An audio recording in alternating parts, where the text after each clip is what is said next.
In 1819, US Army explorer Stephen H. Long called the Midwest the Great American Desert.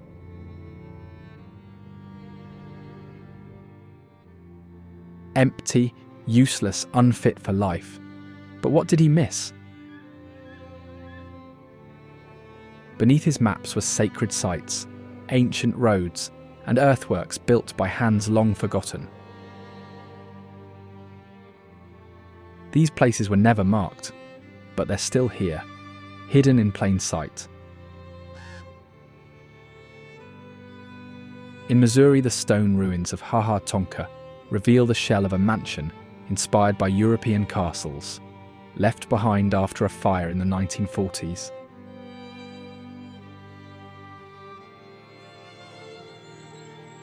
In southern Ohio, Ash Cave reveals centuries of use, from prehistoric shelter to settler meetings around open fires.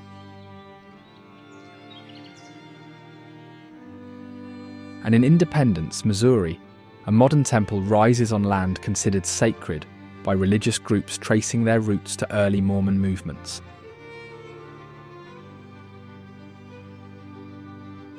Join me as we uncover the Midwest's hidden wonders, places that challenge everything you thought you knew about this region.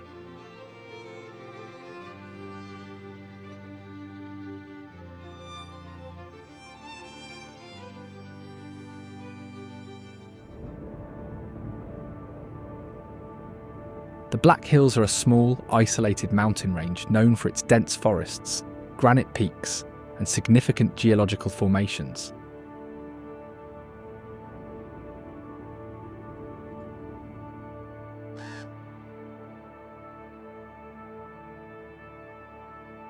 They were part of the Great Sioux Reservation, established by the Treaty of Fort Laramie in 1868.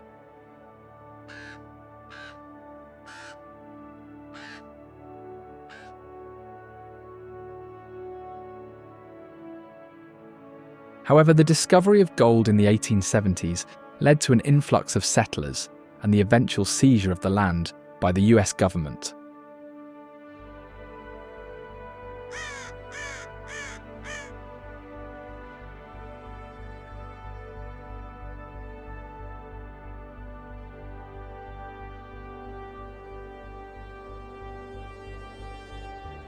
Custer State Park covers 71,000 acres and is one of the largest state parks in the region.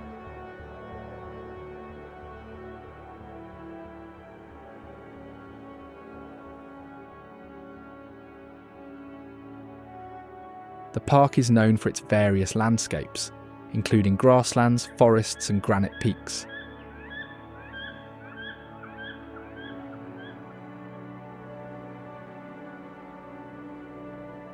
It also offers numerous recreational opportunities, including hiking, biking, and camping.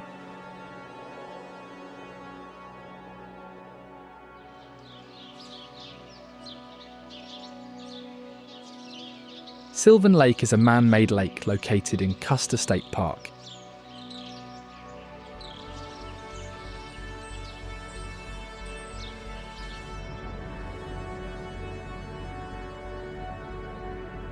It was created in 1881 by damming a creek and is known for its clear waters and scenic surroundings.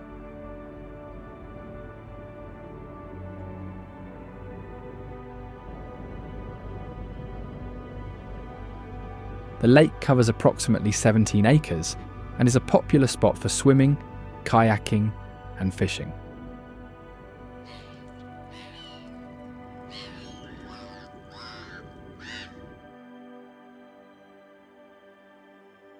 Passing through Custer State Park is the Needles Highway, designated as SD Highway 87, a 14-mile scenic drive that winds through the Black Hills.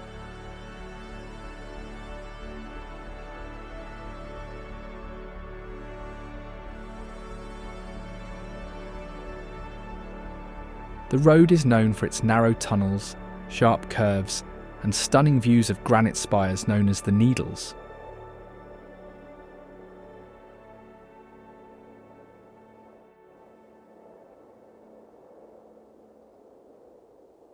Due to its unique landscape, it has been featured in numerous documentaries and travel programs, such as those by the BBC, National Geographic, and the Travel Channel.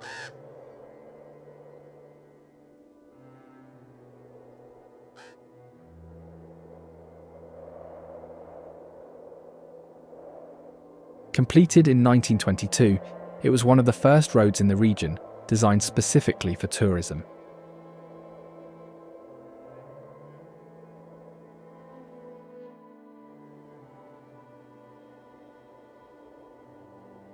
Then there is Lake Superior, an iconic natural landmark that is significant in the city's identity.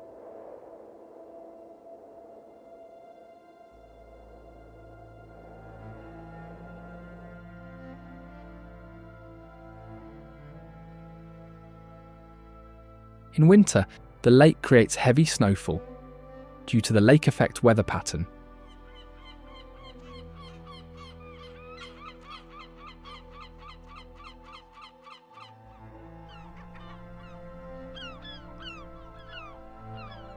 The water remains mostly ice-free, but large ice formations can build up along the shore.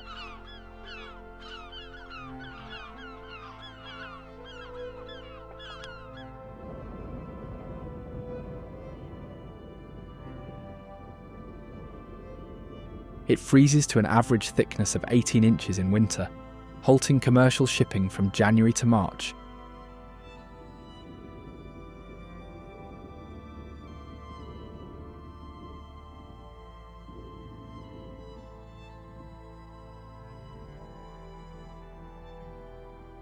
Storms on the lake are powerful, with high winds and waves that have led to shipwrecks over the years.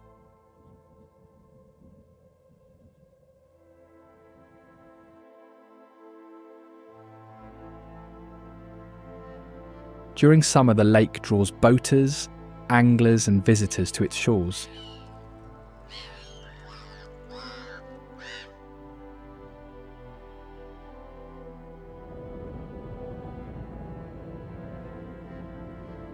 The water stays cold year-round, with average summer surface temperatures rarely exceeding 60 degrees Fahrenheit.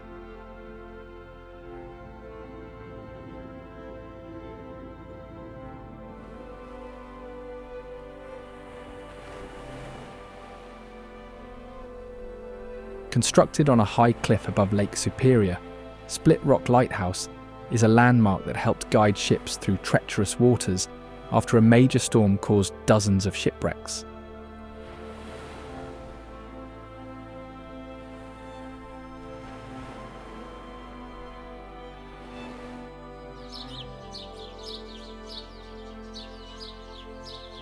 One of the most famous shipwrecks, the Madeira, broke apart near the lighthouse during the 1905 storm.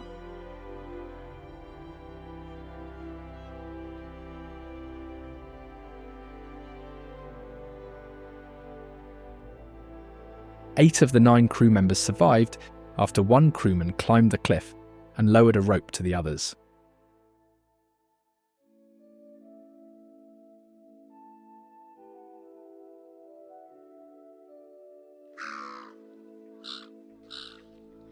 Pictured Rocks National Lakeshore protects 42 miles of Lake Superior shoreline, featuring colourful sandstone cliffs, beaches, and waterfalls.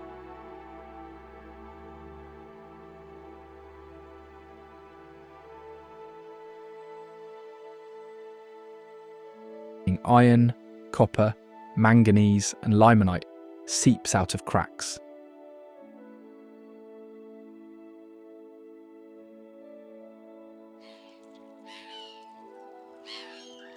They run down the sandstone, creating distinct bands of red, orange, blue, green, and brown.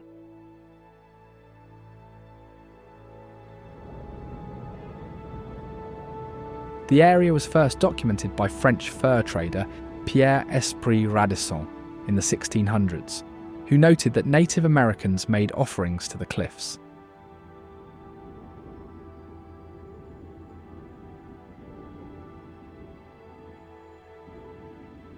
In 1966, Pictured Rocks became the first designated national lakeshore, established to preserve its unique shoreline and natural features for public enjoyment.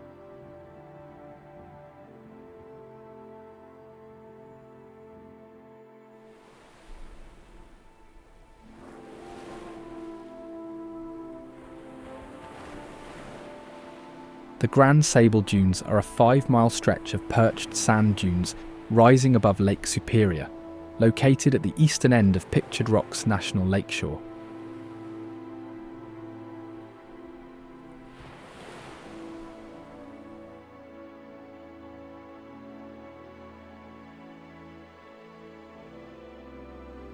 They are recognised as one of the world's most pristine perched dune systems, formed by wind and wave action over thousands of years.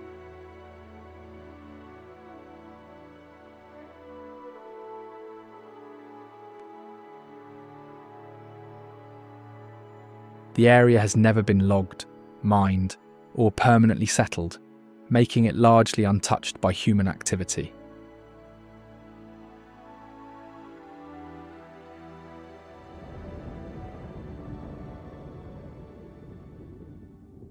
Ha-Ha-Tonka Castle Ruins is known for the dramatic remains of a large stone mansion built on a high point above the Lake of the Ozarks.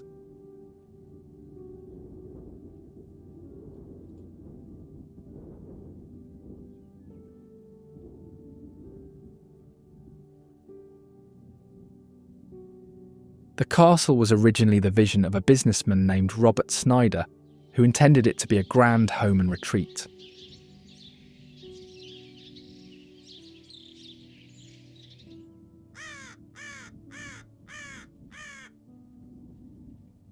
Construction began after he purchased the land, but he passed away in an automobile accident before its completion.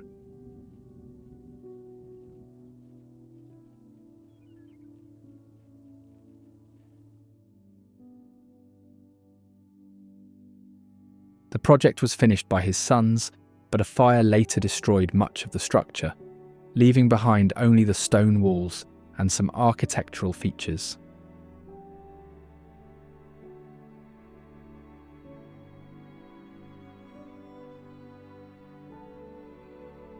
One of its most unusual features is the natural spring below the castle, which was once considered for use as a water supply for the mansion.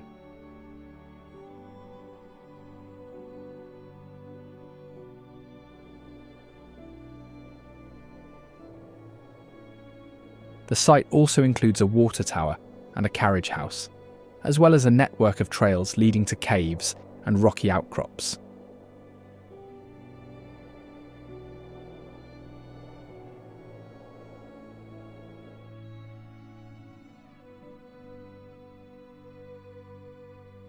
Monument rocks, often called the chalk pyramids, are towering formations of ancient seabed deposits in western Kansas.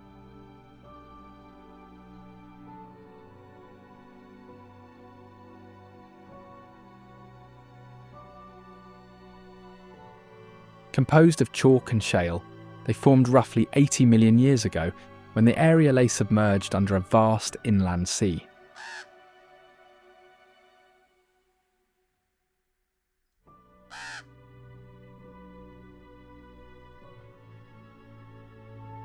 The soft chalk erodes easily, which is why the formations have such unusual shapes.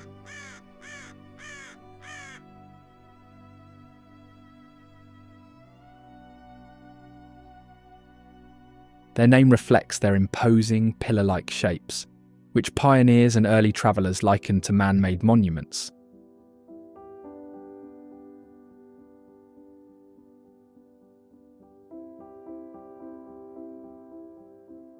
Not far from Monument Rocks is Castle Rock, located in Gove County.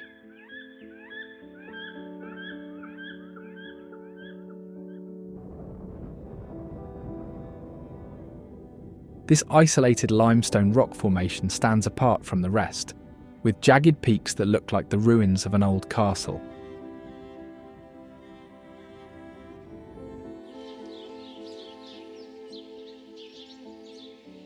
Kitch-Iti-Kipi is recognised as the largest natural freshwater spring in the state, located within Palms Book State Park in the Upper Peninsula.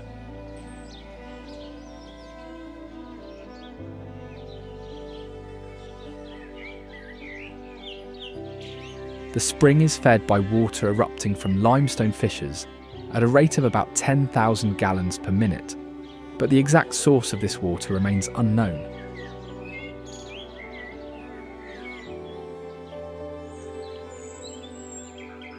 Its waters are crystal clear, teal in colour, and maintain a constant cold temperature throughout the year.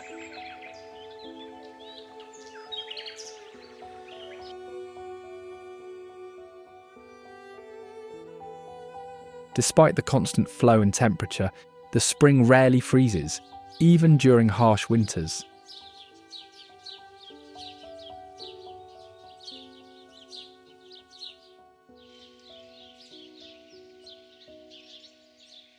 It is famous for its ever-bubbling sand and the ability to see ancient tree trunks and large fish swimming below the surface.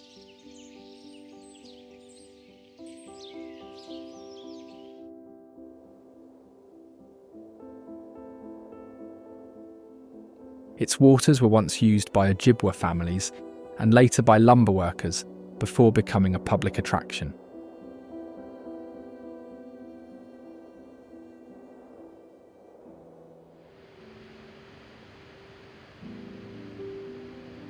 Grand Portage State Park is known for being home to one of the highest waterfalls in its region.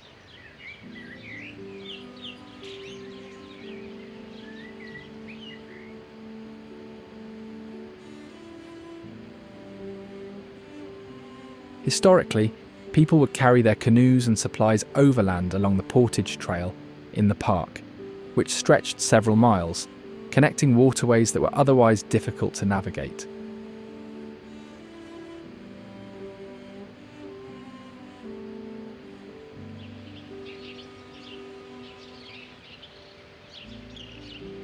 Today, it is managed in partnership with the Grand Portage Band of the Ojibwe, making it unique among state parks for its cooperative management.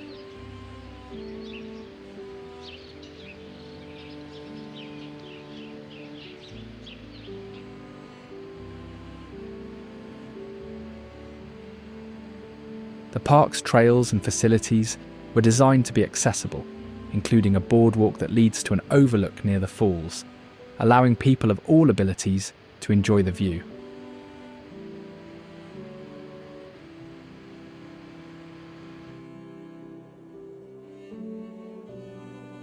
Holy Hill is known for its prominent basilica and shrine dedicated to Mary, Help of Christians.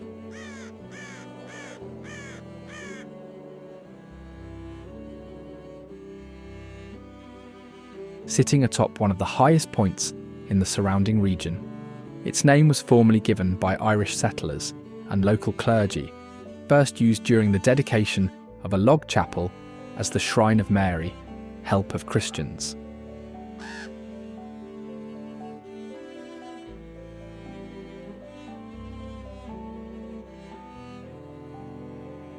The site became a place of pilgrimage, especially after the arrival of the discalced Carmelites, who were invited to administer the shrine.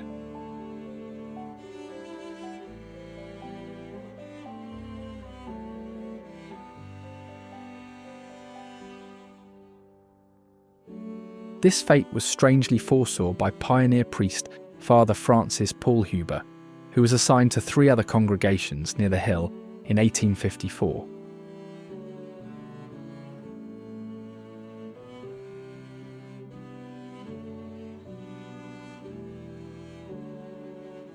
Badlands National Park is significantly filled with sharply eroded buttes, pinnacles and spires composed of sedimentary layers such as shale, sandstone and volcanic ash.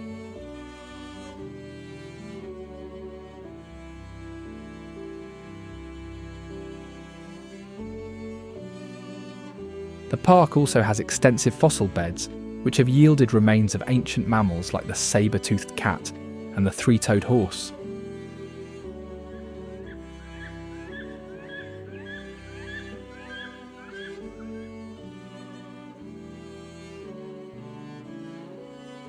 These fossils date back to the Oligocene epoch, around 23 to 35 million years ago.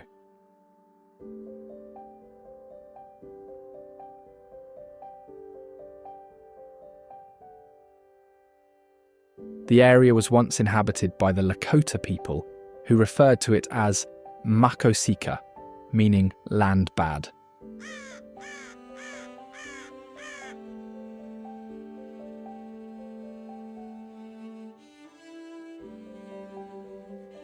During World War II, the US Army Air Force used the park's remote areas for bombing practice, with evidence of this activity still being found in craters and debris.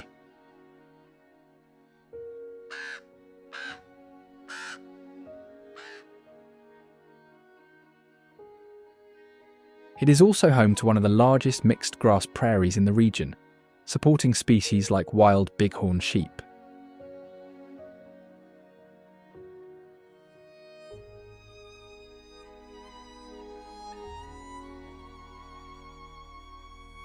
These animals are known for their agility and ability to navigate steep, rocky terrain.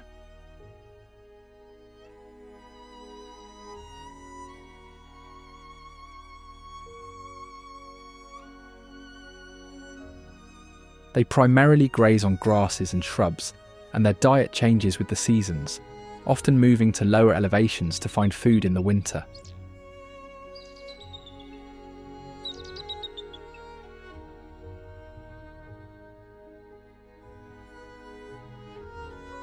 Both rams and ewes have curved horns, but the ram's horns are larger and can grow up to 3 feet in length.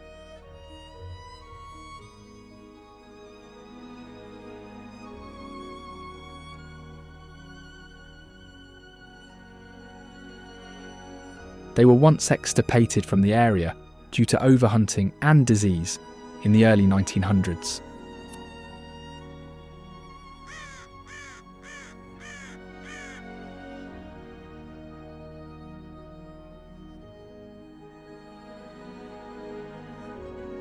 Fortunately, in 1964, a reintroduction program brought bighorn sheep back to the park.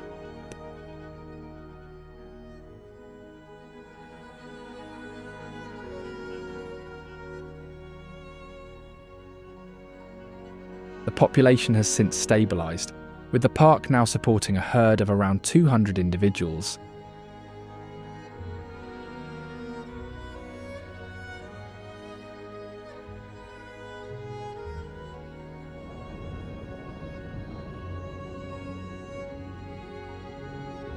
Chimney Rock is a tall, isolated rock formation in western Nebraska, standing out in the landscape with its iconic spire shape.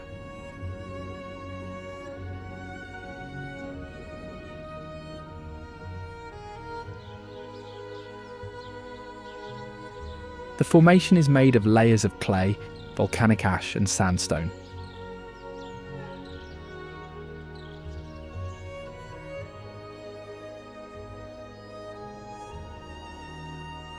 Due to its distinctiveness, it was a key marker for people travelling west on the Oregon, California, and Mormon trails.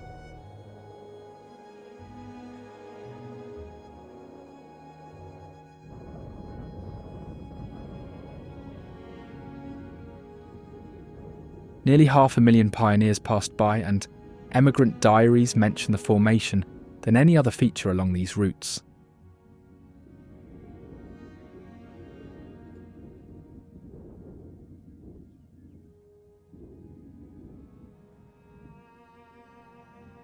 Many travellers carved their names into its soft base, but these inscriptions have mostly disappeared due to erosion and vandalism.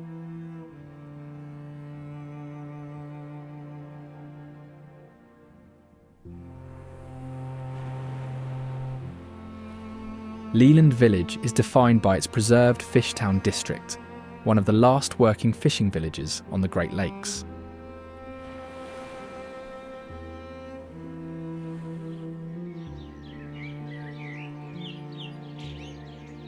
The area features weathered wooden shanties, smokehouses, docks lined with fish tugs, and charter boats along the Leland River as it flows into Lake Michigan.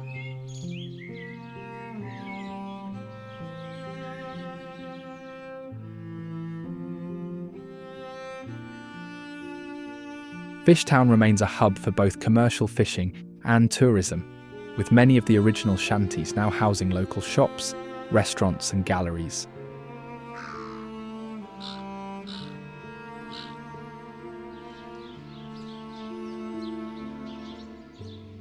The Shrine of Our Lady of Guadalupe is known as a religious sanctuary dedicated to Mary under her title as Our Lady of Guadalupe.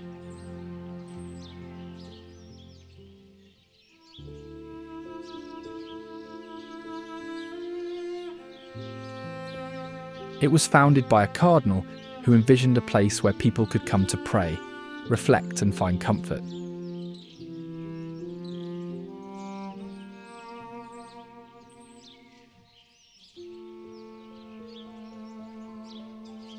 Interestingly, the area includes a network of trails and outdoor spaces, allowing visitors to walk and pray in the open air.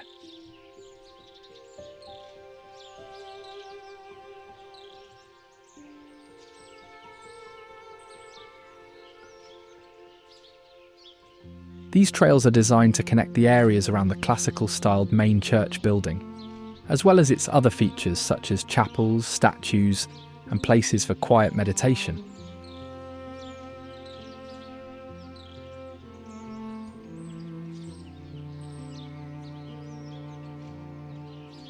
Hocking Hills is known for its dramatic waterfalls, deep gorges, caves, and scenic hiking trails such as Old Man's Cave and Ash Cave.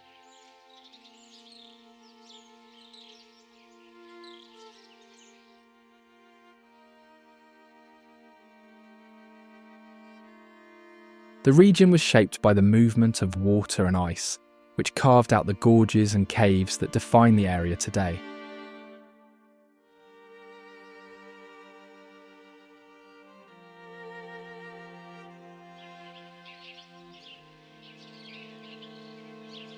Native American groups used the caves and rock shelters for shelter and storage, leaving behind artifacts and traces of their presence.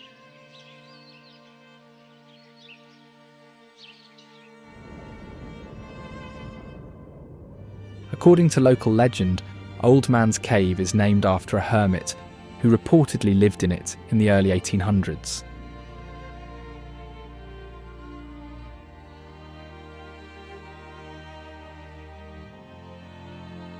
Ash Cave is known for its impressive size and horseshoe-shaped recess, with waterfalls that tumble down into a sandy floor ringed by high cliffs.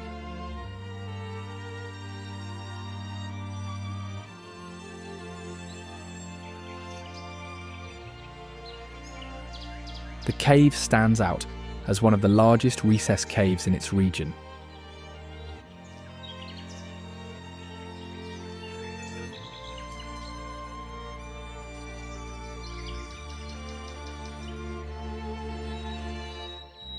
In fact, it served as a natural shelter for Native American groups who found protection from the elements within its deep recesses.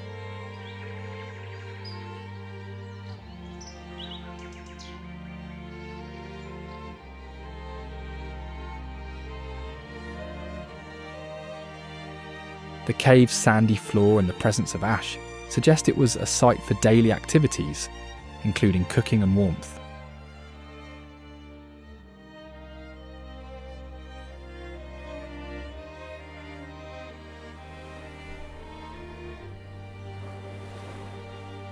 Lake Michigan is one of the 5 Great Lakes and is unique as the only one located entirely within a single country.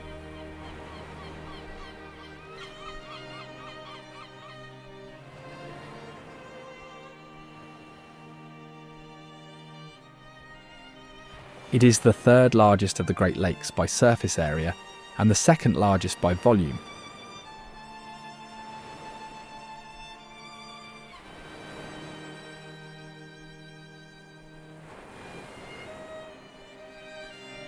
In fact, it is home to the so-called Great Lakes Triangle, an area where ships and planes have reportedly disappeared under mysterious circumstances.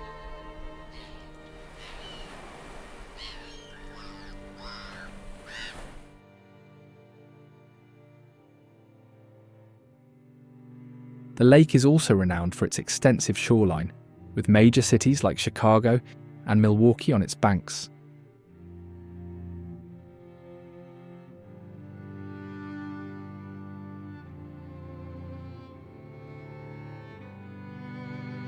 In the 19th century, Lake Michigan was vital for the transport of grain and other goods, especially from Chicago, which became a major port and economic centre due to its location.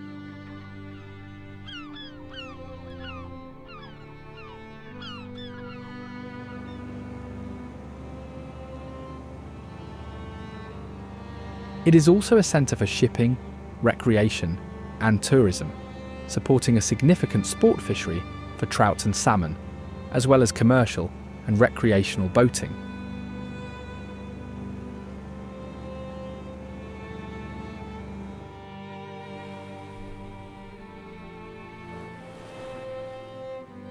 Cana Island Lighthouse is known as Door County's most iconic lighthouse, recognised for its tall, cylindrical tower and long history of guiding ships on Lake Michigan.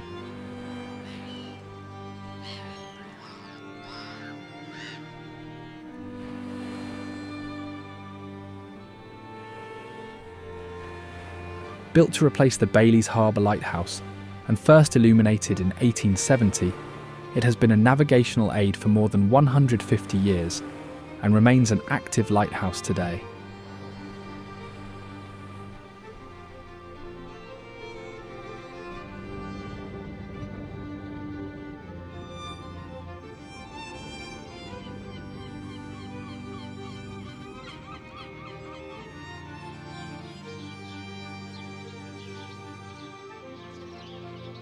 Theodore Roosevelt National Park is known for its rugged Badlands landscape, wild bison herds, painted canyons, and sweeping prairie views.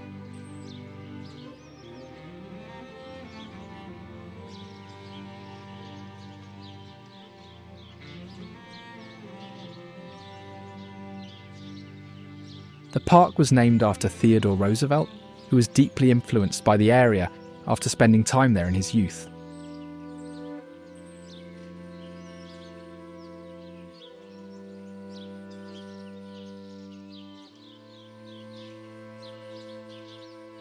Roosevelt first visited the region to hunt, and later returned after a personal tragedy.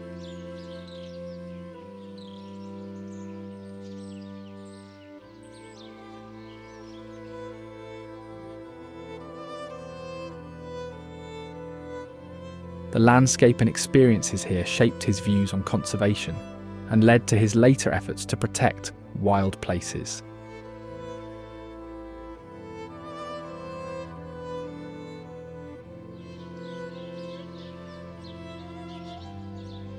Indianapolis is known as the capital of Indiana, a central hub for government, business, and culture.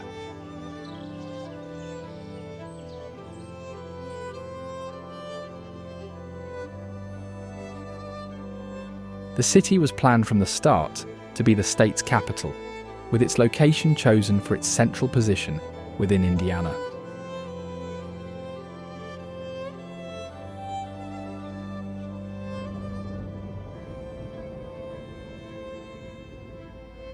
Early plans for the city included a grid layout radiating from a central circle, designed by Alexander Ralston, who had previously worked on the plan for Washington, D.C.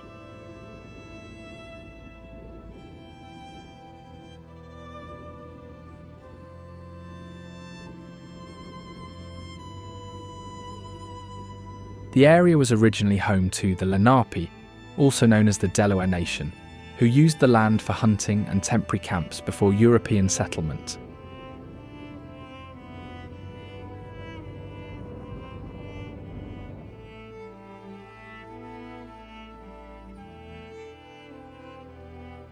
Interestingly, the city's six-syllable name led to the nickname Naptown, first popularised by jazz musicians in the 1920s as a shorthand in songs and conversation.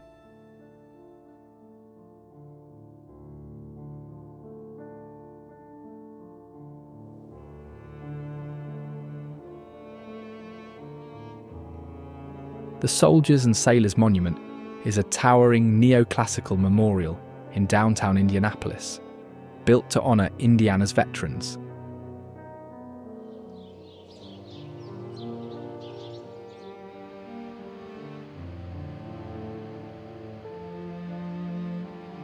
The monument stands at the centre of Monument Circle, the heart of the original city plan.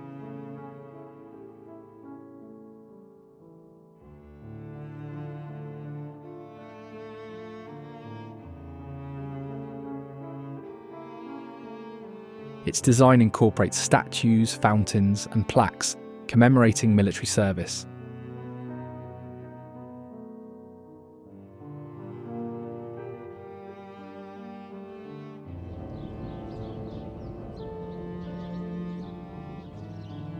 The Indiana State House is a grand 19th century Capitol building where all three branches of state government operate under a central dome.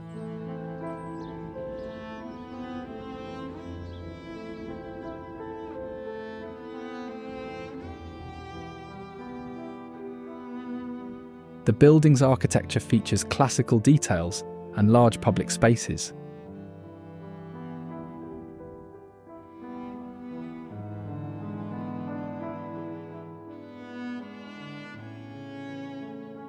The State House is open for tours, allowing visitors to see government in action and learn about Indiana's political history.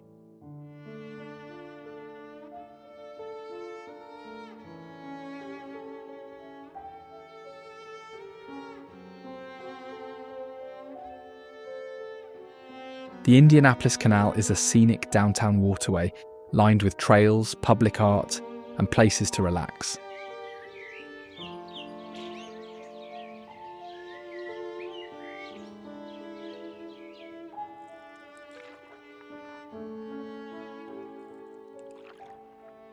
The canal offers gondola rides and walking paths, providing a peaceful retreat in the middle of the city, as well as a way of transport since it connects to museums and cultural attractions.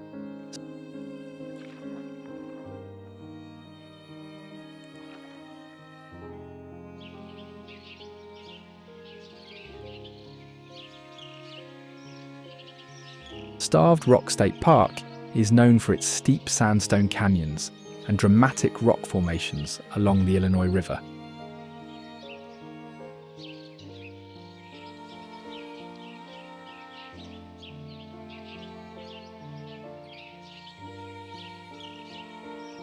The park's sandstone canyons were formed by glacial meltwater, creating a landscape unlike the surrounding flatlands.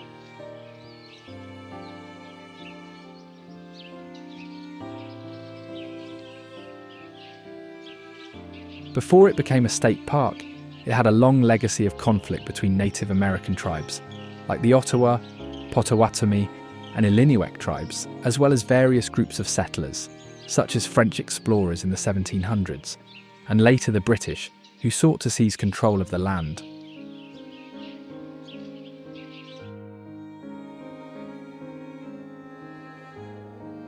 The area was once accessible only by railroad and ferry, with early visitors arriving in large numbers before roads were built.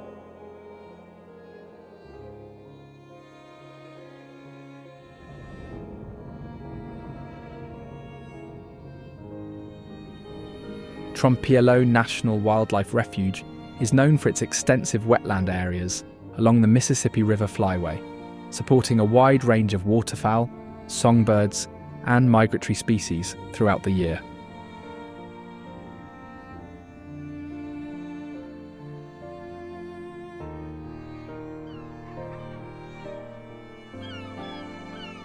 Specifically, it is located on an important migration route, attracting thousands of new birds each spring and fall, and hence serving as a hotspot for rare bird sightings.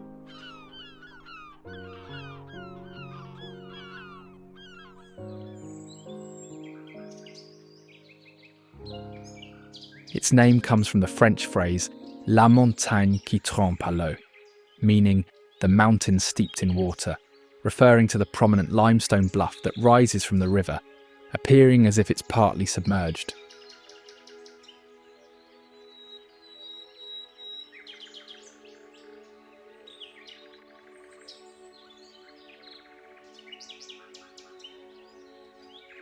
Geologically, the refuge was shaped by the Mississippi River's seasonal floods, which created the wetlands and backwaters that defined it.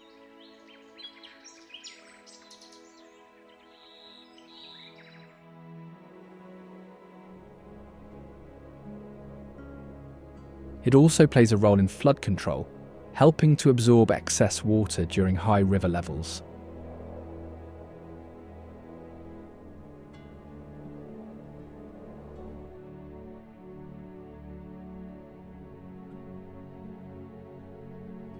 Mackinac Island is known for its prohibition of most motor vehicles, preserved Victorian-era architecture, and historic sites such as Fort Mackinac.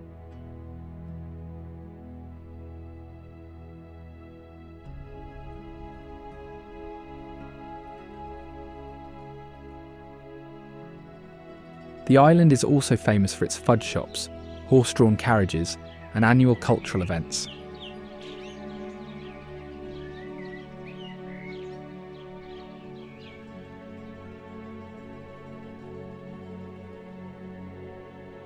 Fudge shops on the island use about 10 tons of sugar per week during tourist season, all delivered by ferry and horse-drawn dray.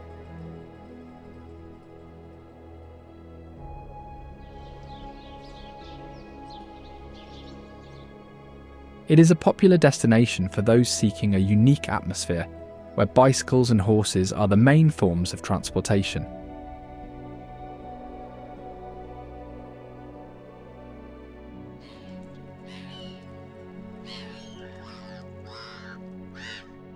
During winter, residents switch from bicycles to snowmobiles for transportation.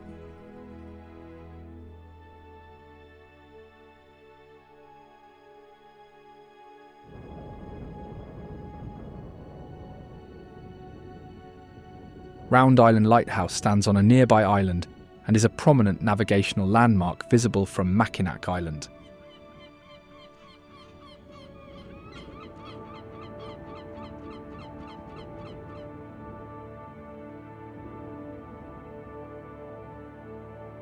It is characterised by its distinctive red and white appearance and historical significance as a guide for ships in the Straits.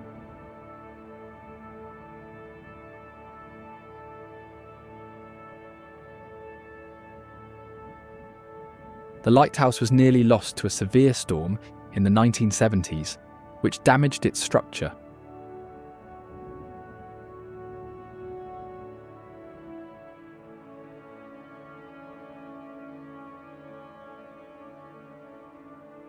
Community efforts led by a local resident raised funds to stabilise and restore the lighthouse.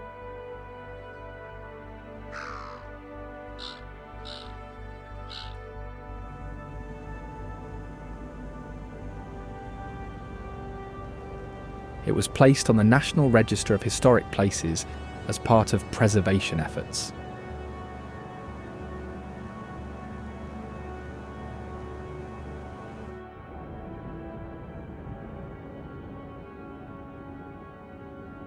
The Mackinac Bridge, also called the Mighty Mac, is a massive suspension bridge that connects the upper and lower peninsulas across the straits.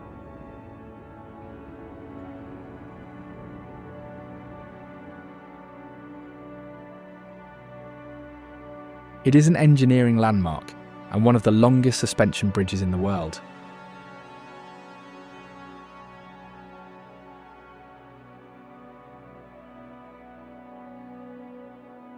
Its design incorporates features to withstand high winds and shifting conditions, influenced by lessons learned from earlier suspension bridge failures.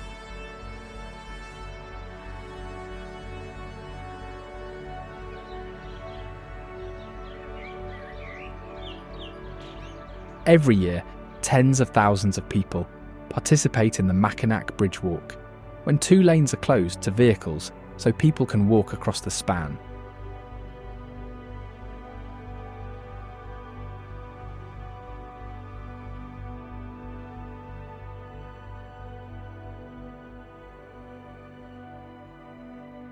St. Louis is known for its mix of Midwestern character and cultural energy, with a reputation for blues music, toasted ravioli, and a lively riverfront scene.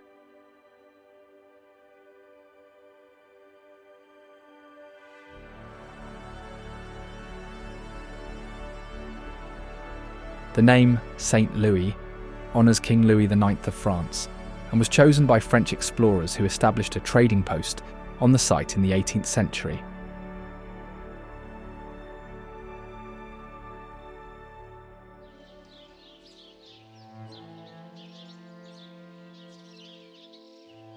Its local specialty, toasted ravioli, was reportedly invented by accident in an Italian restaurant in the city.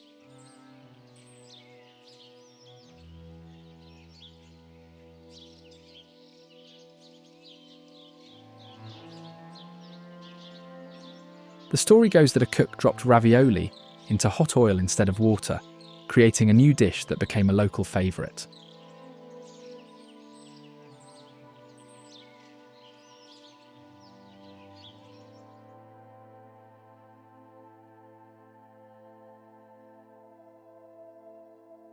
The city is also famous for its blues music scene, with legendary venues and annual festivals celebrating this musical tradition.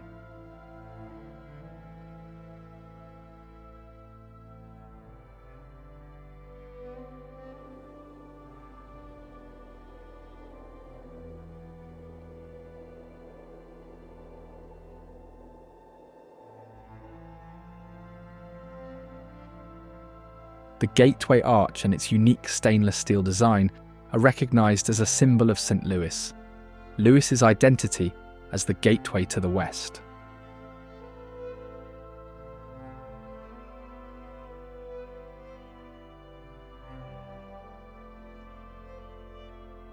As America's tallest monument, the arch was built to commemorate the city's role in westward expansion and the explorers, pioneers and settlers who passed through the region.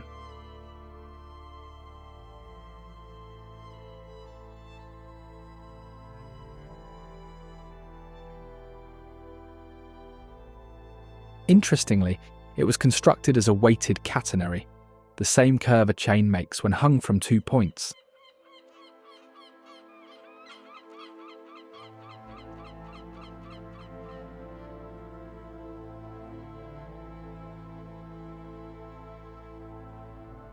Visitors reach the deck by riding a unique tram system inside the legs of the arch.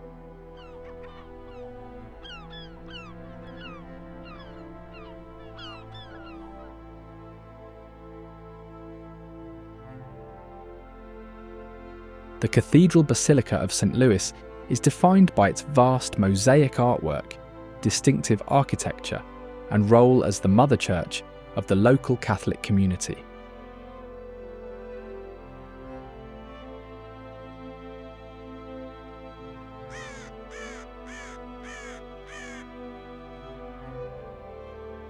The structure stands out for its Romanesque and Byzantine influences, though it was originally planned in a Gothic style.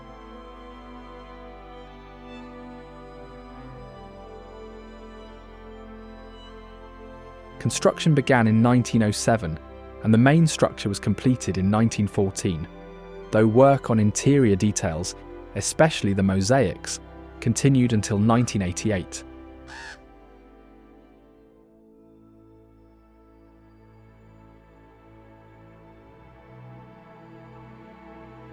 Its title as the Cathedral Basilica was granted by the Vatican in recognition of its importance as a place of worship and its artistic and historical value.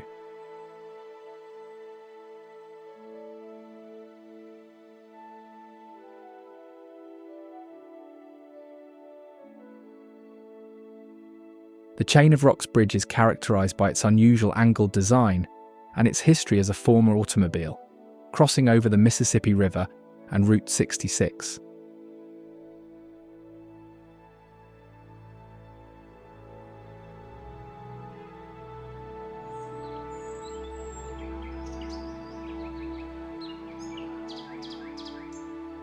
Its most notable feature is a sharp 22-degree bend in the middle, a design intended to help vehicles navigate the river's shifting currents and sandbars.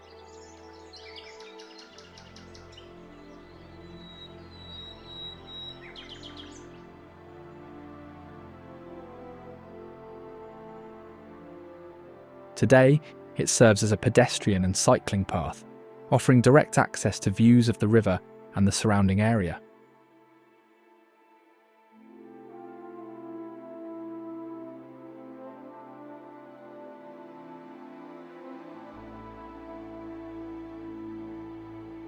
Kirkwood is a saint. Louis suburb with a walkable downtown, a historic train station, and a strong sense of community.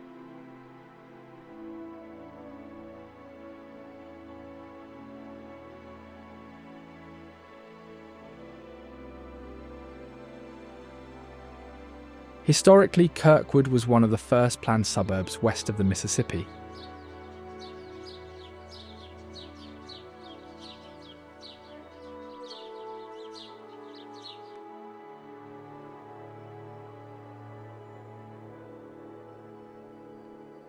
The arrival of the railroad in the mid-19th century spurred growth, making the area accessible to commuters and businesses.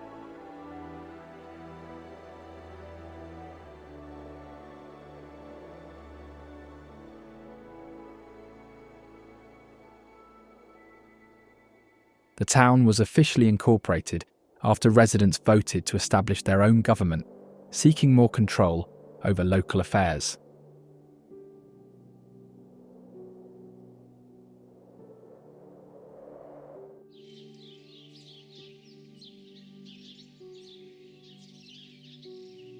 Its train station is still in use today, serving both commuters and freight trains.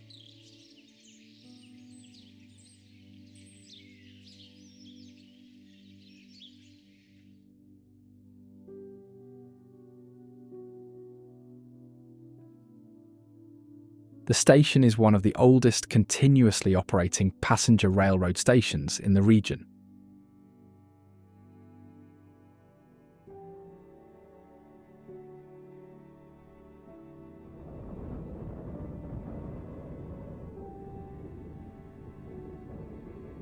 Rising prominently above the North Platte River in western Nebraska, Scots Bluff National Monument is another large rock formation that was a key navigational point.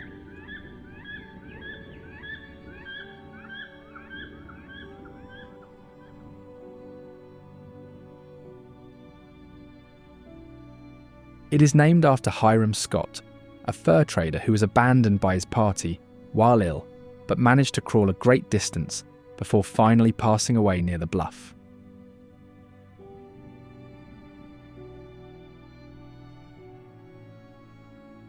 Its surrounding trails lead to overlooks and historic sites, including sections of the original Oregon Trail with visible wagon ruts.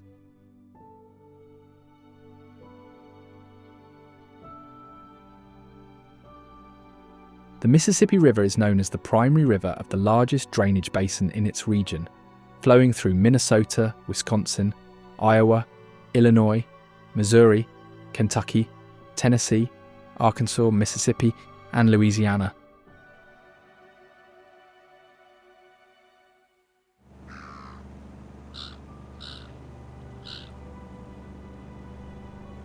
It has a distinctive muddy appearance, caused by sediment carried from upstream.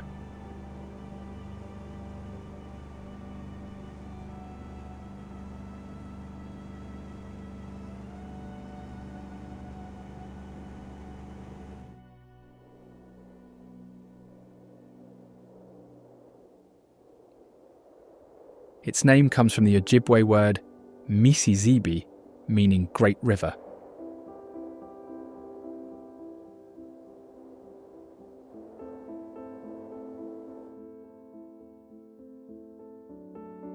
Historically, the river has been a vital transportation route for thousands of years, with Native American groups utilising it for travel, trade, and fishing, and European settlers later relying on it for moving goods, people, and ideas.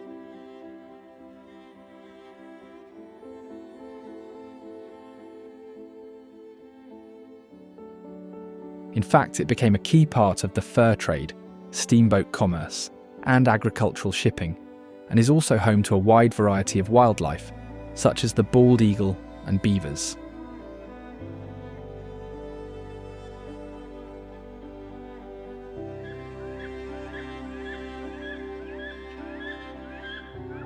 Able to be observed from Minnesota through Louisiana, the bald eagle is recognised for its white head and tail, powerful build, and keen eyesight.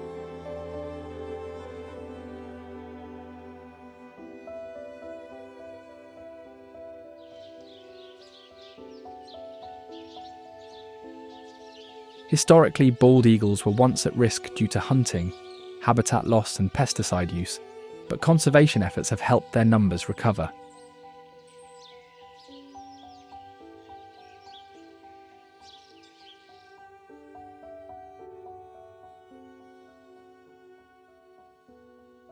Thankfully, the Mississippi River provides an ideal habitat with abundant fish, waterfowl, and trees for nesting and perching.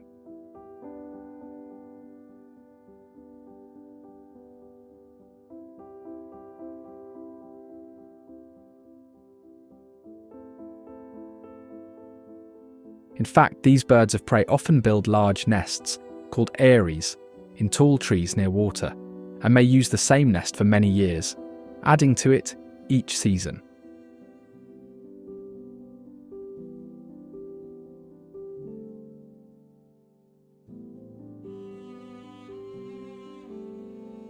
As skilled hunters and scavengers, they primarily eat fish, but also hunt small mammals and waterfowl, and sometimes steal prey from other birds.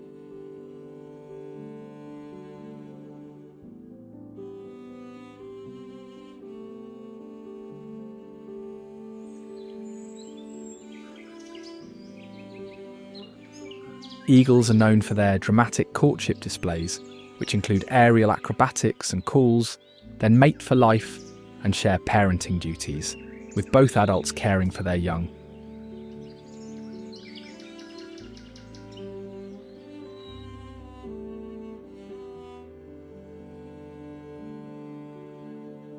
Another animal known for its presence along the Mississippi River from Minnesota to Louisiana is the beaver, where it is commonly seen building dams and lodges in rivers and lakes.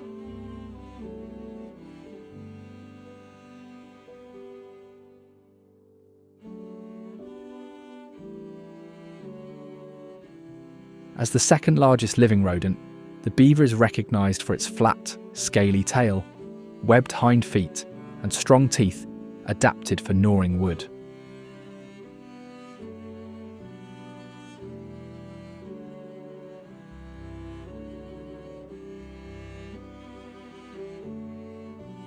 By building dams, they create ponds and wetlands that benefit many other species, including birds, fish, and mammals.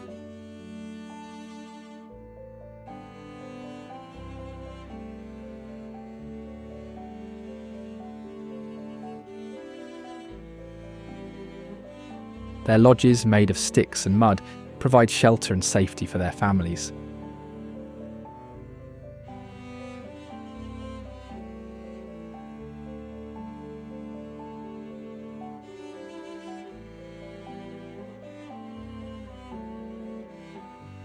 They communicate with each other using vocalizations, including underwater sounds, and use their flat tails to slap the water as a warning signal.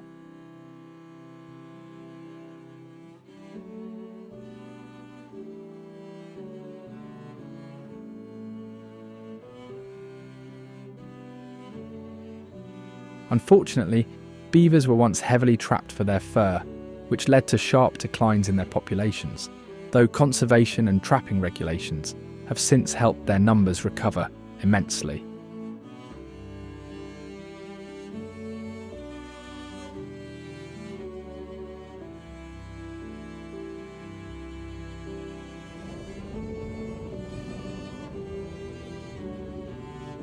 Columbus City is known as the capital and largest city in its state, recognised for its youthful energy, many neighbourhoods, and cultural institutions.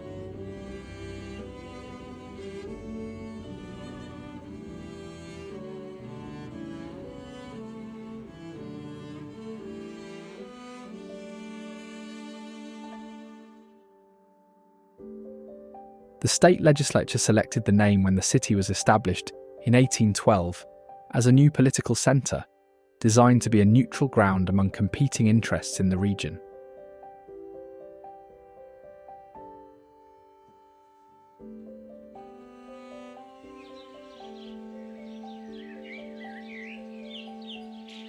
The city was founded on the east bank of the Scioto River, opposite the earlier settlement of Franklinton, which was later absorbed into Columbus.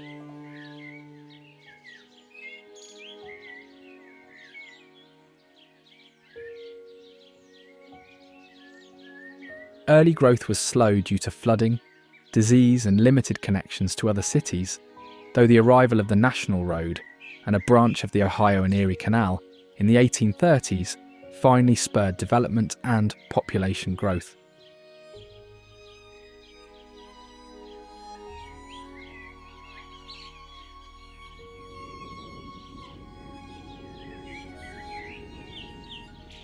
The city's German and Irish communities established distinct neighbourhoods, and local breweries flourished.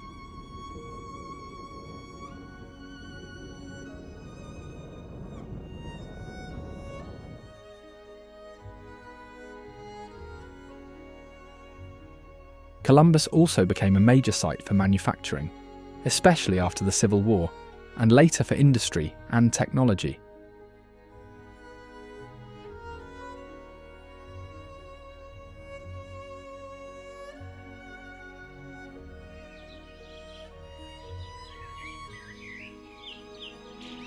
The Ohio State House is a Greek Revival landmark in downtown Columbus, notable for its murals, marble interiors, and a commanding central rotunda.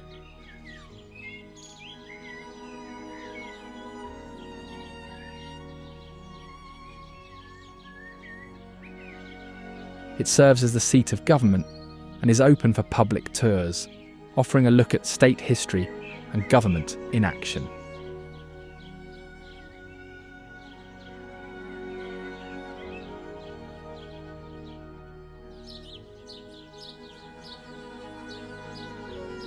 Franklin Park Conservatory is a botanical centre featuring tropical plants, seasonal gardens, and glass artwork by Dale Chihuly.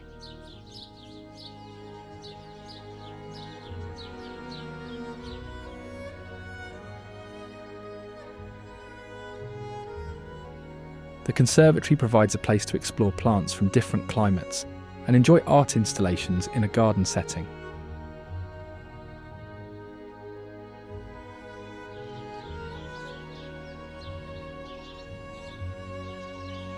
Ohio Village is a recreated 19th century town located next to the Ohio History Center.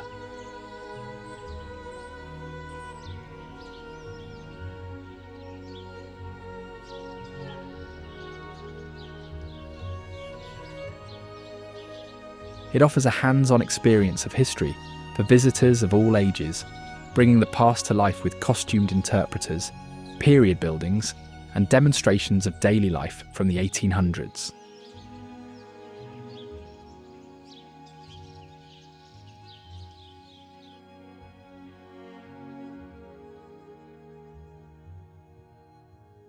Devil's Lake State Park is known for being the most visited state park in its region, recognised for its steep bluffs, clear waters, and extensive trail system.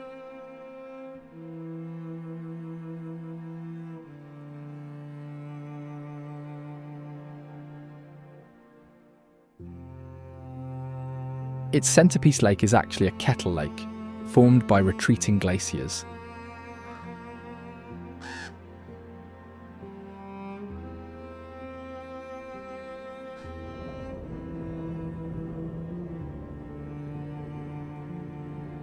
The water is exceptionally clear due to underground springs feeding the lake.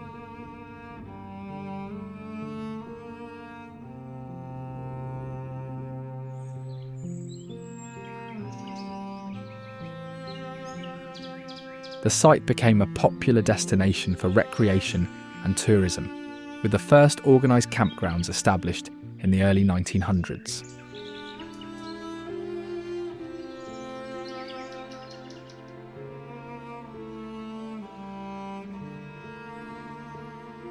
Sioux Falls is the largest city in its state, with a population of over 190,000 people.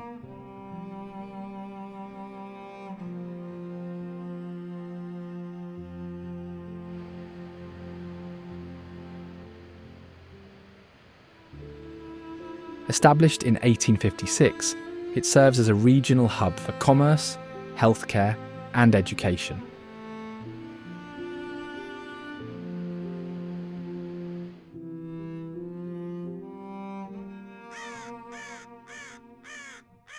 The downtown area features a mix of historic buildings and modern developments, with a focus on walkability and public spaces.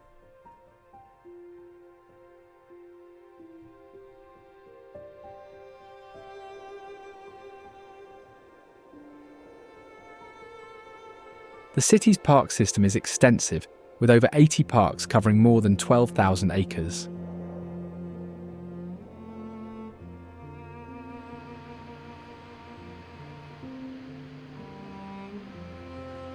Falls Park is the city's most iconic landmark, situated along the Big Sioux River.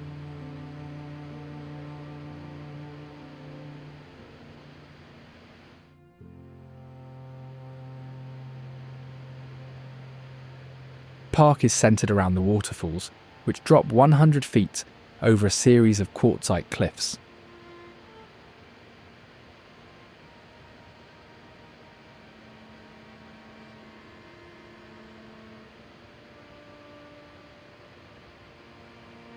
It includes walking paths, picnic areas, and a visitor centre with historical exhibits.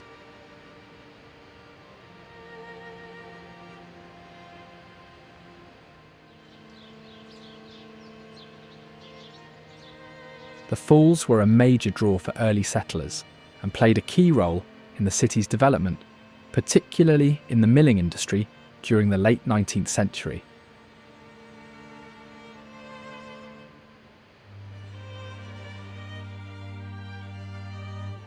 Cahokia Mound's State Historic Site is known for its impressive remains of a pre-Columbian Native American city, featuring the largest earthen mounds in North America. The site includes over 80 mounds, with the largest, Monk's Mound, covering more area than the Great Pyramid of Giza at its base, though it is not as tall. The mounds were used for ceremonial, residential, and burial purposes by the Mississippian people.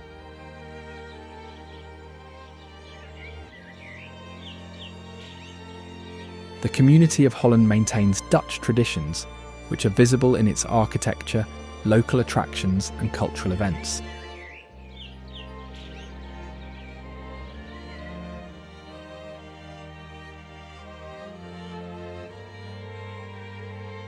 It was named by Dutch Calvinist separatists who settled in the area in the 1840s to reflect their homeland and create a community where they could practice their faith freely.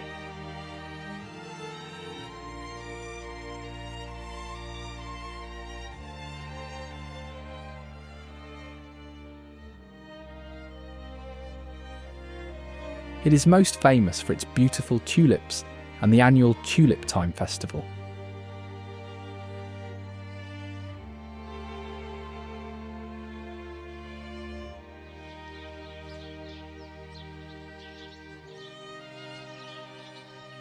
This festival is one of the most celebrated flower festivals, featuring millions of tulips blooming across the city each spring.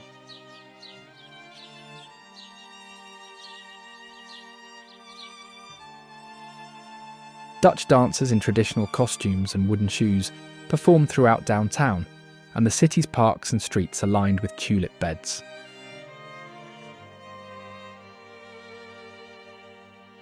The festival began in the late 1920s, after a local biology teacher suggested adopting the tulip as the city's flower.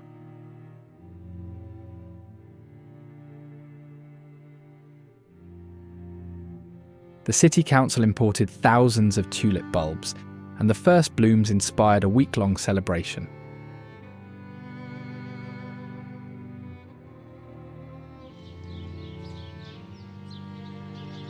The Julian Dubuque Monument is known for its limestone tower set atop a bluff overlooking the Mississippi River, built to honour Iowa's first European settler and fur trader, Julian Dubuque.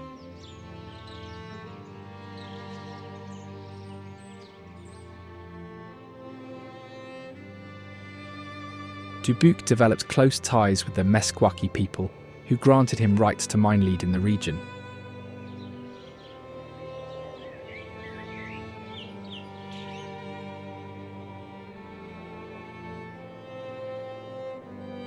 After he passed away in 1810, he was buried on the bluff above the river, and the site became a landmark.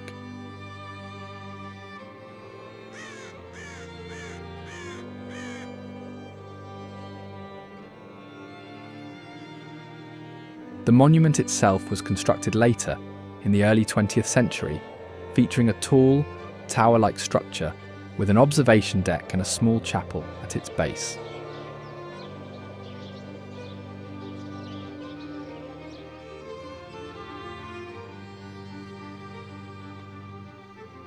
Lake of the Ozarks is known for its long, winding shoreline and as a major destination for recreation, boating, and lakeside living.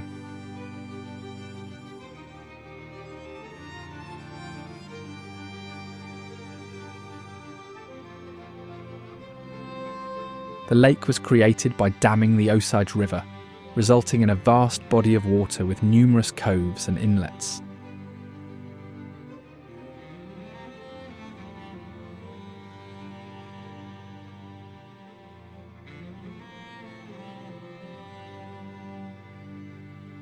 The project was one of the largest engineering efforts of its time, providing hydroelectric power and flood control.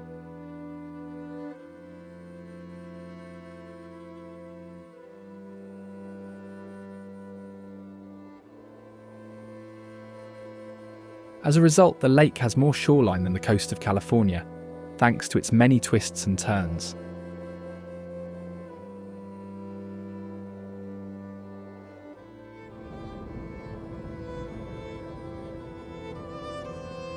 It even offers a wide range of activities, from water sports to relaxing on houseboats, such as boating, fishing, swimming and socialising at waterfront restaurants and resorts.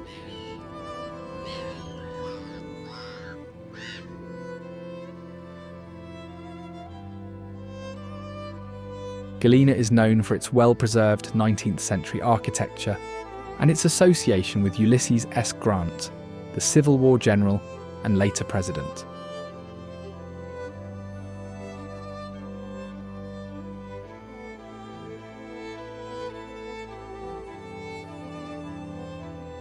Its name comes from the technical term for lead sulfide, the mineral that was mined in the area and drove the town's early growth.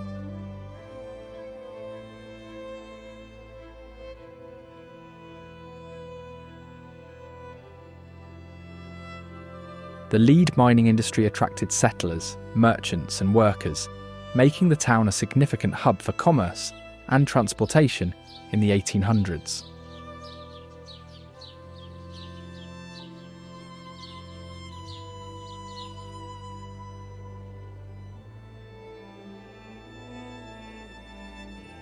By the 1850s, it was the busiest port between two major cities on the Mississippi River, with steamboats lining the riverfront.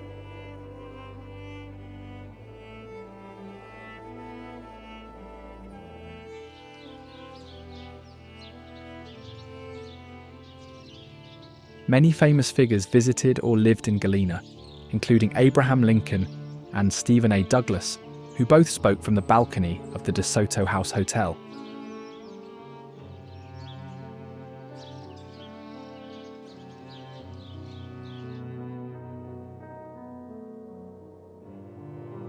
Today, its downtown is still so well preserved that over half of its buildings are part of a National Register Historic District.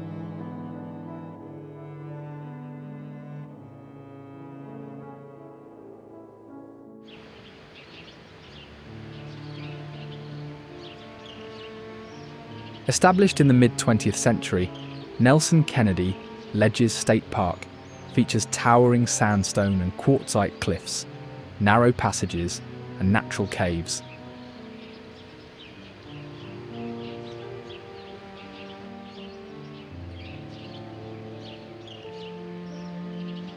Historically, the area was shaped by geological forces during the Ice Age, as glaciers and erosion carved out the cliffs and valleys.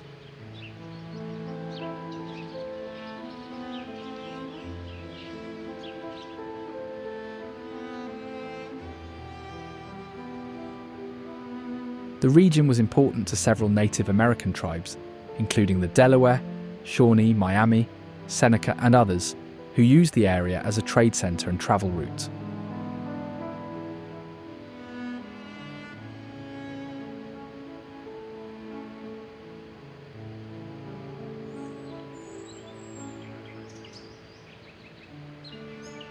Early European settlers developed the area into a center for agriculture and dairy, with cheesemaking becoming a notable industry by the 1830s.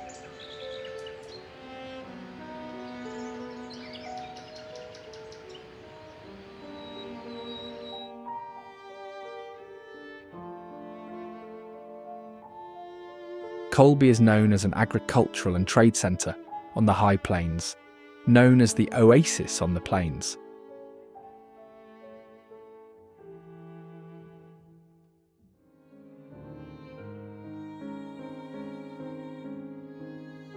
Surrounded by miles of farmland, it serves as a key stop for travellers and a hub for farmers who rely on the land for wheat, corn, and cattle production.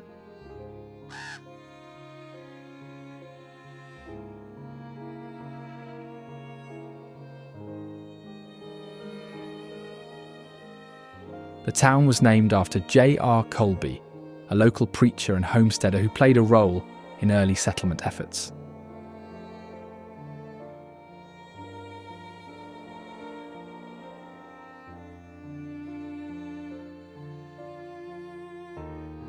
The Thomas County District Court, housed in a stately courthouse built in the early 1900s, serves as the seat of government.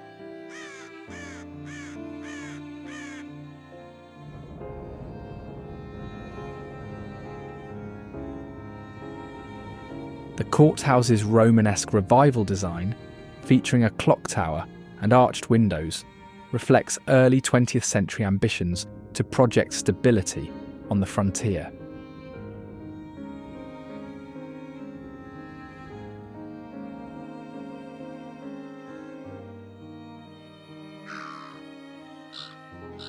Lake Huron is the second largest of the Great Lakes by surface area.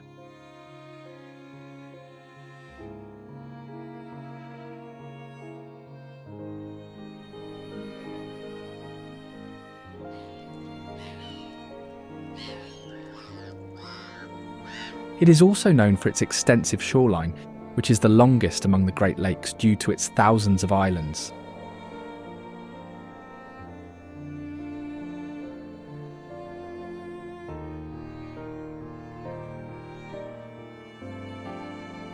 Historically, the lake was the first of the Great Lakes seen by Europeans, with French explorers reaching its shores in the early 1600s.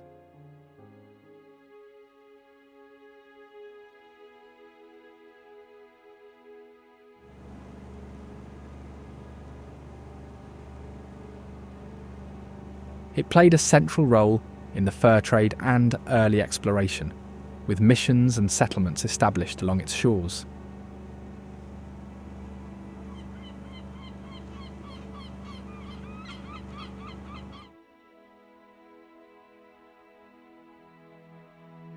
Today, it is still a major freshwater resource, supporting fishing, recreation, shipping, and tourism.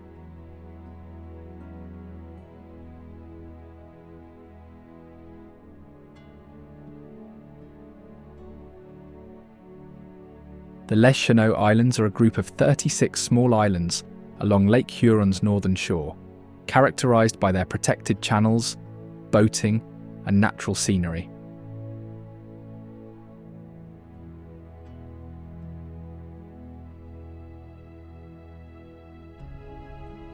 The name means the channels in French, referencing the waterways between the islands.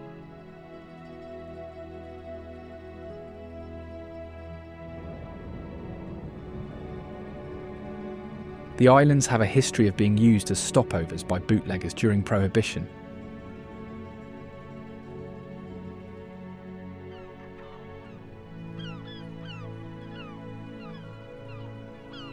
In the late 1800s, the area became a summer resort community and is now known for its marinas, wooden boat culture, and annual antique boat show, one of the largest in the country.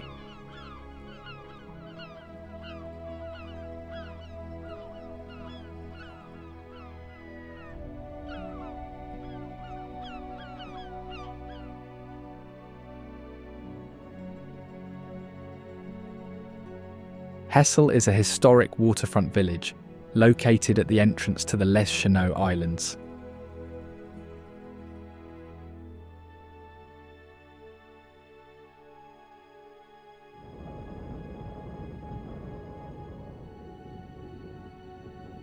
It is known for its marina and as the site of the annual antique wooden boat show.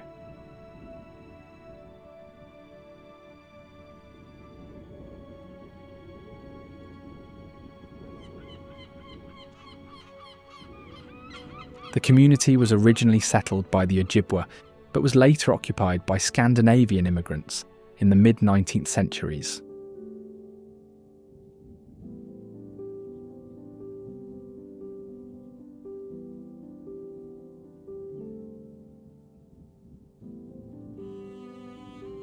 The village is famous for its wooden Chris-craft boats, which can be seen moored in the harbour.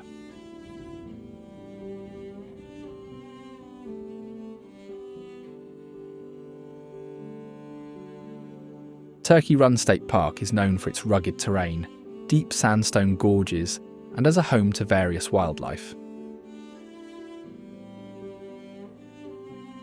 In Turkey Run, white-tailed deer are often seen moving through the gorges and along the trails, sometimes even venturing close to hikers, making them one of the most commonly observed wildlife species.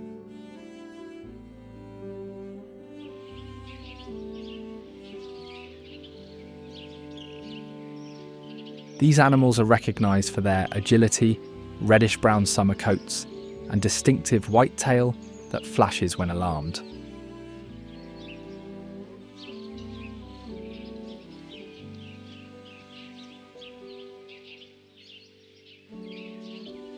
Their raised tails also serve as a warning signal to other deer, which helps them communicate in the dense woodlands of the park.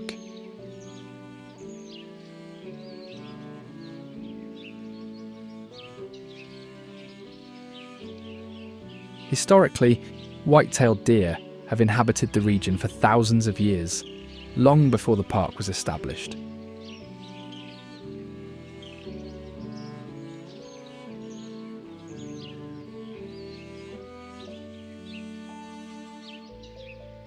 Native American groups relied on deer for food and materials, using hides for clothing and tools.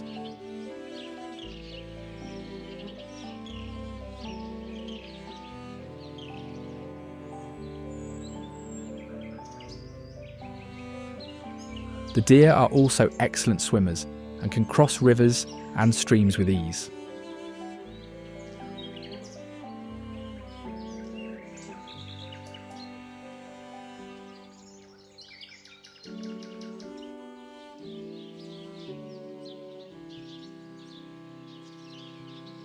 Spile Lake is a small lake, or reservoir near Horton, Missouri, recognised for its quiet, natural setting and its use for recreation and water monitoring.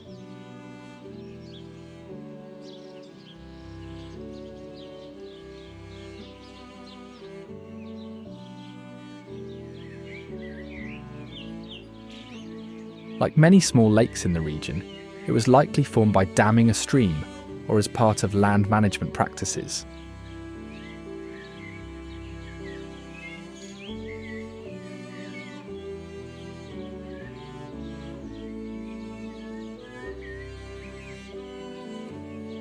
These types of lakes often serve multiple purposes, from flood control and irrigation to providing habitat for fish and wildlife.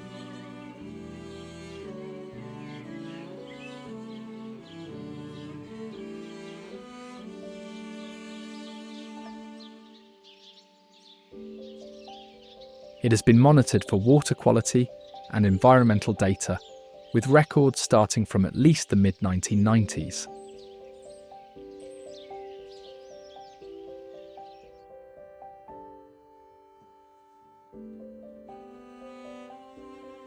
The laid-back coastal town of Sheboygan is recognised for its freshwater surfing, bratwurst culture, and lakeside parks.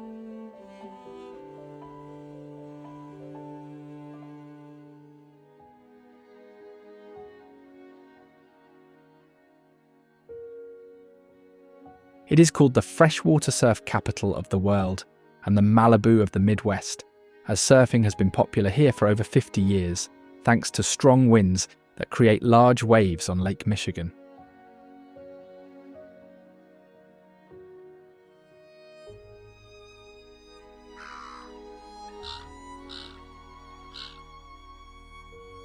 The town is also nicknamed the bratwurst capital of the world, as it celebrates its bratwurst tradition with annual events like Brat Days, where locals and visitors enjoy grilled sausages and community gatherings.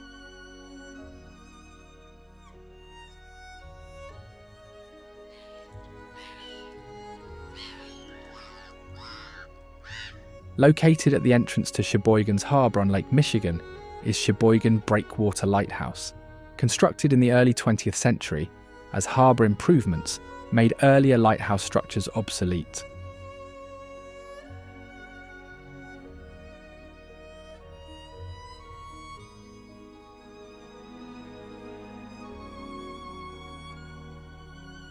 The current steel tower was moved to its present location in 1915, which was accomplished by moving the entire steel structure, weighing about 30 tons, without dismantling it, using a scow to float it to its new position.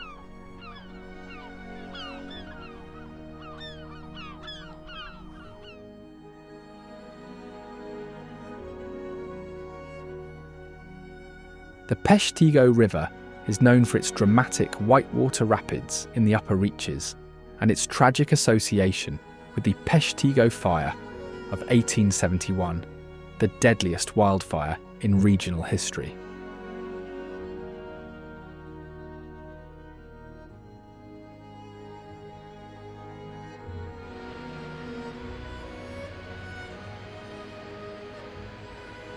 This fire occurred on the same night as the Chicago Fire, but was far more deadly, forcing many survivors to seek refuge in the river to escape the flames.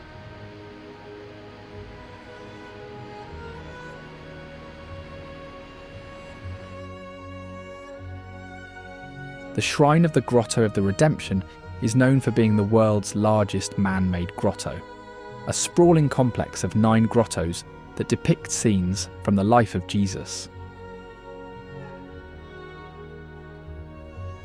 The site contains an extraordinary collection of minerals, fossils, shells, and petrifications, recognised as the most complete man-made assemblage of such materials in one place.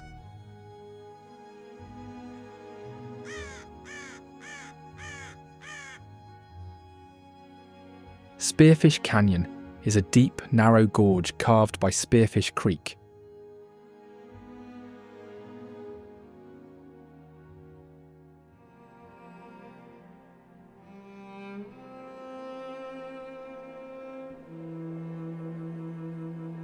Its walls rise to 1,000 feet in some areas, showcasing layers of limestone, sandstone, and shale.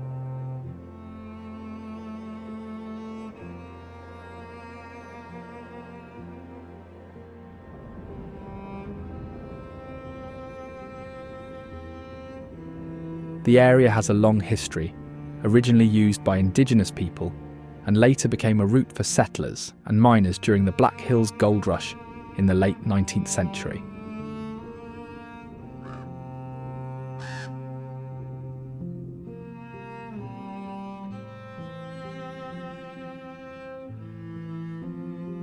The canyon's natural resources, including timber and water, supported the growth of nearby communities like Spearfish and Deadwood.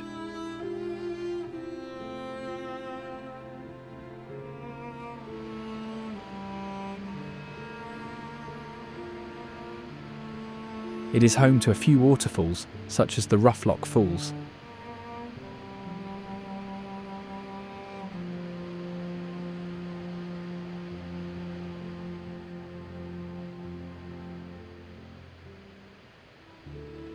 Spearfish Falls is another notable waterfall in the canyon, located near the Latch String Inn.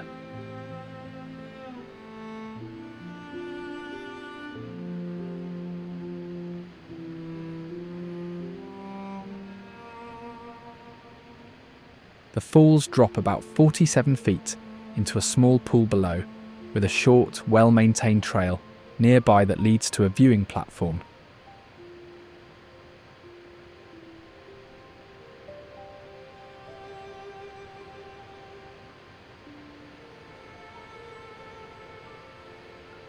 It is fed by Spearfish Creek, which flows year-round.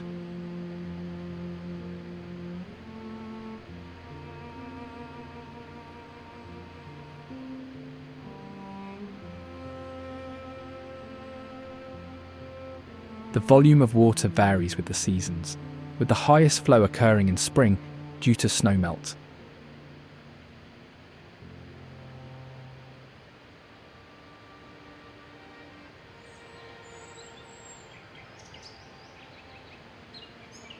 Rufflock Falls are located about 2 miles off the main canyon road and are accessible via a short trail or a paved road.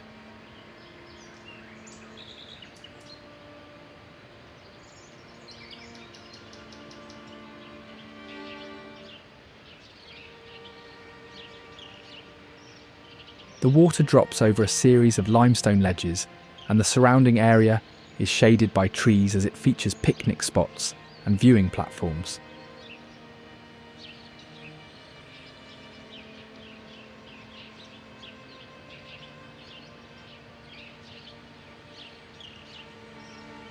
The name Rough Lock comes from a type of brake system used on wagons to navigate steep terrain.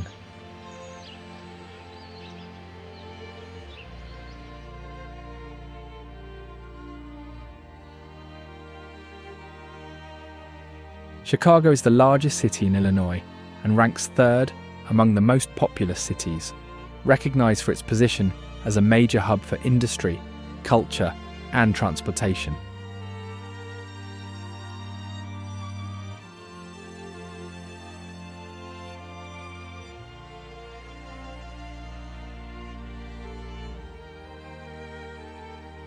The area was originally inhabited by Native American tribes, including the Potawatomi, Miami, and others.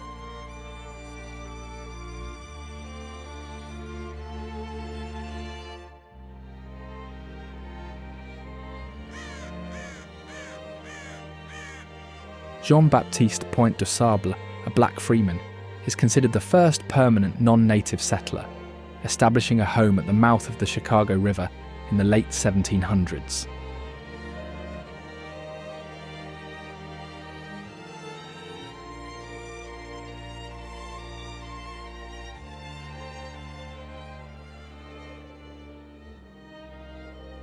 The city was officially incorporated in 1837 and quickly grew due to its strategic location at the intersection of important waterways and railroads.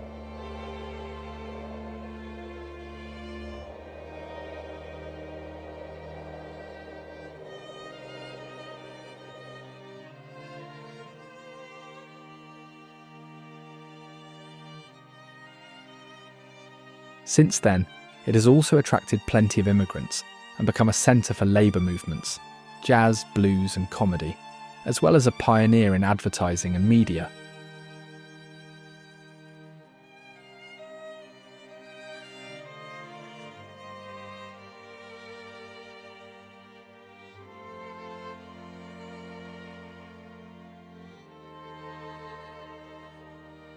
One of the city's most iconic landmarks is the Bean, a polished stainless steel sculpture in Millennium Park.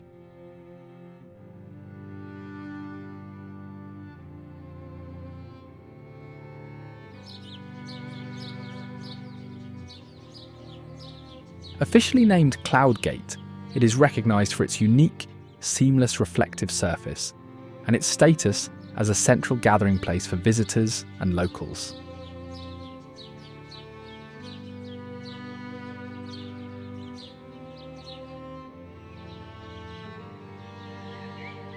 The official name was given by the artist, Anish Kapoor, inspired by the sculpture's ability to reflect the sky and the city's skyline, with the underside arch forming a gate to a concave chamber.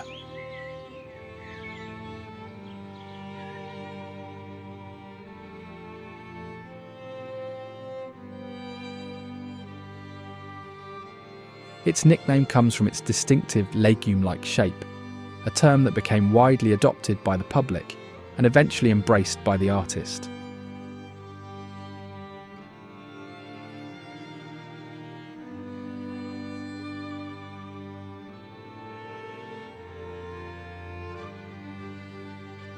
Constructed between 2004 and 2006 as part of a design competition for a public artwork in Millennium Park, the sculpture is composed of 168 precisely cut stainless steel plates, welded together and polished to create a seamless exterior.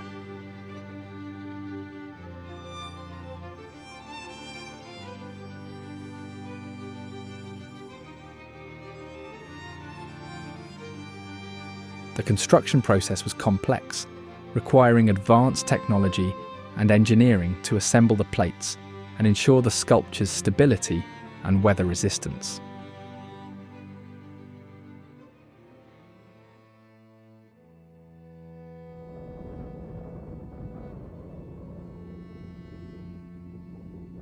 The Chicago River is known for flowing through the heart of downtown Chicago and for its famous tradition of dyeing the water green on St. Patrick's Day.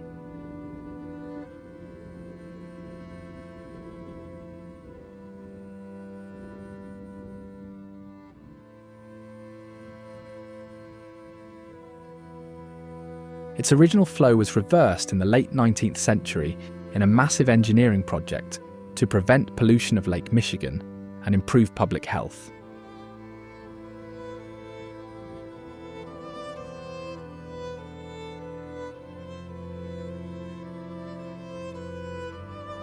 This reversal, completed in 1900, involved building a canal system to redirect the river's flow away from the lake and toward the Mississippi River watershed.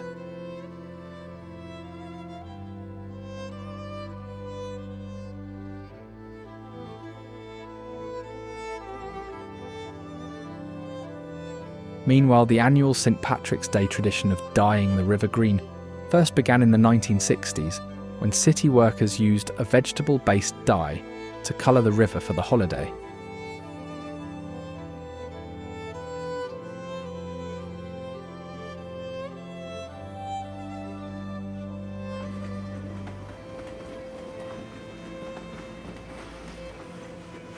The dye is now a closely guarded secret formula, and the event draws large crowds each year.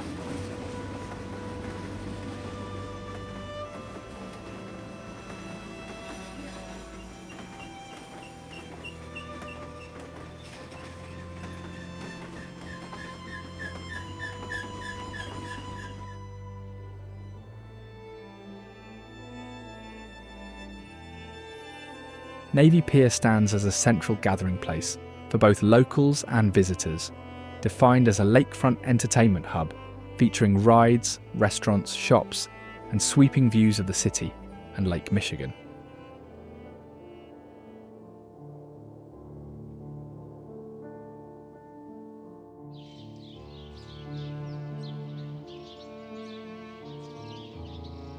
Its name was adopted in 1927 to honour naval veterans who served during World War I.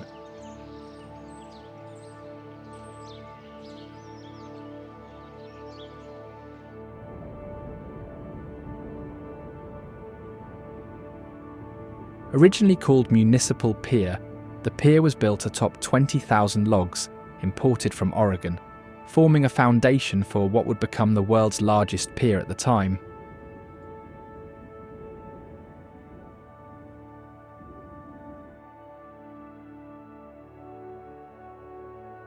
Over its lifetime, Navy Pier has served multiple roles. As a shipping and passenger dock, a military training centre during both World Wars, at a temporary university campus, and a site for expositions and public events.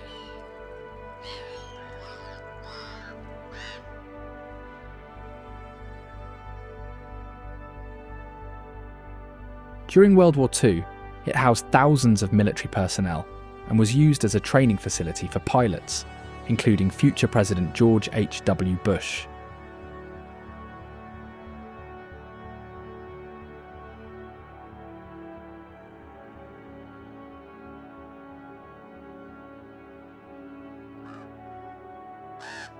Garfield Park is home to its historic field house and one of the largest and most impressive greenhouse conservatories in the United States.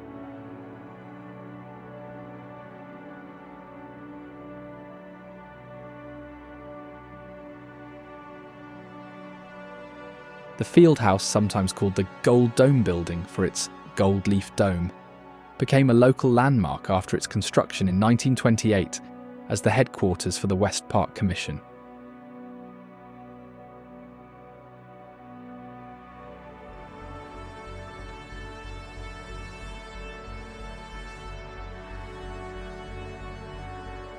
Meanwhile, the conservatory was designed by landscape architect Jens Jensen and opened in 1908, renowned for its vast indoor and outdoor plant collections.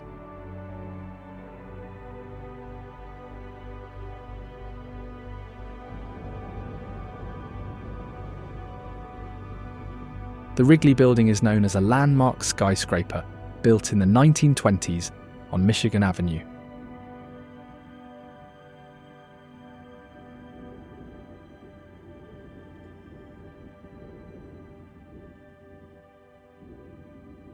It is instantly recognizable for its gleaming white terracotta facade and its prominent location at the intersection with the Chicago River.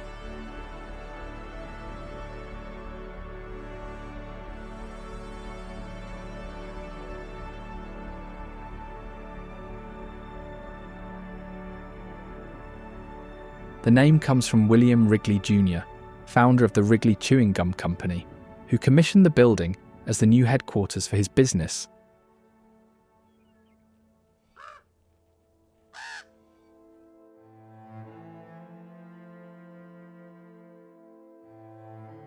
Interestingly, it was the first major office building north of the Chicago River and the first in the city to be air-conditioned.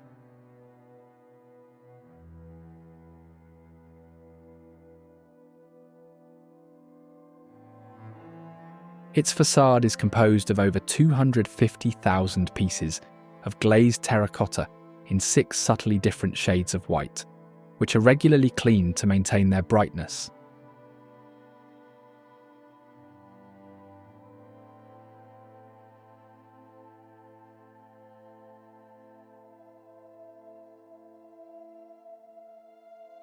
Its design was inspired by the Giralda Tower of Seville's cathedral, with French Renaissance details and a Beaux-Arts style.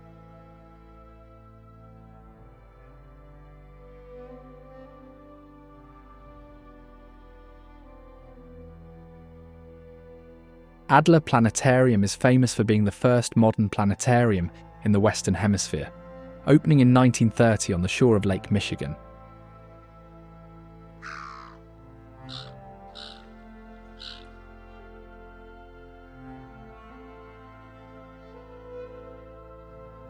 It was conceived as a classroom under the heavens, intended to make astronomy accessible to everyone.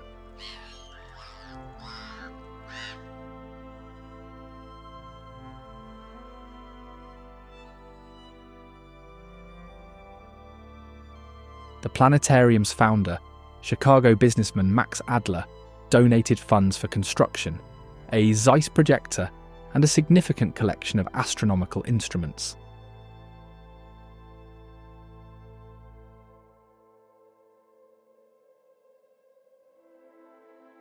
After visiting a Zeiss planetarium in Munich, Adler was inspired to bring the technology to Chicago and to dedicate his resources to philanthropy, leading to the establishment of the planetarium that bears his name.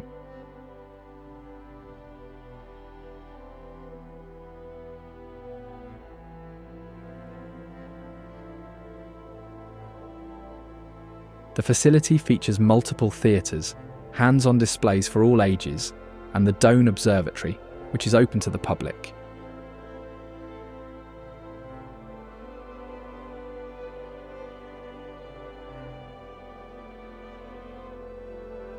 However, its dedication plaque does not include Pluto, as the planet was discovered after the plaque was made.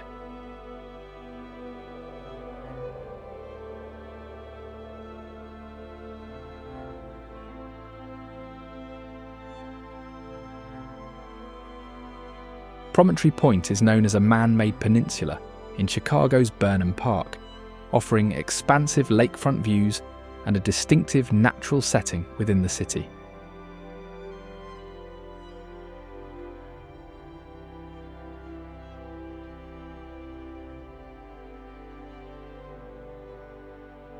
The site is recognised for its limestone stepstone revetment, central meadow, and as a popular gathering spot for residents and visitors.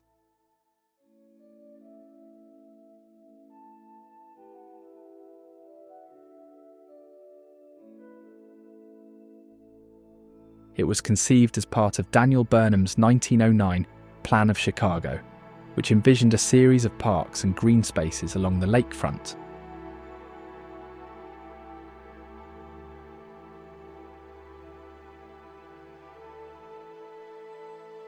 Construction of the peninsula began in the 1920s with landfill and the creation of a limestone revetment to protect the shoreline from erosion.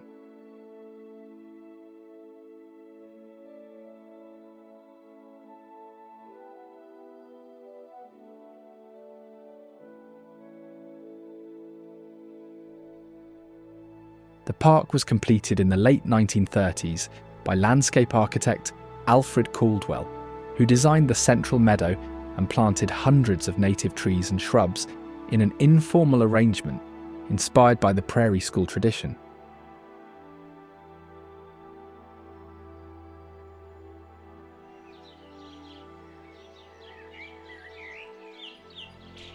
It once served as the site of radar towers for the Nike missile defense system during the Cold War, acting as a control center for a nearby missile base, though these systems were later dismantled after years of public protest.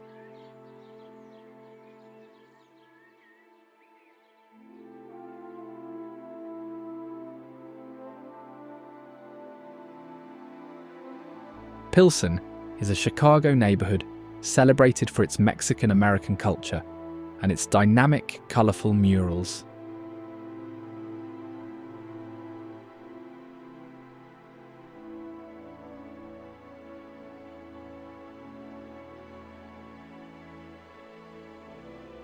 Early in its history, the neighborhood was home to Czech, Polish, and other Eastern European immigrants, and it was named after a popular local tavern called U Miasta Pilsnia, meaning near the city of Pilsen.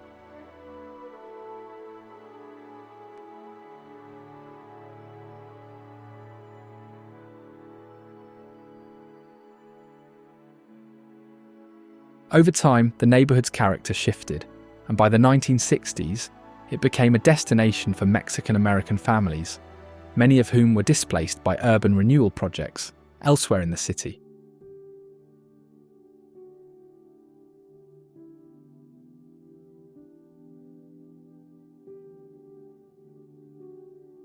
It became a stronghold for labor organizing and community activism, with residents working to improve living conditions and protect their rights.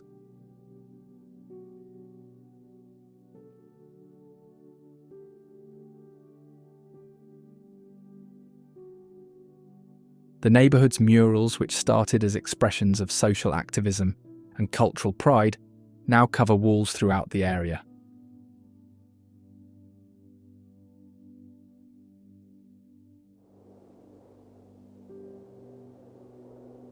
North Avenue Beach is known as a popular Lake Michigan beach with sweeping city skyline views and a distinctive beach house shaped like an ocean liner.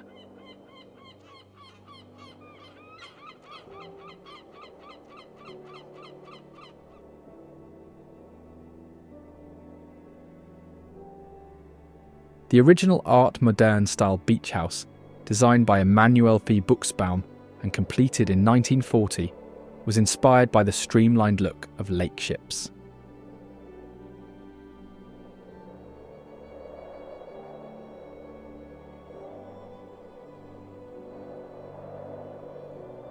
After decades of use, the original structure deteriorated and was replaced in 1999 by a new, larger building, still shaped like a boat, designed by Wheeler Kearns architects.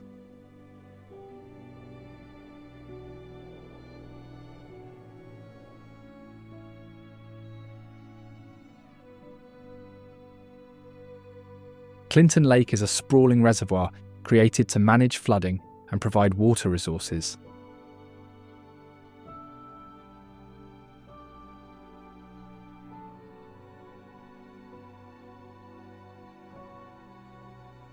The lake gets its name from Clinton, a small town that once stood near the area before the reservoir was built.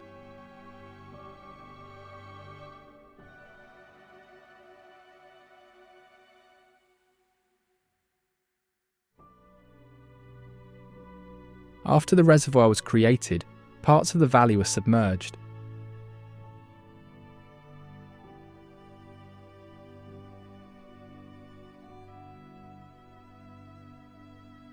Remnants of old bridges and foundations occasionally resurface during droughts, sparking curiosity about the submerged past.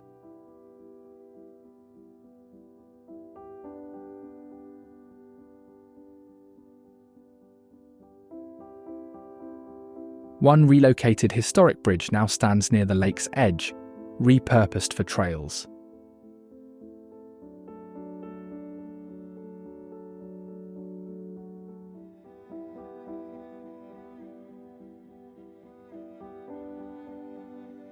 Today, the area is known for outdoor recreation, particularly fishing and boating.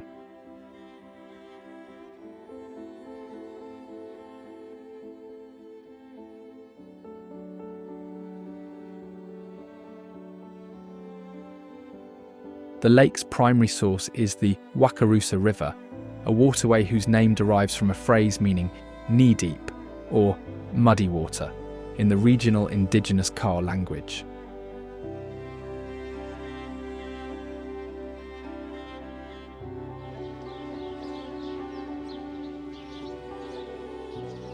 Before the lake's construction, the Wakarusa River frequently overflowed, disrupting farms and roads.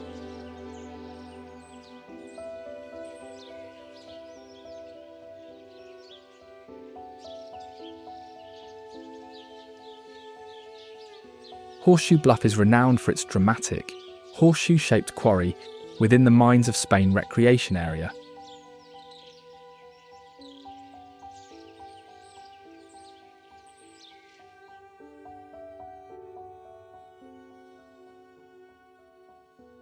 The bluff is part of the larger Mines of Spain area, named for early lead mining operations in the region.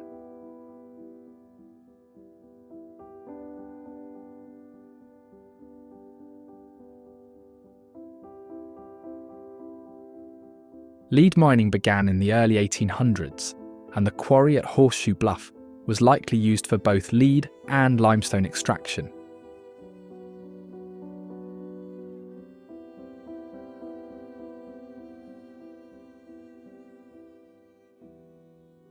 Today, the site is a favourite for rock climbers who use the exposed limestone for bouldering and climbing.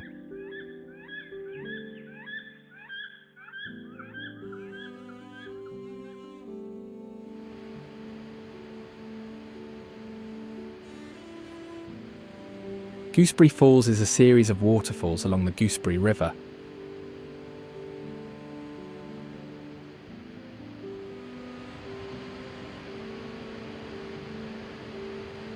The falls were formed over 1.1 billion-year-old basalt bedrock, shaped by ancient lava flows and erosion from the last glacial retreat.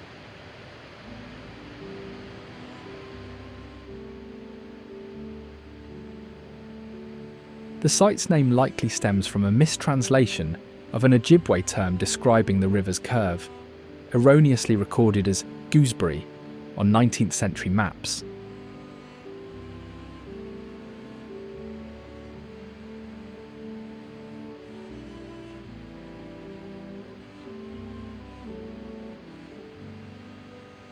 Loggers in the 1880s used the river to float timber, constructing a wooden sluice to bypass the falls.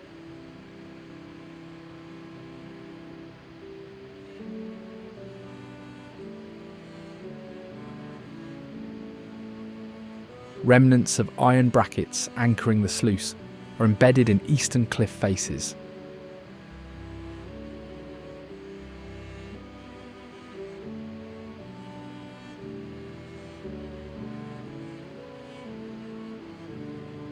Potato River Falls features both an upper and lower section, with wooden staircases and viewing platforms that allow visitors to safely observe the falls from different angles.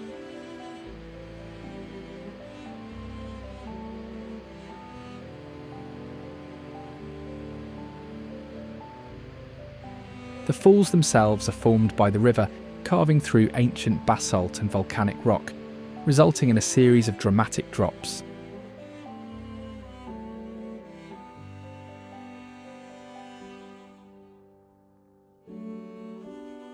Muskegon is recognised for its harbour on Lake Michigan, lively waterfront and long history as a centre for fishing, boating and sailing regattas.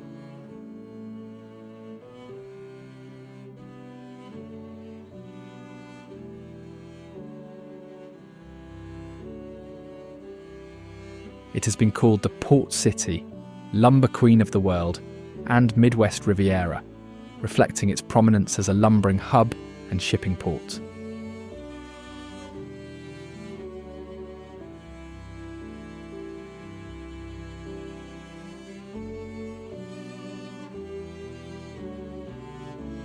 Many neighbourhoods began as separate villages, such as Bluffton, which was later annexed by Muskegon.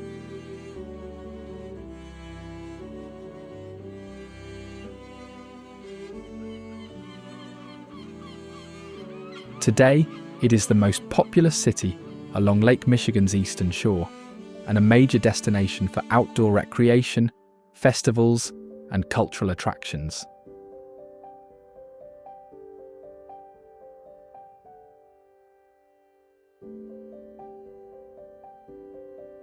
The Charles H. Hackley House, sometimes called Hackley Castle, is a Queen Anne-style mansion built by lumber baron Charles Hackley in the late 1800s.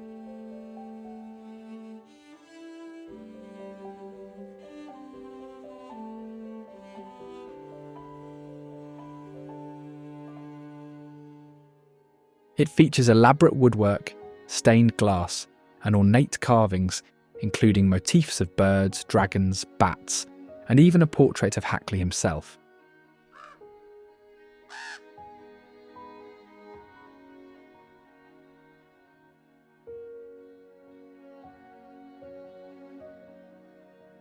The house is part of the Hackley and Hume Historic Site and is open for guided tours.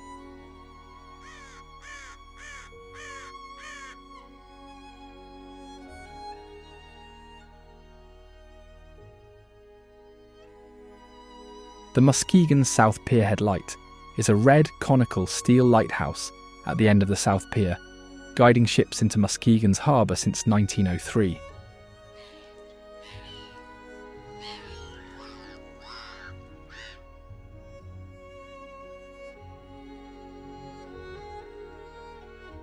Volunteers serve as lighthouse keepers, helping with tours and sharing the structure's history.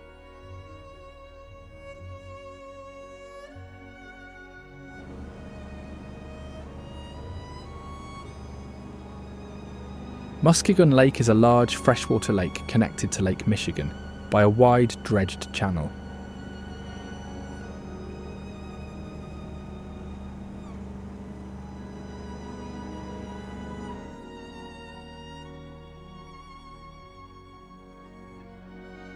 It is home to several marinas and yacht clubs, and the city welcomes sailors with over 1,000 slips.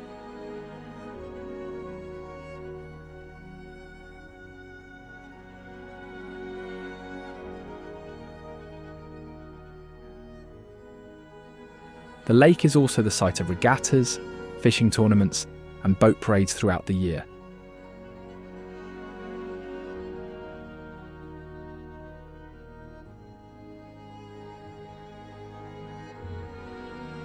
The channel is protected by seawalls and marked by lighthouses, ensuring safe passage for vessels entering from Lake Michigan.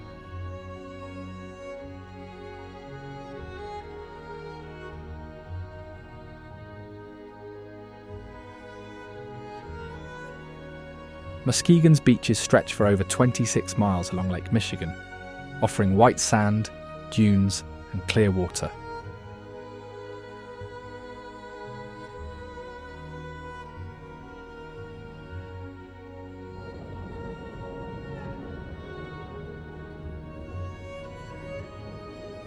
Pere Marquette Park is the most famous, with a wide beach, volleyball courts, playgrounds, and views of the lighthouse.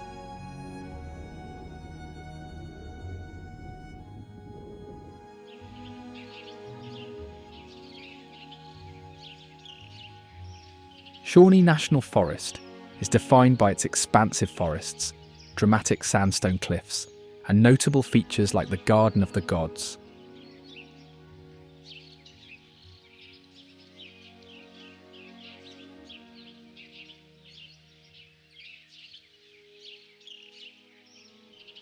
Its name honours the Shawnee people, a Native American tribe that once inhabited the region.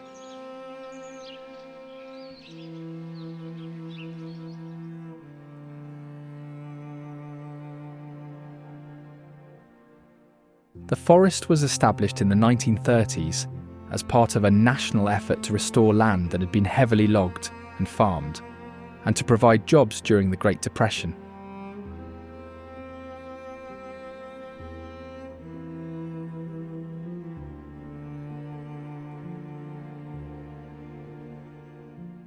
Meanwhile, the Garden of the Gods boasts unique rock formations, which have been given names based on their shapes, such as Camel Rock and Anvil Rock.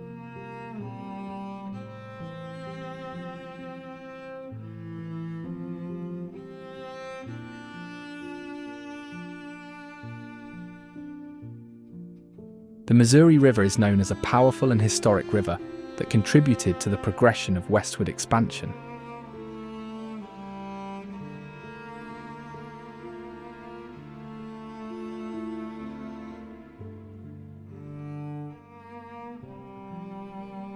It continues to flow through the heartland of several states, including North Dakota, South Dakota, Nebraska, Iowa, Kansas, and Missouri.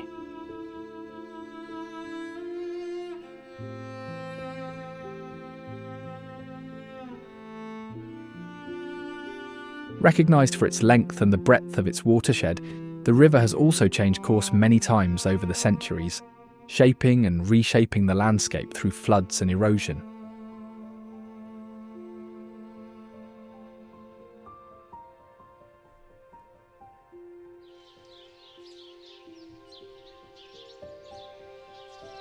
Its name is derived from the indigenous people known as the Missourian, whose name in their language is thought to mean people with wooden canoes, or people of the big canoes.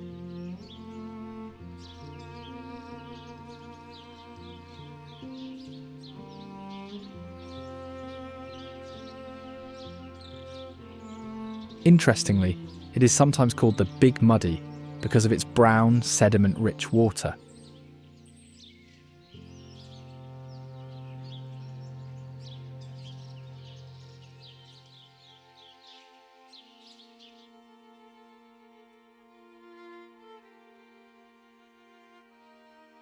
Along the Ohio River is Cincinnati, a dynamic riverfront city that combines historic charm with a thriving arts, food, and sports scene.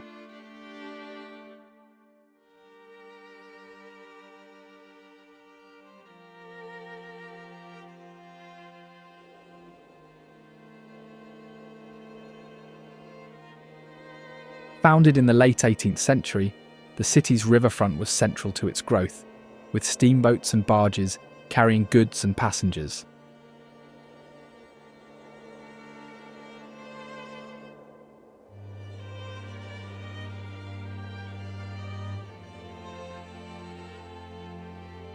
It became known as the Queen City of the West for its rapid expansion and economic importance, even pioneering the first professional fire department in the United States.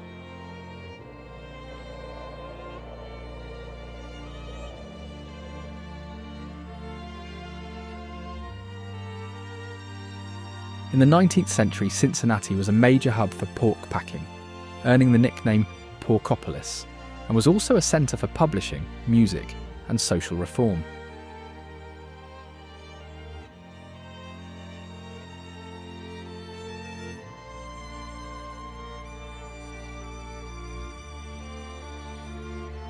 Additionally, it is home to the oldest professional baseball team, the Cincinnati Reds, which was established in 1869.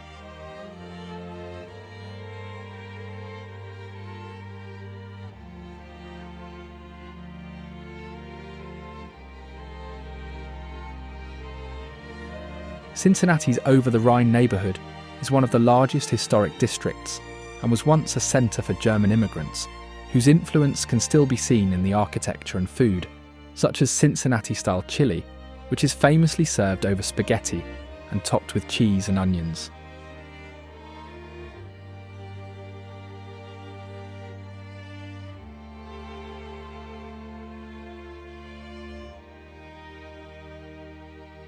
The Great American Tower is Cincinnati's tallest skyscraper, instantly recognisable by its tiara-shaped crown that illuminates the city skyline at night.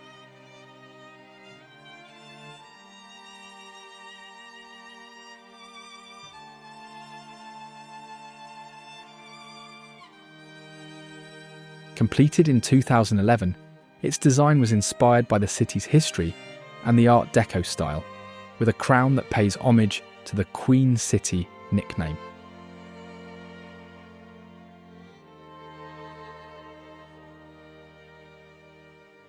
Loveland Castle is known as a hand-built, medieval-style stone castle located outside the city, with its construction beginning in the 1920s. It is the vision of Harry Andrews, a World War I veteran and Boy Scout leader who started building it by hand using stones collected from the Little Miami River.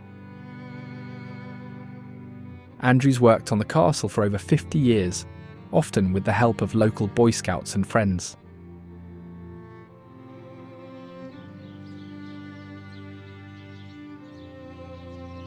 Located in the Black Hills region, Wind Cave National Park is best known for its mixed prairie ecosystem and extensive cave system, the latter of which is one of the longest and most complex in the world.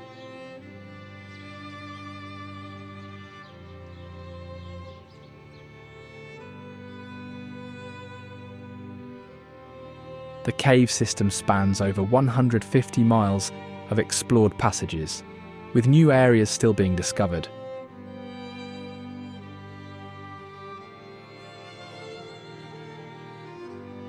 It is particularly famous for its unique boxwork formations, which are thin, honeycomb-like structures made of calcite.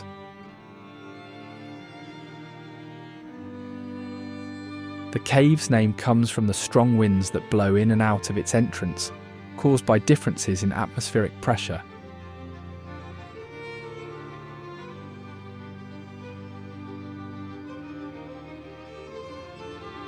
The American bison in Wind Cave National Park are a key feature of the park's ecosystem.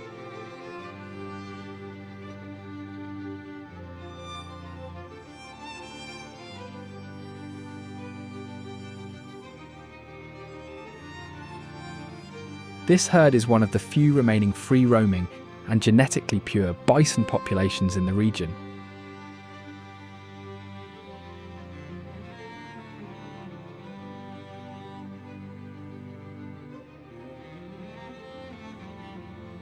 The park's bison herd originated from 14 animals transferred from the New York Zoological Park in 1913 and 1916.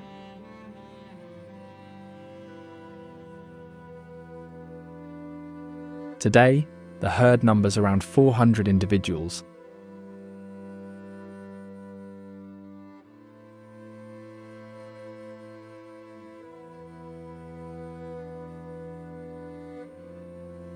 They are well adapted to the park's mixed grass prairie, where they graze on grasses and sedges.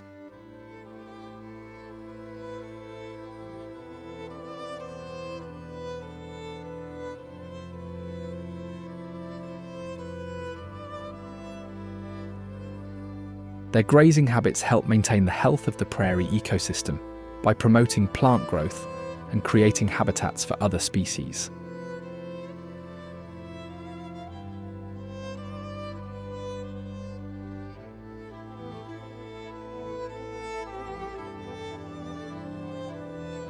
A common sight in Wind Cave National Park is the pronghorn, with their swift speed and graceful, antelope-like appearance as they roam the rolling plains of the park.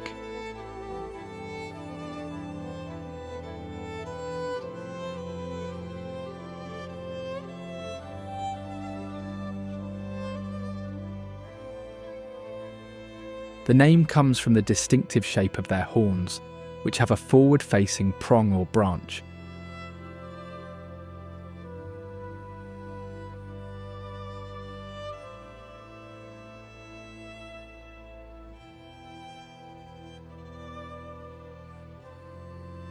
Though often called antelopes, pronghorns are not true antelopes, but are the only surviving member of their own family, Antilocapridae.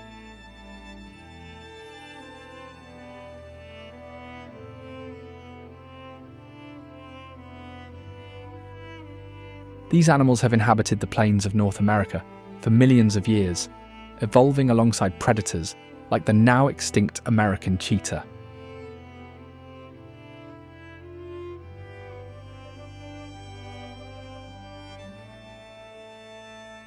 Their incredible speed, capable of running up to 60 miles per hour, makes them the fastest land animal in the Western Hemisphere.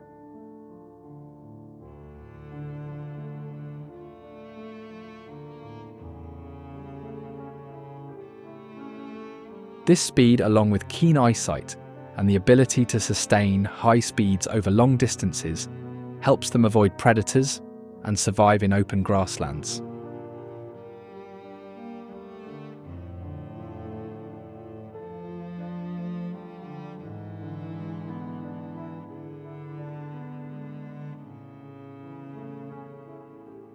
Their migration routes are also among the longest of any land mammal in the region.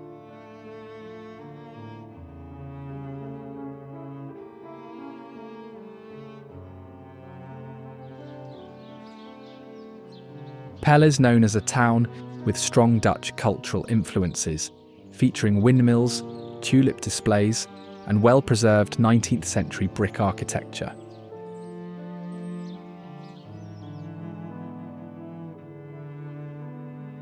It was established by Dutch immigrants led by Dominee Hendrik Peter Schulte, who sought to create a community based on their religious and cultural traditions.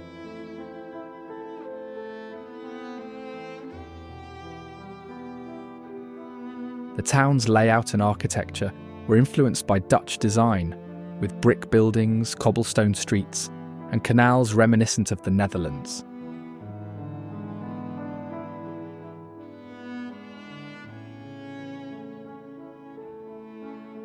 Omaha is known as the Gateway to the West, a name rooted in its founding along the Missouri River at a key crossing point called Lone Tree Ferry.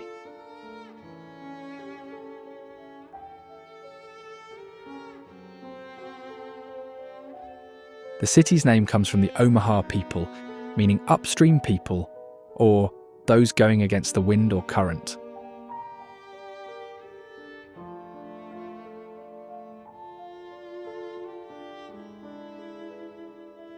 Established in the mid-1800s, the city quickly became a centre for transportation, railroads and commerce, later gaining fame for its stockyards and meatpacking industry, which at one point surpassed Chicago's in size.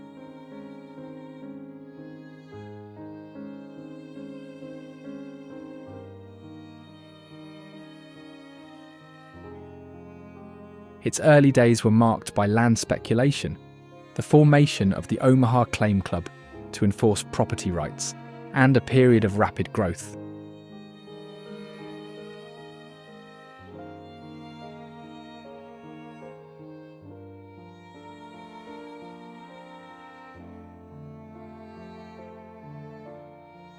Additionally, it is known historically to host the Trans-Mississippi Exposition, a World's Fair that introduced the city to a national audience.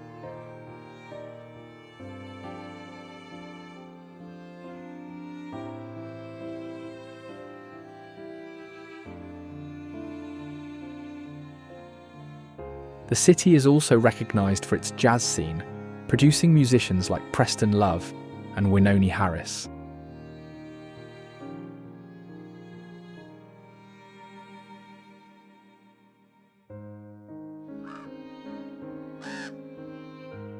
The Bob Kerrey pedestrian bridge is a cable-stayed footbridge spanning the Missouri River, connecting Omaha to Council Bluffs.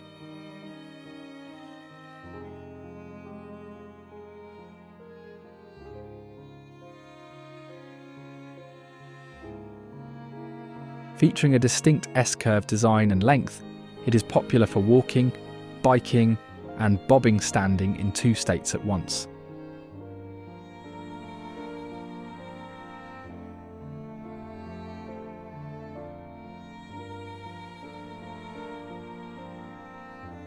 The bridge is named after Senator Bob Kerrey, who secured funding for its construction.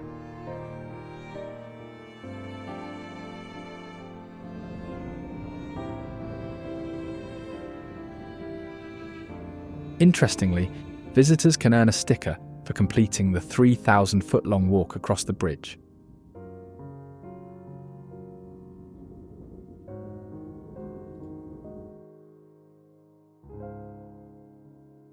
Monroe Lake is Indiana's largest inland lake, recognised for its popularity among boaters, campers, and wildlife enthusiasts.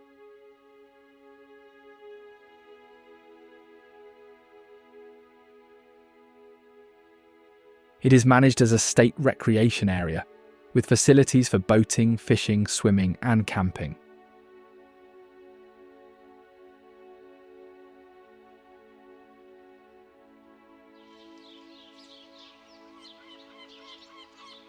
Interestingly, it is a hotspot for bird watching, with over 200 species of birds recorded in the area, including bald eagles and ospreys.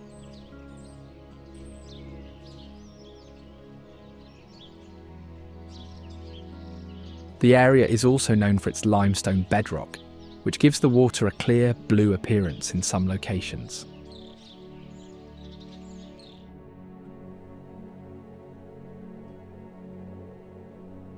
Frankenmuth is renowned for its Bavarian theme, festivals, famous chicken dinners, and Bronner's Christmas Wonderland, the largest Christmas store in the world.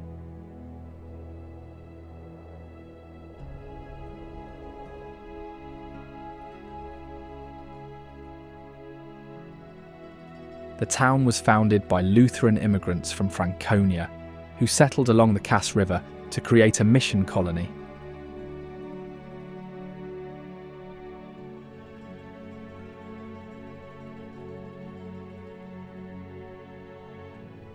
Its name comes from two German words, Franken, representing the province of Franconia in Bavaria, and Muth, meaning courage.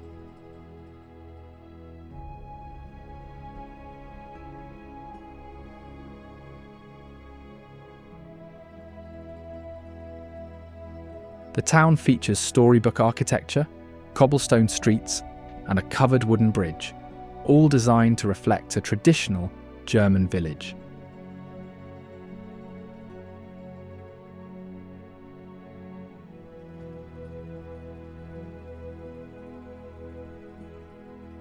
Tetagouche State Park stands out for its dramatic landscapes, including high falls, the tallest waterfall entirely within Minnesota, and its mix of inland lakes, rivers, and rocky overlooks.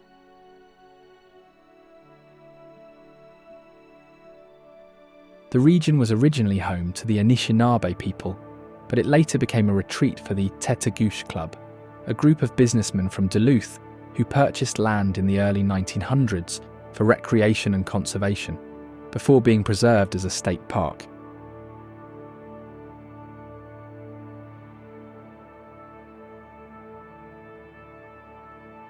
Additionally, it is one of the few state parks in Minnesota where rock climbing is allowed, with Shovel Point and Palisade Head serving as popular climbing destinations.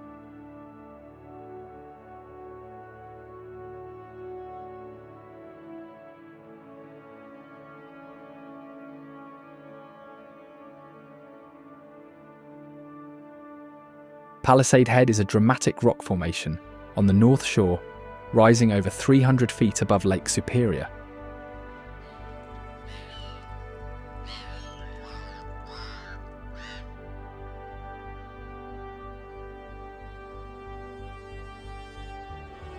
Historically, Palisade Head was formed about 1.1 billion years ago by a thick flow of rhyolitic lava during the Precambrian era.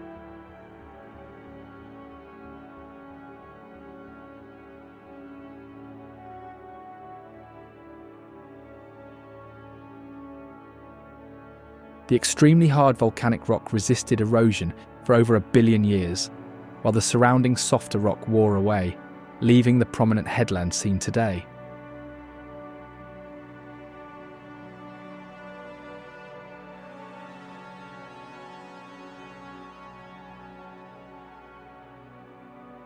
The area became more accessible to visitors after the completion of Highway 61 in the 1920s.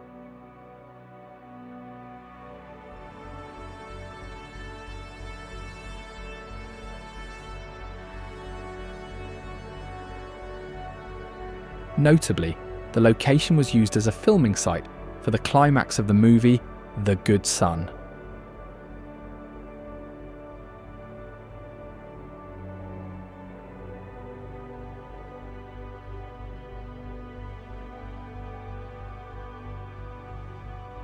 Wichita, the largest city in its state, is known as the Air Capital for its historic role in aircraft manufacturing.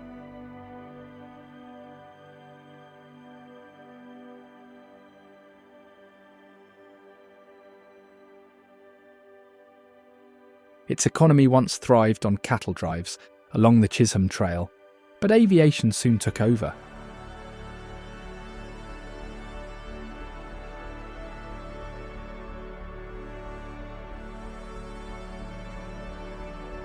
Early plane factories operated in converted farm facilities, and the city became a hub for pioneering aircraft designs.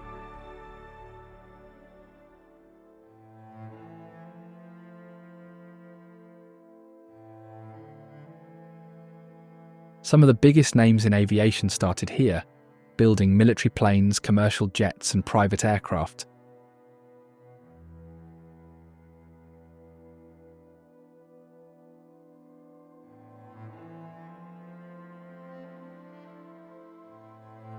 Factories still produce planes today, keeping the city at the centre of the industry.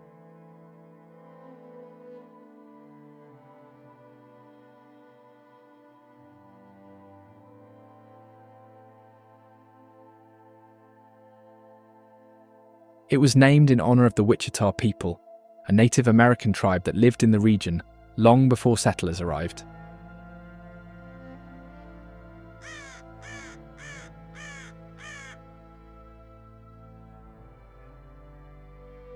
Standing where the Arkansas and Little Arkansas rivers meet is the Keeper of the Plains, a 44-foot steel sculpture of a Native American figure holding a flame. Erected in the 1970s, it honours the region's indigenous roots and serves as a cultural landmark.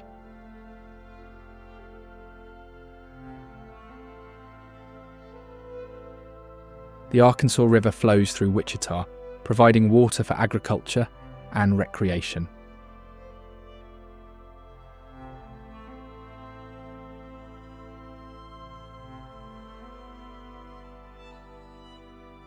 It was prone to seasonal flooding, a trait that has fueled both opportunity and conflict.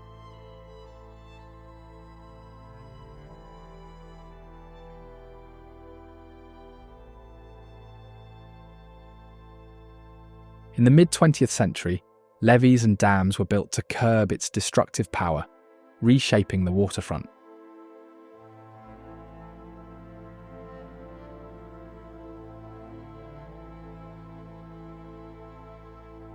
Today, the riverbanks host festivals and gatherings, though older residents recall when unpredictable waters dictated daily life.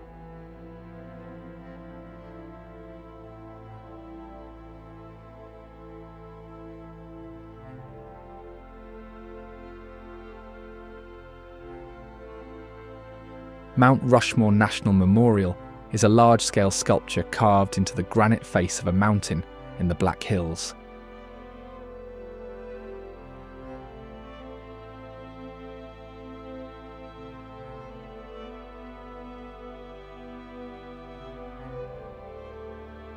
It features the 60-foot tall heads of 4 US presidents: George Washington, Thomas Jefferson, Theodore Roosevelt, and Abraham Lincoln.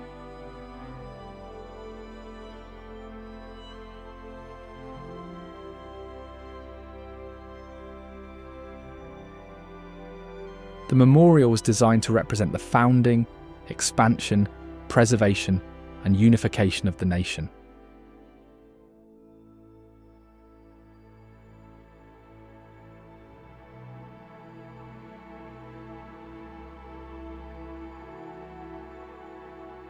The project was conceived in the 1920s by historian Doane Robinson to promote tourism in the region.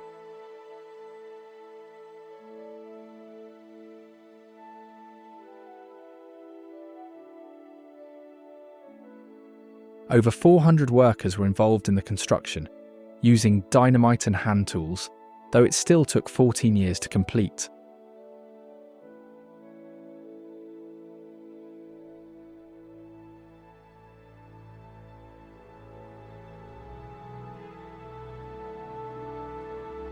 Today, the memorial attracts around 2 million visitors annually,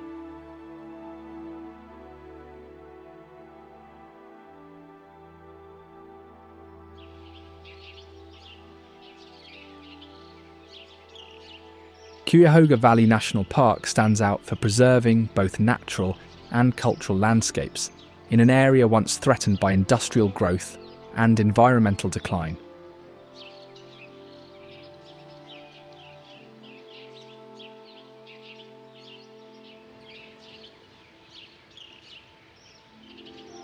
Before getting its title, the Cuyahoga River became a national symbol of environmental crisis after several fires, most notably in 1969.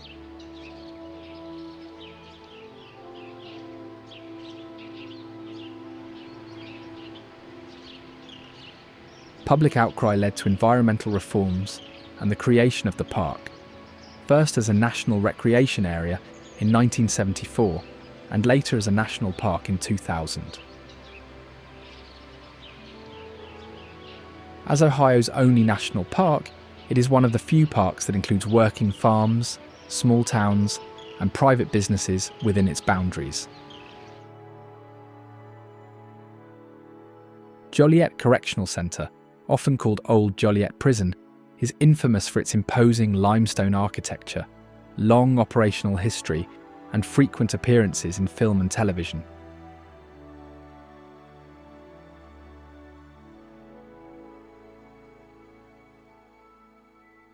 The first inmates arrived in 1858 and began constructing the larger prison around themselves, including quarrying the limestone.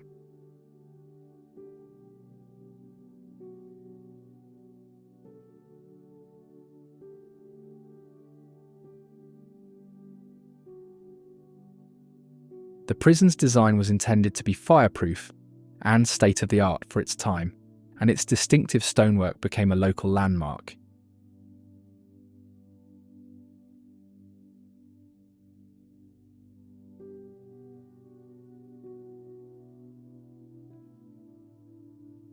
Over its history, it housed both criminals and prisoners of war, and it was notorious for overcrowding and harsh conditions, with reports of unsanitary and dangerous environments emerging as early as the late 1800s.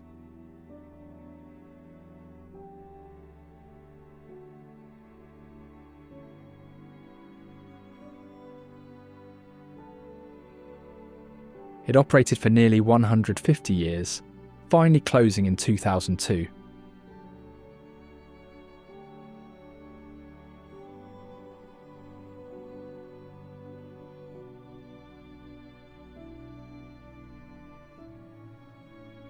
After closure, the site suffered from vandalism and deterioration until preservation efforts began, led by the Joliet Area Historical Museum and community volunteers.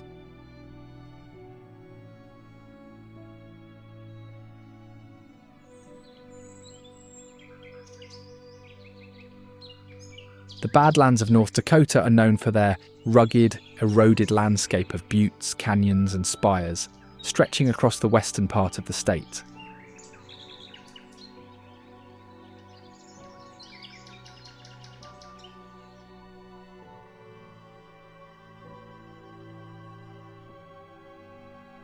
The Lakota and their ancestors hunted in the area, using the secluded valleys for camps and scanning the region from high points for game and safety.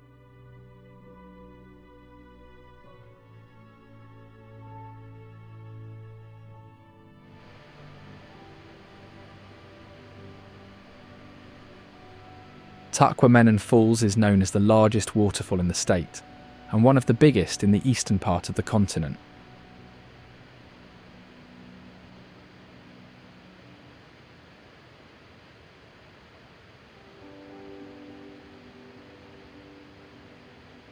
The site features two main waterfalls, the Upper Falls, which is wide and has a dramatic drop, and the Lower Falls, a series of 5 smaller cascades surrounding an island.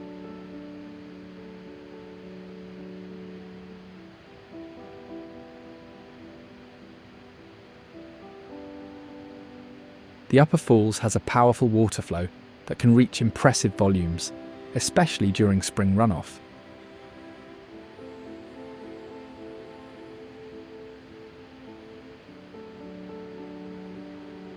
The Lower Falls is accessible by a short trail or by renting a rowboat, allowing visitors to explore the island and get close to the Cascades.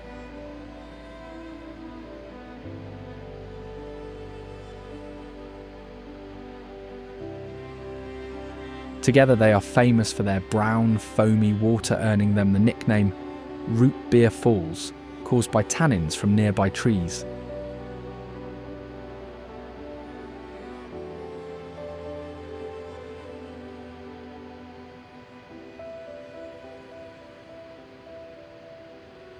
They were also notably mentioned in Henry Wadsworth Longfellow's poem Song of Hiawatha, where the main character builds a canoe by the rushing Taqua.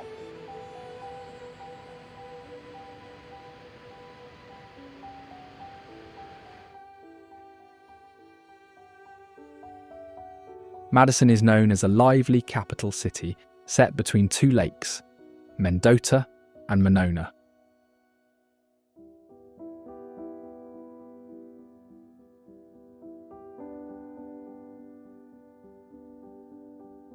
The city stands out for its university atmosphere, progressive politics, and active lakefront lifestyle.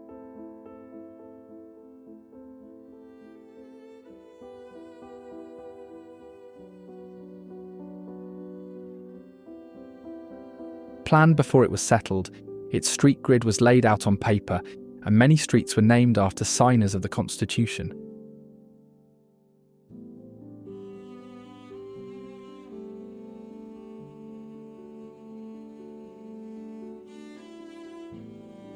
In fact, it was named after James Madison, the fourth president, when it was selected as the capital in the 1830s.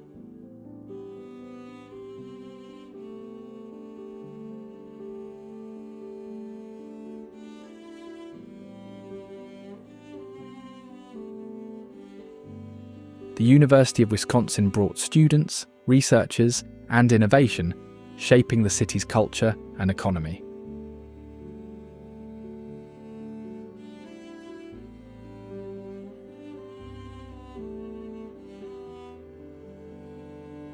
The city became known for its political activism, especially during the 1960s, when it was a centre for protests and social change.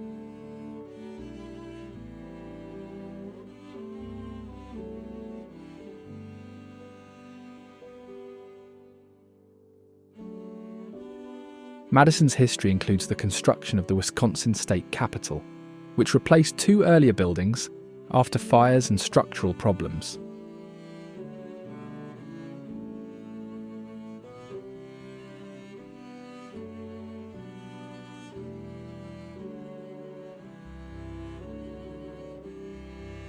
The current Capitol, completed in 1917, features the only granite dome in the country and is modelled after the US Capitol.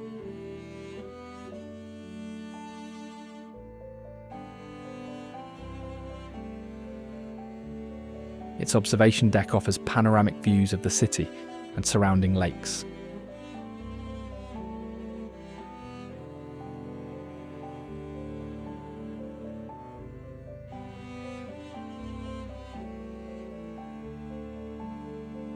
The building is adorned with murals, marble from around the world, and the iconic gilded statue, Wisconsin, atop the dome.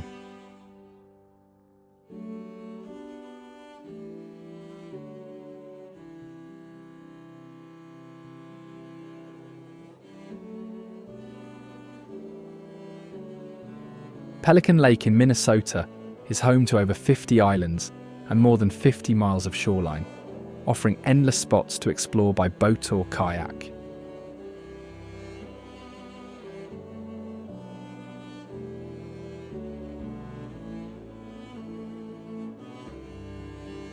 Early logging was important to nearby communities, but as logging declined, tourism and recreation became the main draws.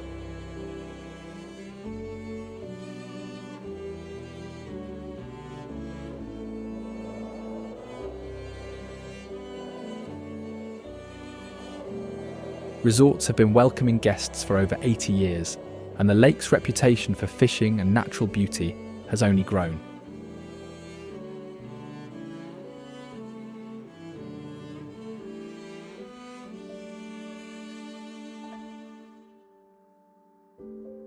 Columbia is known as a lively college town, home to the University of Missouri, and recognized for its indie shops, festivals, and a strong arts and food scene.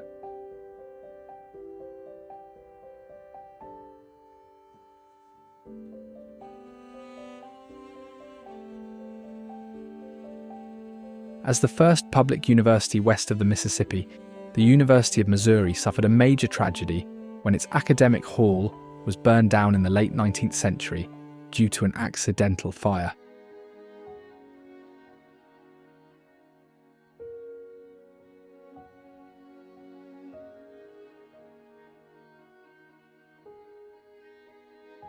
However, this led to the construction of the iconic columns that now serve as the university's landmark.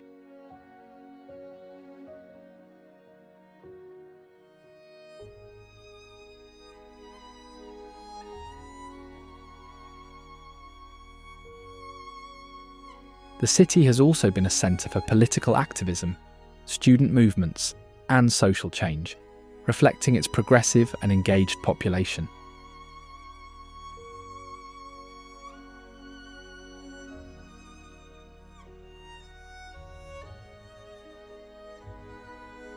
The Grand Haven South Pierhead Outer Lighthouse is a well-known navigational aid marking the entrance where the Grand River meets Lake Michigan.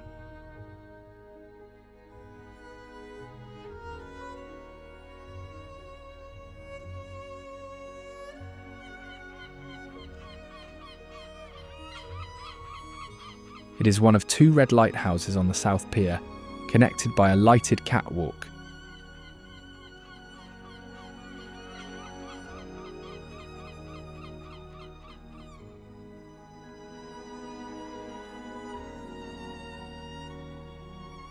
The catwalk, still present today, allowed keepers to reach the lighthouse safely during storms and high waves.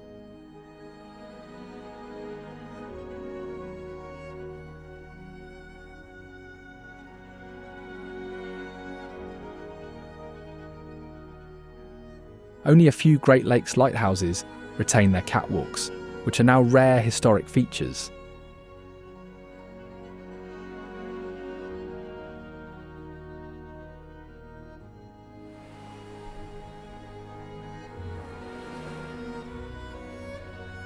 The lighthouse stands on a concrete base shaped like a ship's bow.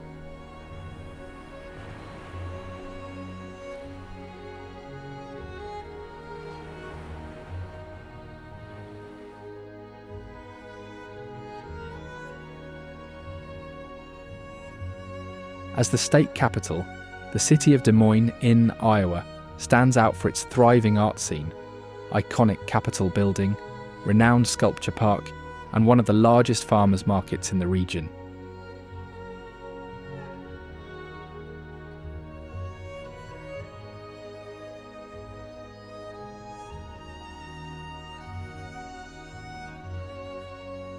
The city was chosen as the capital in the mid-1800s, selected for its central location and access to river transportation.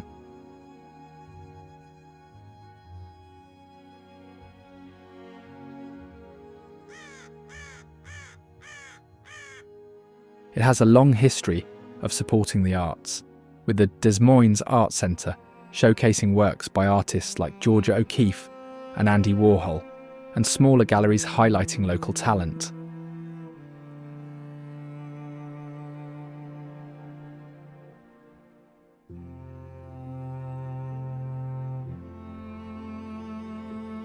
The city's art scene is described as passionate and accessible, with opportunities for emerging and established artists to connect with the community.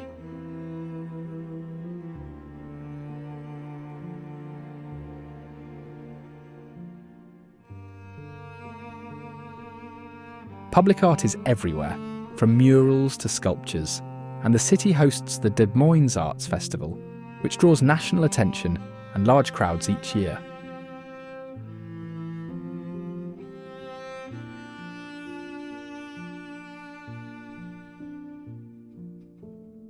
Through the heart of Iowa, the Des Moines River is the largest river crossing Iowa, beginning in southern Minnesota and flowing southeast until it joins the Mississippi River.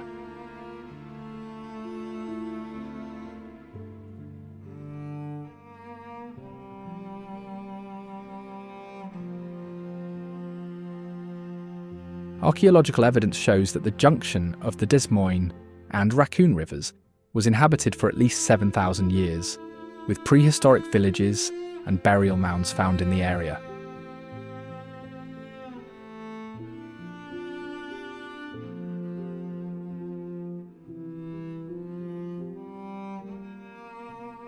The river was a main route for trade and transportation in the 19th century, supporting steamboat traffic until railroads became dominant.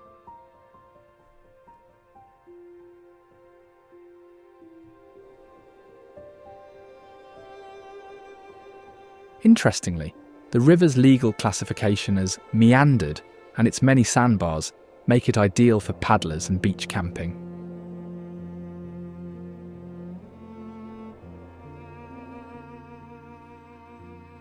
The Corn Palace is a unique building located in Mitchell City, first constructed in 1892 as a way to showcase the region's agricultural products and attract visitors.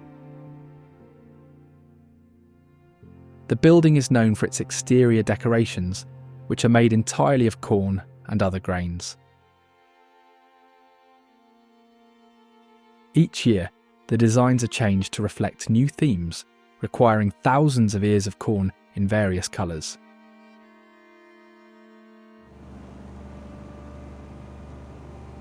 The Wisconsin River has a winding path through forests, sandstone cliffs and wide floodplains, making it a favourite for paddling, fishing and scenic drives.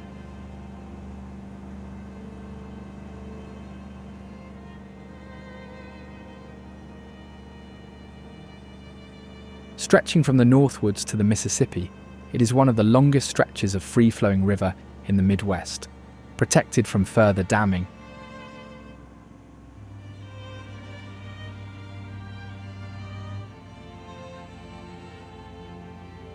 Sandbars appear and disappear with the water level, offering primitive camping and unique riverbank exploration.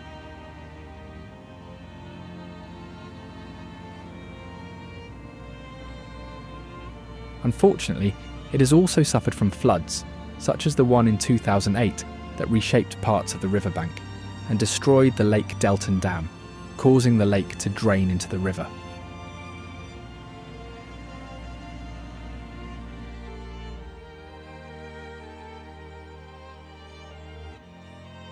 Port Huron is a key border city at the southern end of Lake Huron, being a gateway to Sarnia, Ontario, across the St. Clair River.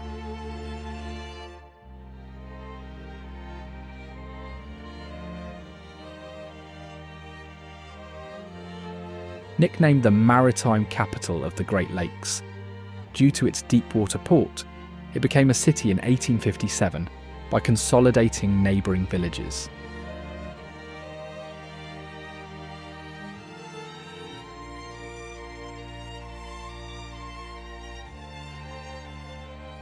Its population surged after the Civil War, partly because it was a major immigration point, second only to New York City at the time.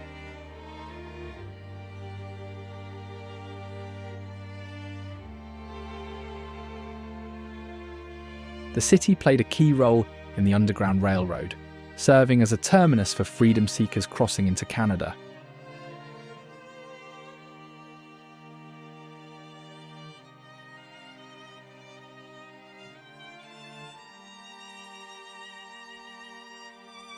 Interestingly, it was also the site of Michigan's first commercial petroleum production and hosted the world's first international underwater railroad tunnel in 1890.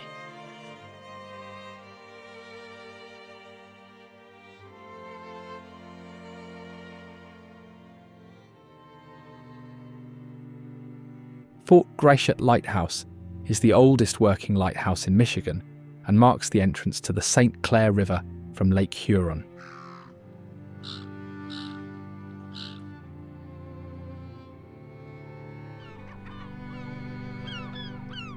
The original lighthouse was built in 1825, but collapsed in a storm in 1828.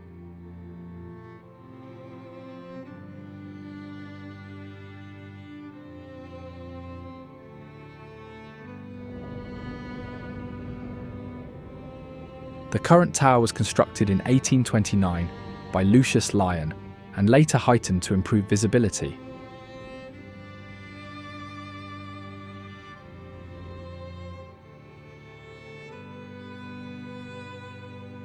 The lighthouse was named after Fort Gratiot, itself named for Charles Gratiot, the engineer who supervised the fort's construction.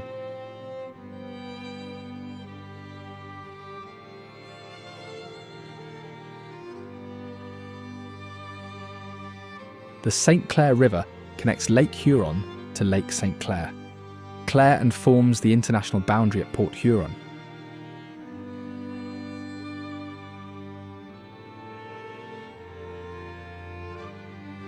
It is a major shipping route and part of the Great Lakes Waterway, supporting cargo vessels, recreational boating, fishing, and swimming.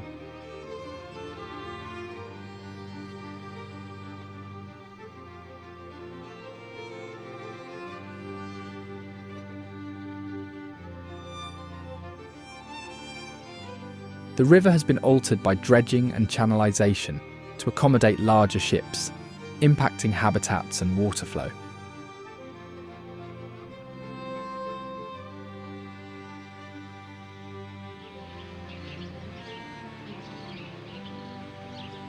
Caribou Falls is a scenic waterfall, located within the Superior National Forest in Minnesota, accessible by a short trail, and features a wooden observation platform.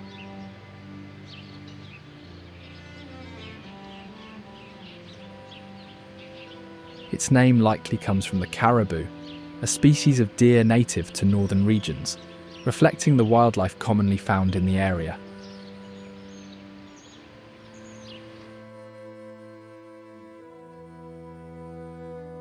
Independence Temple in Missouri is known for its spiraling modernist architecture and its role as a symbol of peace, sacred to the community of Christ.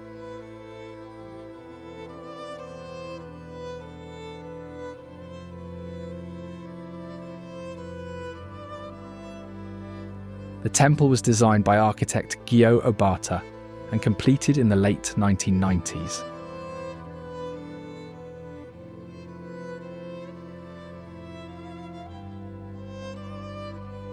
It replaced an earlier temple and was envisioned as a place dedicated to the pursuit of peace, reconciliation, and spiritual growth.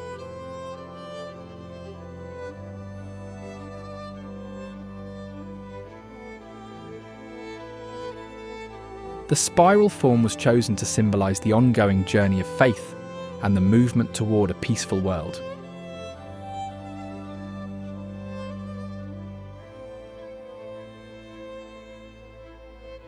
Interestingly, it is open to people of all faiths and backgrounds, not just members of the community of Christ.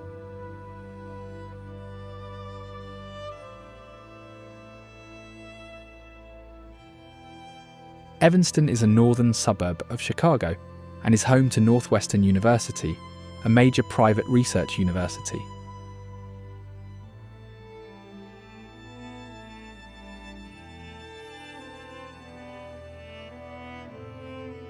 It grew as a residential community for faculty and students of Northwestern University, as well as for workers in nearby Chicago.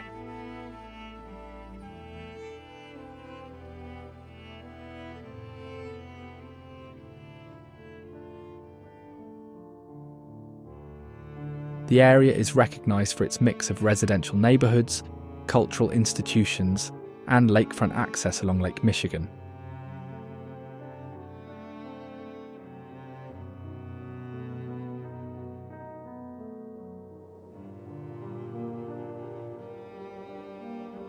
Grosse Pointe Lighthouse is known as a National Historic Landmark, built in 1873 to guide ships safely into Chicago's harbour and warn them of dangerous shoals off Evanston's shoreline.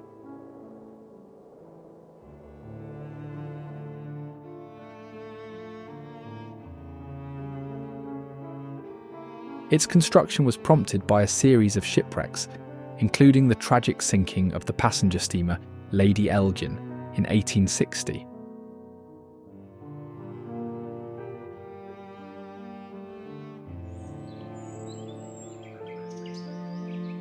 This resulted in hundreds of lives lost and led Evanston residents to petition Congress for a lighthouse.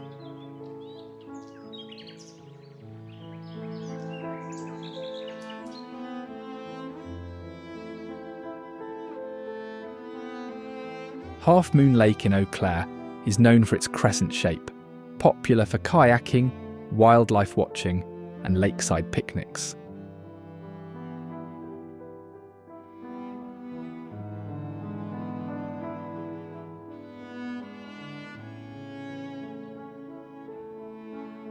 The lake's name comes from its distinctive half-moon or crescent form, created as an oxbow from the former course of the Chippewa River.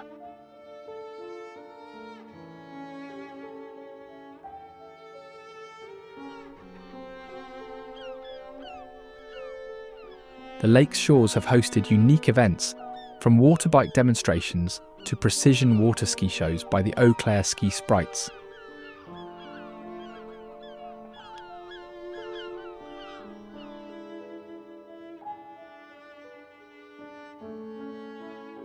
Fort Wayne is known as a lively city in northeastern Indiana, recognised for its revitalised riverfront, strong arts community, and family-friendly attractions.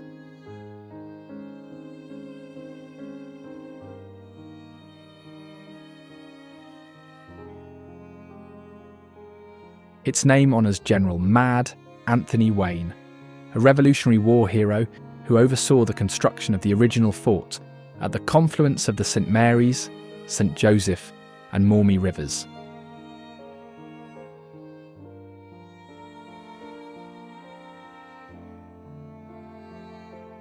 Unfortunately, the city has suffered from devastating floods, especially the Great Flood of 1982, which led to major riverfront improvements and flood control projects.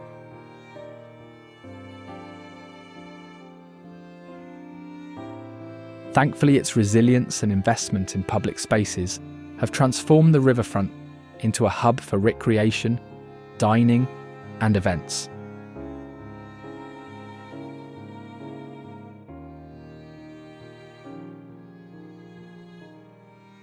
Harbour Park Marina, also called East Tower State Dock, is a central feature of downtown East Towers, located at the intersection of US 23 and Newman Street.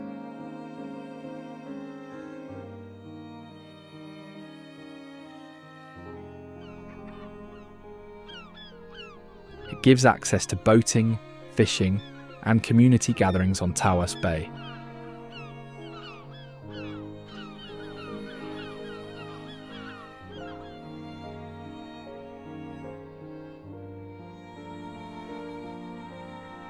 Tawas Point Lighthouse is a historic beacon located in Tawas Point State Park, marking the entrance to Tawas Bay from Lake Huron.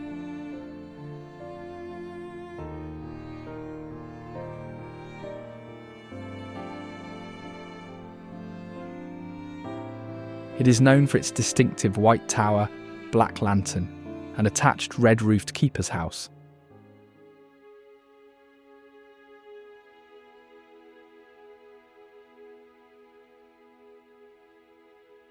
The Crazy Horse Memorial is an ongoing large-scale mountain carving, located about 17 miles from Mount Rushmore.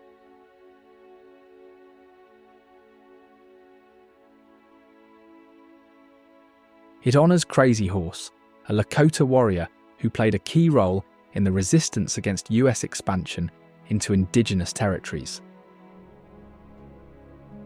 The memorial was commissioned by Lakota elder Henry Standing Bear and is being carved by the Zielkowski family, who have worked on the project since its inception in 1948.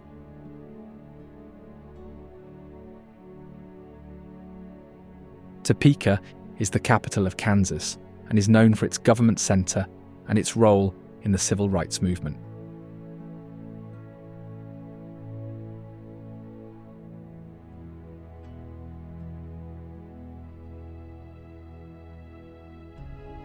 The city became famous for its connection to Brown v. Board of Education, the landmark Supreme Court case that ended racial segregation in public schools.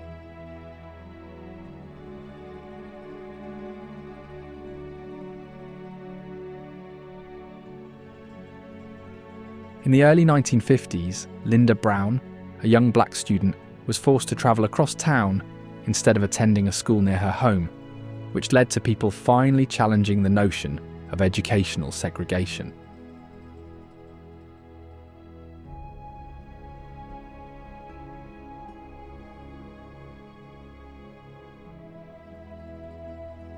The city is home to the Kansas State Capitol building, where laws are made and leaders debate policies.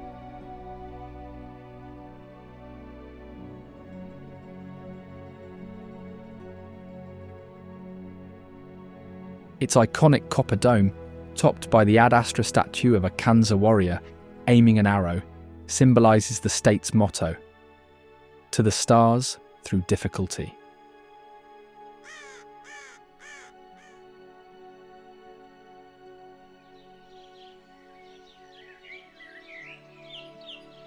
It is also filled with murals by John Stuart Curry that depict moments in state history.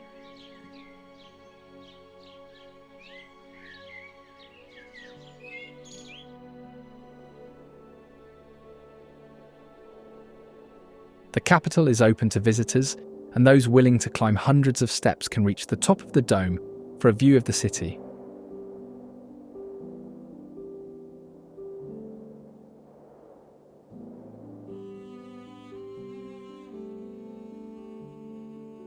Jeffrey Mansion is known as an elegant estate built in 1905 in Bexley, now serving as a public park and event space surrounded by wooded trails and open green areas.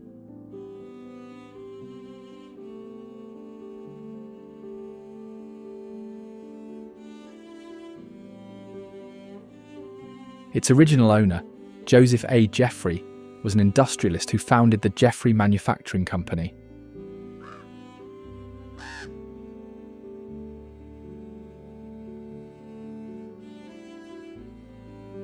The mansion was constructed as a family home and designed in the English Tudor style, featuring ornate woodwork, stained glass, and grand staircases.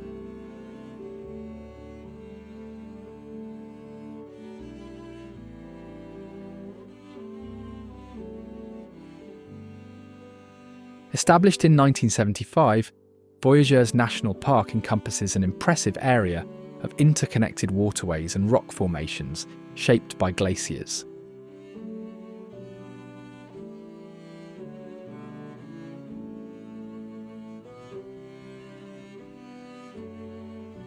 Most of the park is accessible only by boat, making it unique among national parks.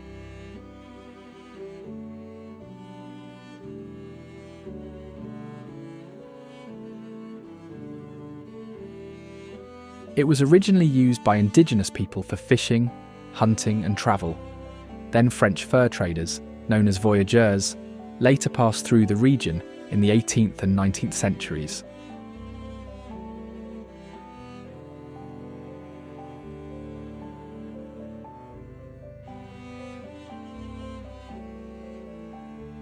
They transported furs and goods by canoe, following the same waterways that now make up much of the park.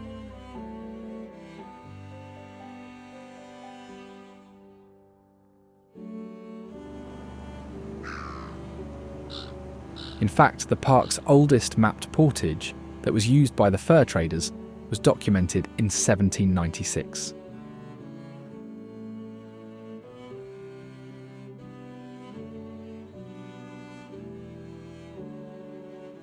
Its bedrock also contains 2.7 billion-year-old granite, which is among the oldest exposed rocks in the region.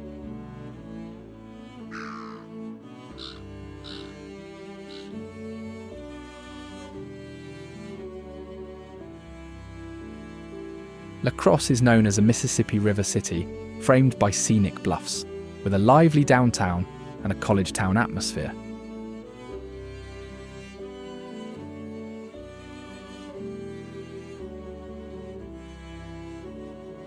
Historically, La Crosse grew rapidly in the 19th century thanks to its location on the river and the arrival of the railroad.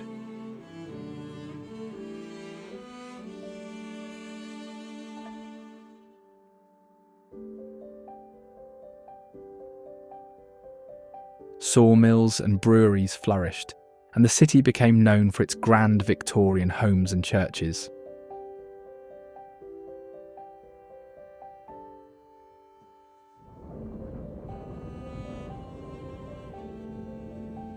The University of Wisconsin-La Crosse, founded in the early 20th century, brought a steady stream of students and contributed to the city's energetic vibe.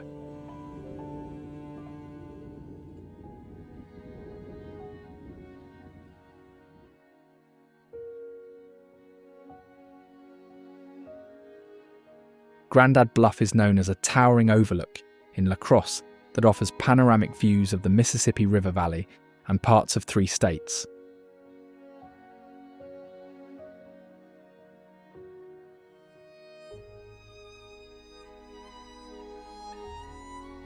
It is home to a large stone shelter built by the Works Progress Administration during the Great Depression, which offers visitors a place to rest while enjoying the views.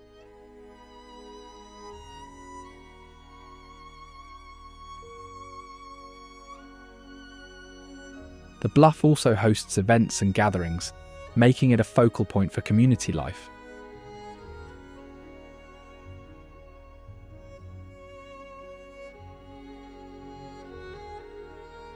Detroit is Michigan's largest city and a global symbol of the automotive industry, often called the Motor City.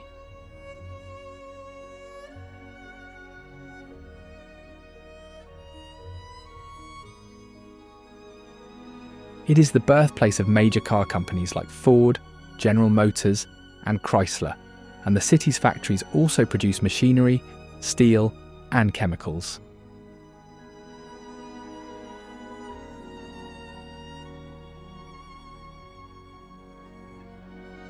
Its name comes from the French word for strait, referring to its location on the strait connecting Lake St. Clair and Lake Erie.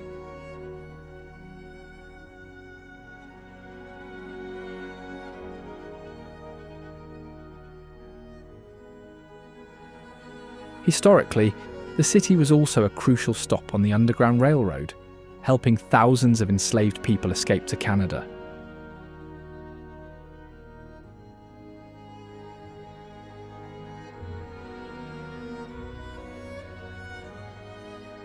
Activists like George de Baptiste and Laura Smith Haviland played significant roles in this effort.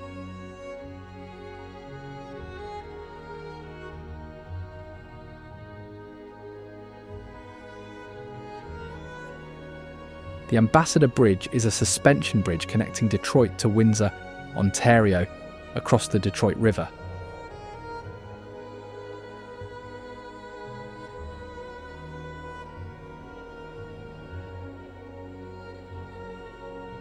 Opened in 1929, it is the busiest international border crossing in North America by trade volume, carrying more than a quarter of all merchandise trade between the two countries.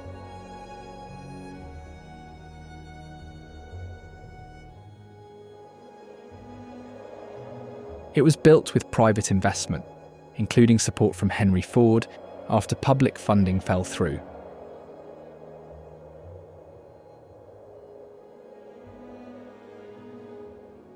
The bridge has seen dramatic events, including construction accidents, protests, and attempted record-breaking high dives that were abandoned due to dangerous currents.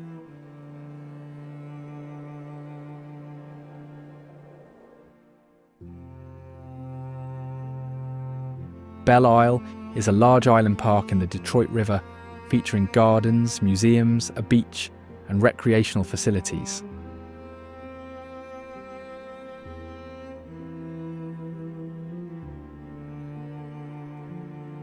It is the largest city-owned island park in the US, and the second most visited state park after Niagara Falls.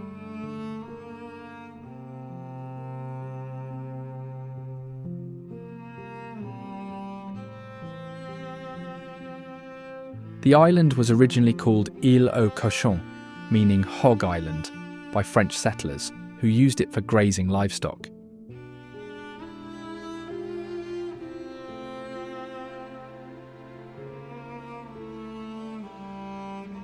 In 1845, the island was renamed Belle Isle, in honour of Isabel Cass, daughter of Governor Lewis Cass.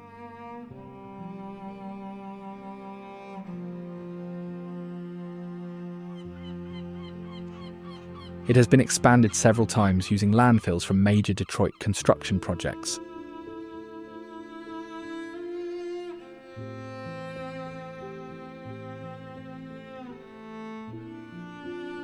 Michigan Central Station is an iconic Beaux-Arts train depot in Detroit's Corktown neighborhood.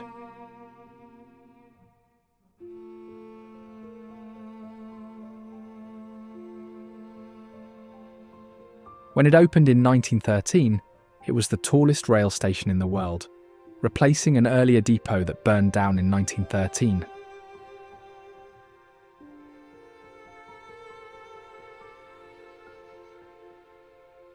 Its design by the architects of New York's Grand Central Terminal features a grand waiting room inspired by Roman bathhouses, a Doric columned arcade, and a soaring office tower.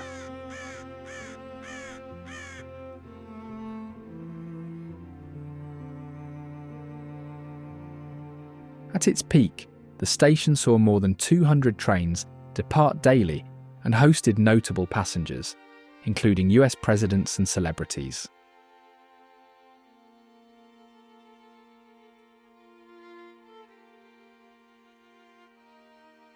The station was the city's primary passenger rail hub until 1988 and is now being redeveloped as part of Ford's Michigan Central Innovation District.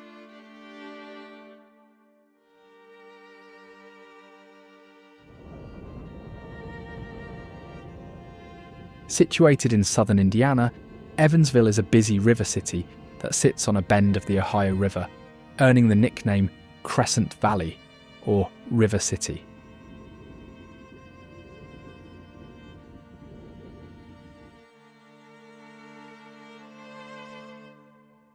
Its name honours Colonel Robert Morgan Evans, a local war hero, and the city was founded in the early 1800s to take advantage of river trade and transportation.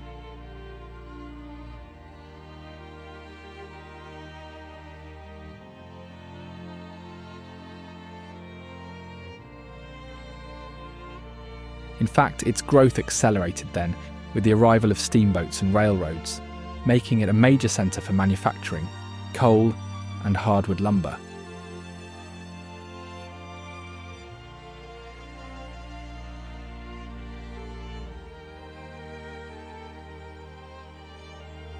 The Riverside Historic District showcases this era, featuring over 400 buildings in styles like French Second Empire, Italianate, and colonial revival.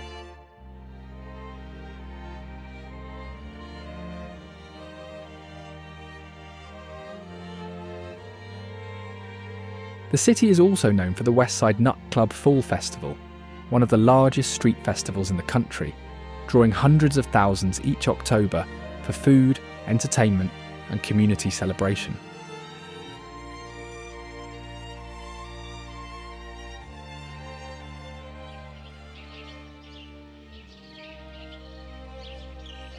Hubler Lake is known as a small, quiet lake in Vernon County, Missouri, created for water management, livestock, and recreation.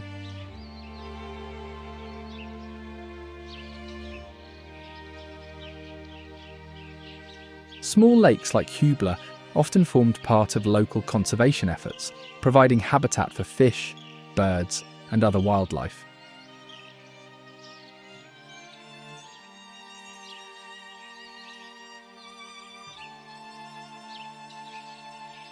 The area around the lake has been used for farming and grazing, and the lake itself has served as a gathering place for fishing and picnics.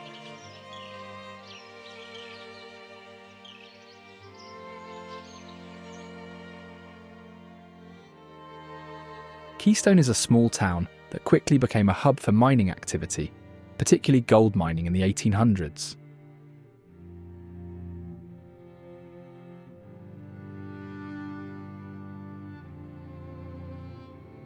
At its peak, Keystone had a population of around 2,500 people and was home to numerous mines, saloons, and businesses.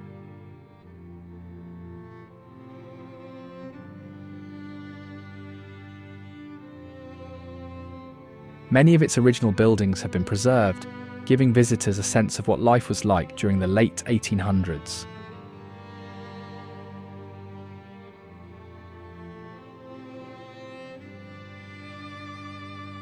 Keystone's economy today relies heavily on tourism, with attractions like historic tours, museums, and nearby natural landmarks drawing visitors.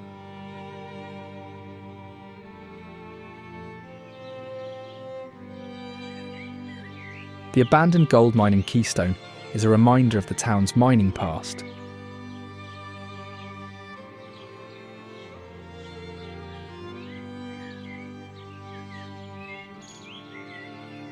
The mine was one of many that operated during the gold rush, extracting gold from the surrounding hills.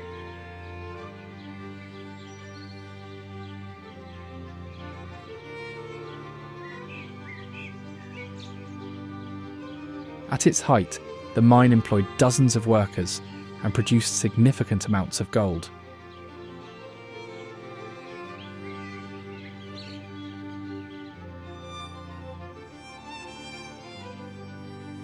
However, like many mines in the area, it eventually became unprofitable and was abandoned.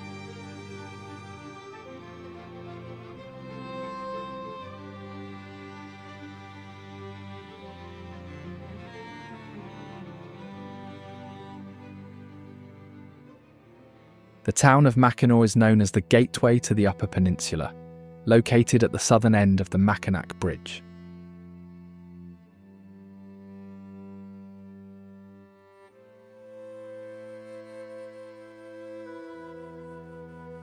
The area was historically frequented by the Ojibwe, Ottawa, and Potawatomi peoples, known as the Council of Three Fires, who used the straits for fishing, hunting, and trade.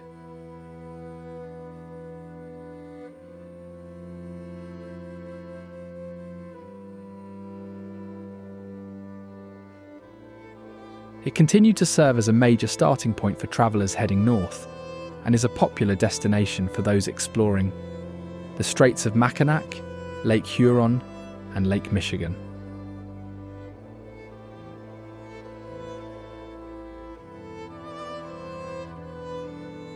Old Mackinac Point Lighthouse is a historic lighthouse located at the northern tip of the Lower Peninsula, right at the junction of Lake Michigan and Lake Huron.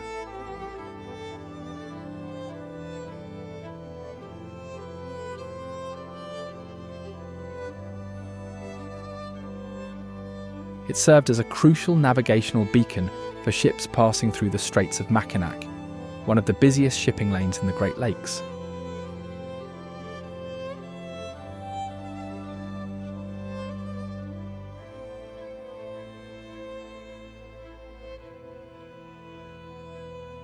Built of Cream City brick and limestone, the lighthouse features a unique castle-style design and was equipped with a fourth-order Fresnel lens, visible up to 16 miles away.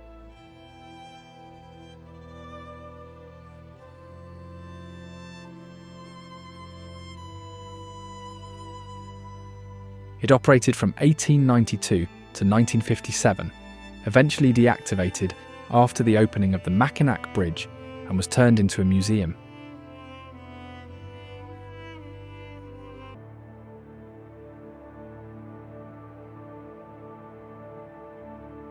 St. Paul is a major city serving as the state capital and has been a centre for politics, trade and industry for over a century.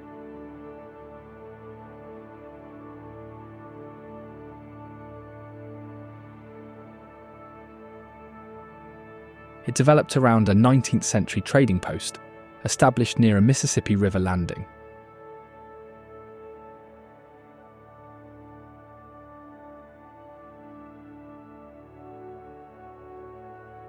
Its location played a key role in its growth as a transportation hub.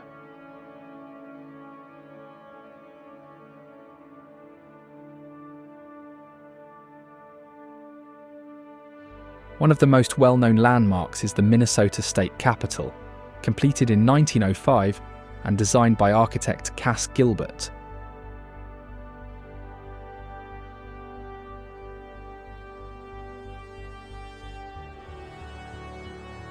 It features a marble dome that was modelled after St. Peter's Basilica and incorporates 25 types of stone, including Minnesota granite and Georgia marble.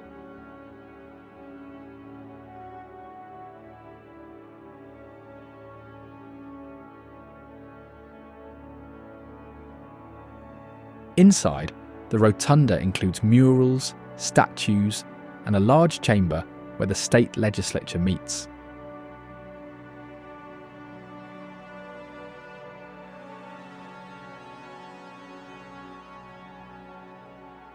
Unfortunately, a fire destroyed the building's west wing at one point in the 20th century, though it has since been reconstructed with fireproof materials.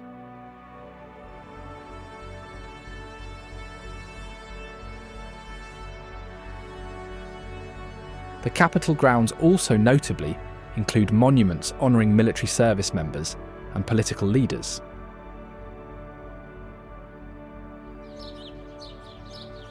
Another major landmark is the Cathedral of St. Paul, which serves as the mother church of the Archdiocese of St. Paul and Minneapolis, and is the national shrine of the Apostle Paul.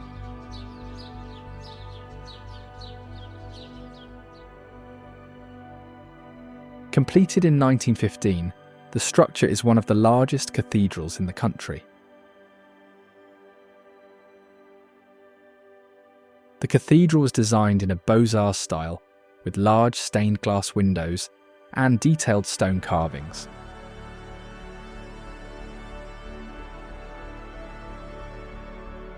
It stands on Summit Hill, overlooking the city, 290 feet above river level.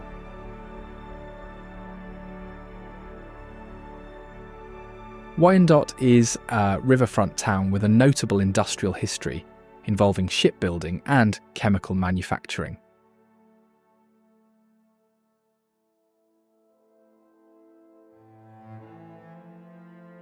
Its first major industry was the Eureka Iron Works, which produced the first steel in the United States using the Bessemer process, a key development in the Industrial Revolution.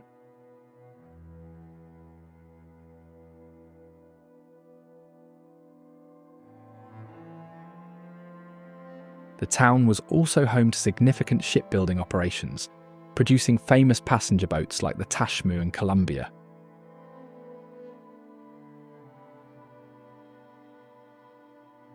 It later diversified into chemicals, pharmaceuticals, and plastics, supported by vast underground salt beds.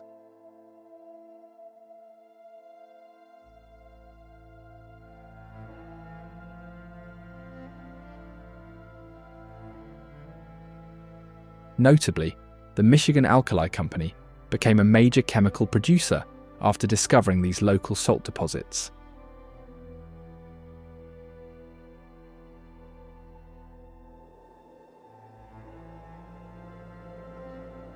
The Detroit River is a major waterway connecting Lake St. Clair to Lake Erie.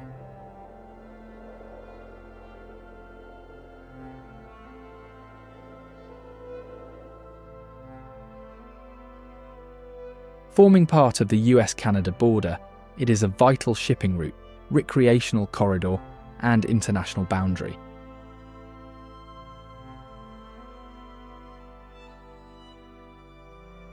It became the world's busiest commercial waterway in the early 20th century, carrying more tonnage than London or New York at the time.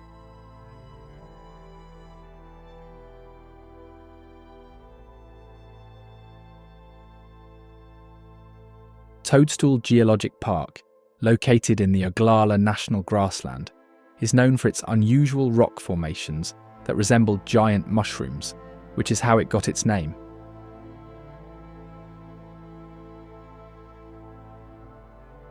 Early settlers noticed these mushroom-shaped rocks and called them toadstools, a name that has remained ever since.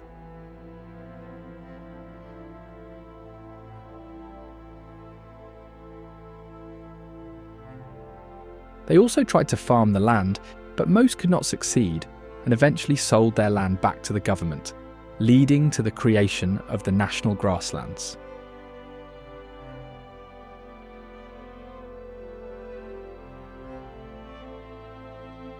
The park is often called the Badlands of Nebraska due to its rugged, barren landscape and eroded clay and sandstone formations.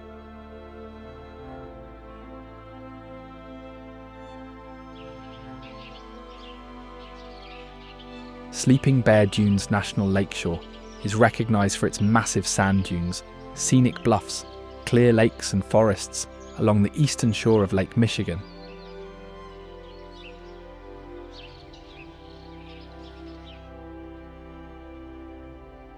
The name comes from an Ojibwe legend where a mother bear and her two cubs fled a forest fire by swimming across Lake Michigan.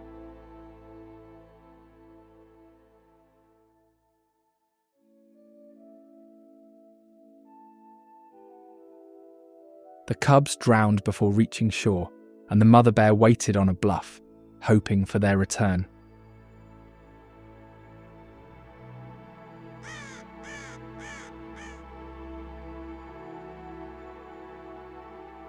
The Great Spirit created two islands to honour the cubs and covered the mother bear with sand, forming the dunes.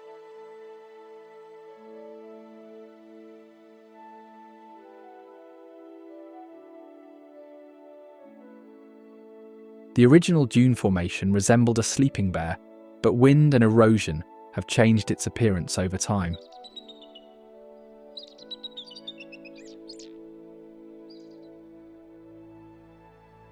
Kansas City is known as a dynamic metropolis, celebrated for its jazz legacy, barbecue traditions, fountains, and thriving arts and tech scenes.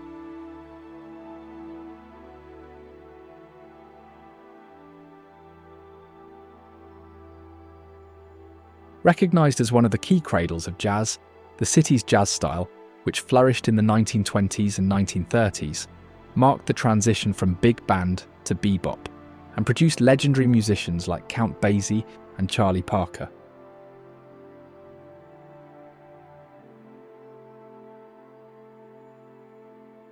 The city's 12th Street and 18th and Vine districts became nationally known for their jazz clubs and all-night jam sessions, earning Kansas City the nickname Paris of the Plains.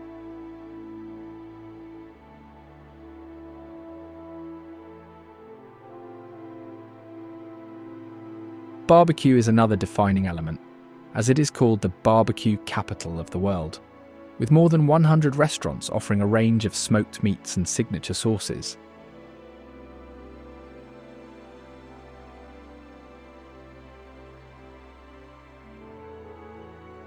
Kansas City's barbecue tradition traces back to Henry Perry in the early 1900s, whose open pit style inspired generations of pitmasters.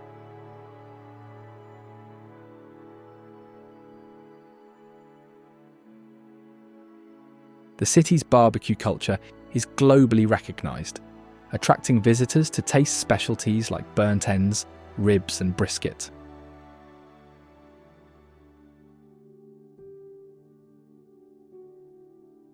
A major landmark is the National World War I Museum and Memorial, originally dedicated as the Liberty Memorial in 1926.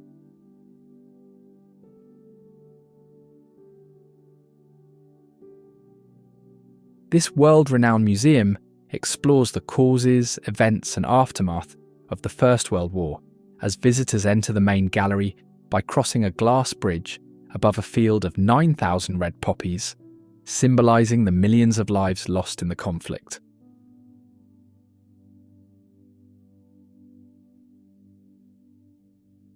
The Kaufman Center for the Performing Arts is another visually stunning venue in downtown Kansas City, iconic for its dual-shell stainless steel roof and sweeping glass atrium.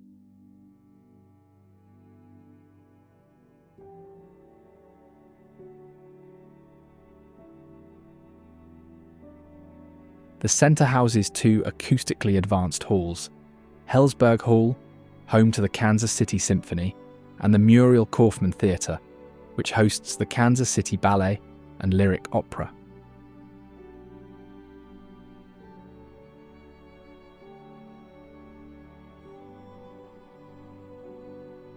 The design emphasises openness, with a glass facade offering views of the city and a layout that fosters a close connection between performers and audiences.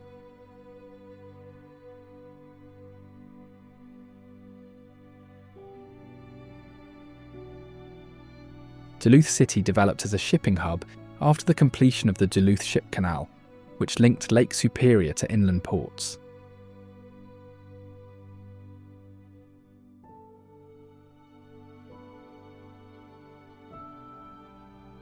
It has been a centre for shipping, industry, and outdoor recreation for over a century.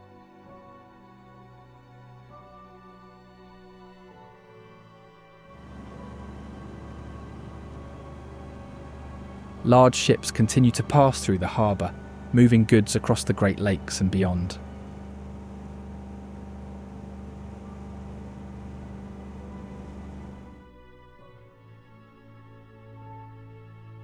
Rising from the heights of Enger Hill, the stone-built Enger Tower stands tall.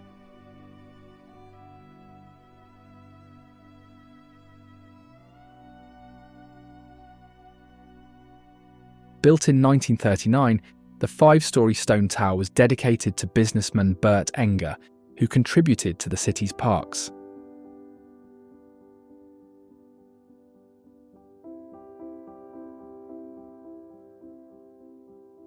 As the waves of Lake Superior roll toward the shore, they guide the way to the iconic Duluth Harbour North Pier Lighthouse.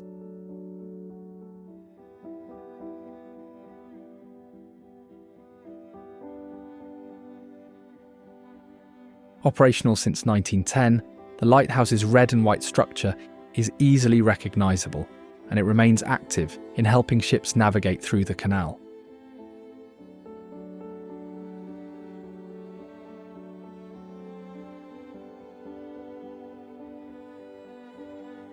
Automated in 1979, its 1930 foghorn system was decommissioned in 1995.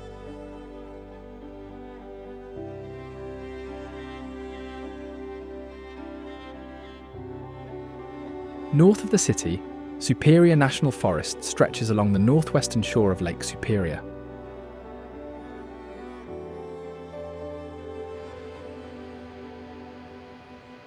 This includes 2,000 miles of logging roads built in the 1920s.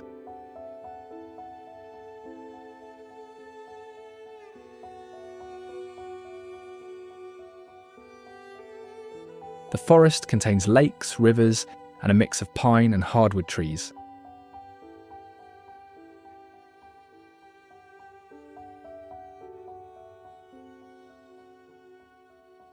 Notably, a 1948 wildfire burned 15,000 acres within 20 miles of Duluth, leading to reforestation efforts using 2 million red pine seedlings.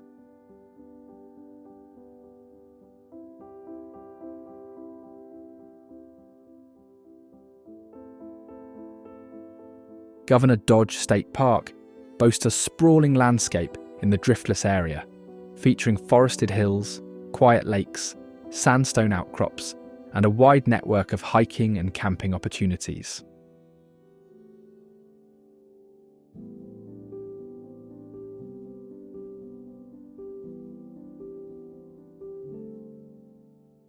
The park is named after Henry Dodge, the first governor of the Wisconsin Territory, and a prominent figure in the region's early history.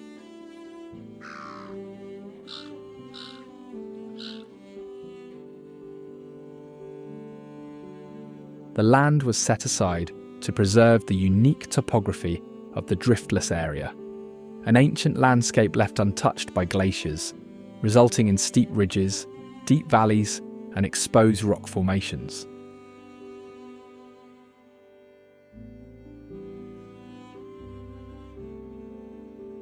The park's sandstone outcrops and cliffs are remnants of an ancient seabed, with fossils and ripple marks visible in some areas.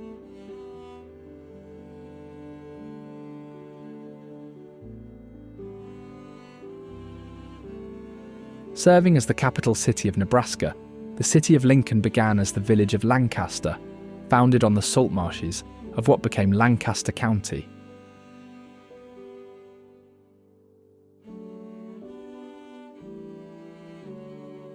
Early settlers were attracted by the availability of salt, which was important for preserving meat, though the salt mining in the area eventually became unprofitable.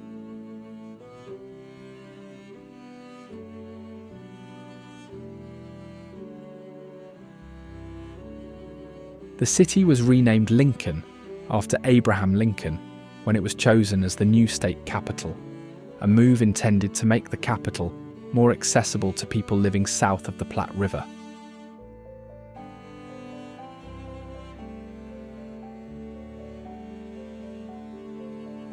It quickly grew as a centre for government, education, and transportation.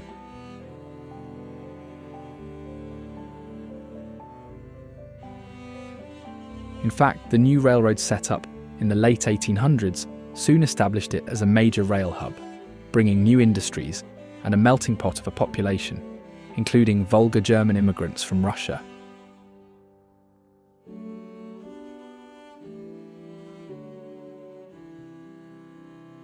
In more recent years, it has also been recognised as a city that has welcomed refugees from around the world, evidently being a major resettlement site with many languages spoken in its schools.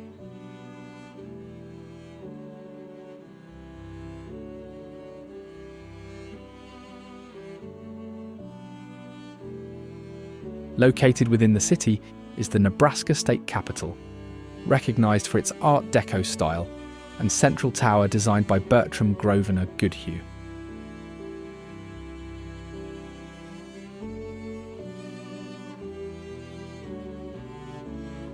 Unlike most Capitol buildings, it does not have a traditional dome, but features a tall office tower, making it the second tallest state Capitol building in the country.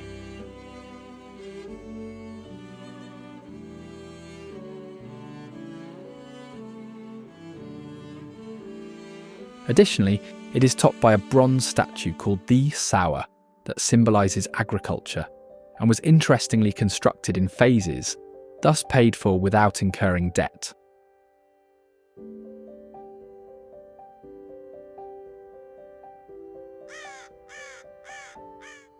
The building is decorated with murals, mosaics and sculptures representing the region's history and culture.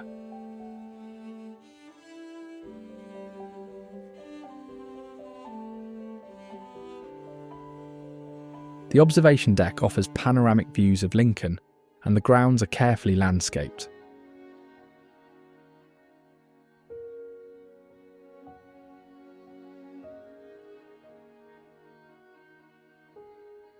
The historic town of Deadwood was established in 1876 during the Black Hills Gold Rush, which began after gold was discovered in the area.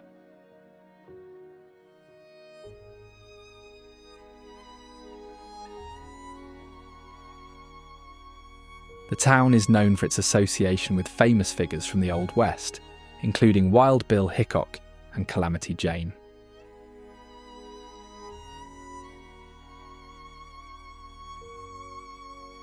Wild Bill Hickok was a legendary gunslinger and lawman who was killed in Deadwood in 1876 while playing poker.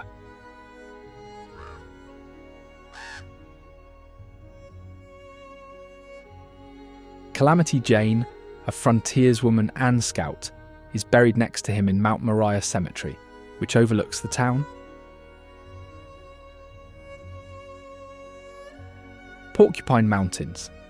Wilderness State Park, often called the Porkies, is Michigan's largest state park and one of the Midwest's few remaining large wilderness areas.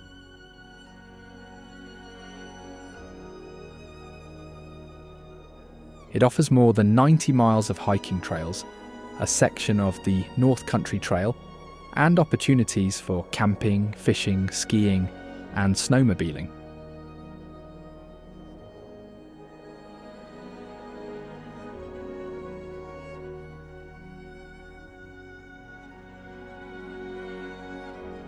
Lake of the Clouds is the park's most famous natural feature, a mountain lake set in a valley between two ridges and surrounded by old-growth forests.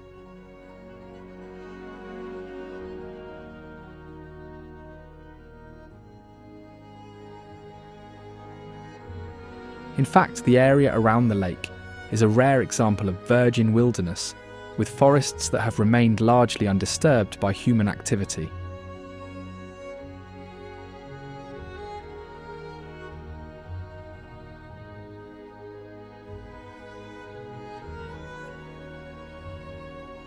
The overlook is accessible by a short walk from a parking area, making it one of the most visited spots in the park.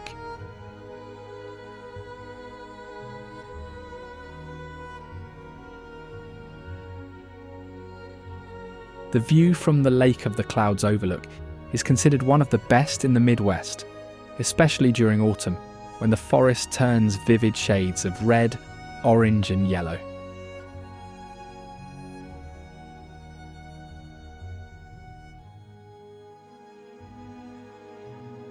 The resort town of Lake Geneva sits on the northeastern shore of its namesake, a body of water formed thousands of years ago by glacial action that sculpted the region's rolling hills and deep basin.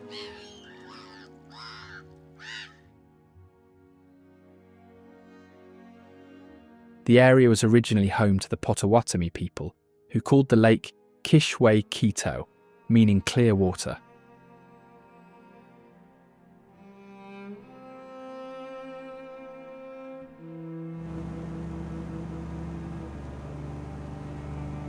In the 19th century, Lake Geneva developed as a mill town, with grist mills and sawmills built at the White River outlet.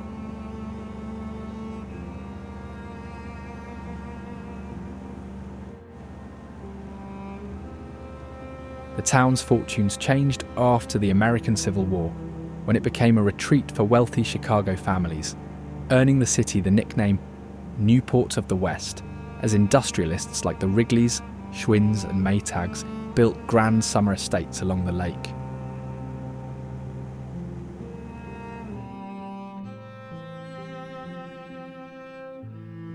The city also played a role in the early days of the popular tabletop role-playing game Dungeons and Dragons, with TSR Income the game's original publisher, based in Lake Geneva until the late 1990s.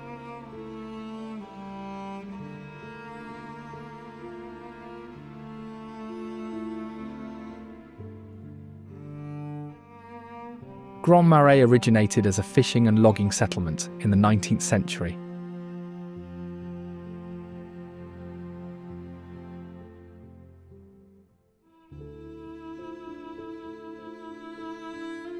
Its name comes from French voyageurs who travelled through the region during the fur trade era, meaning Great Marsh, in French, as it replaced the Ojibwe term referencing the harbour's safety.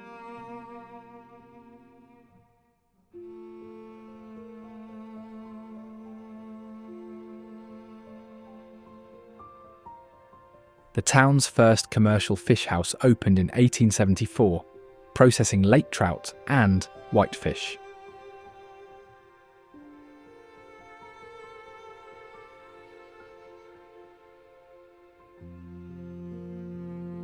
By 1910, annual catches exceeded £1.2 million, though stocks declined sharply after invasive species disrupted the ecosystem in the 1940s.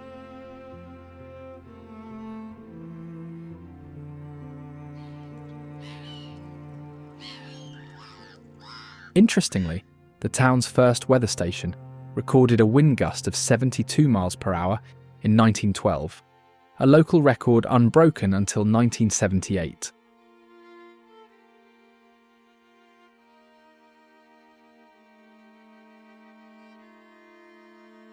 Grand Marais Lighthouse is known for its distinctive red and white structure, perched at the end of a long breakwall on Lake Superior.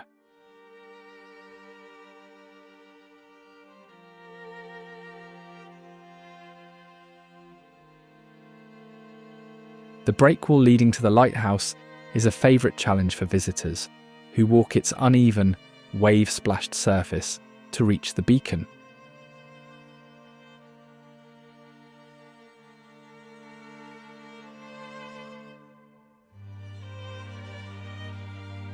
Bear Butte State Park is defined by Bear Butte, a prominent mountain that rises from the plains and holds deep spiritual significance for the Lakota and other plains tribes.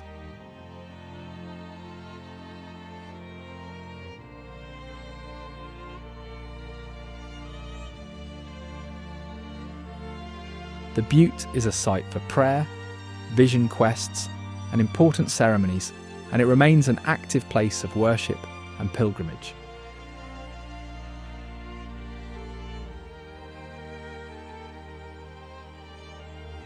Milwaukee is known as Wisconsin's largest city, with its identity closely tied to beer, as German immigrants established major breweries like Pabst, Schlitz, Blatz and Miller in the 19th century.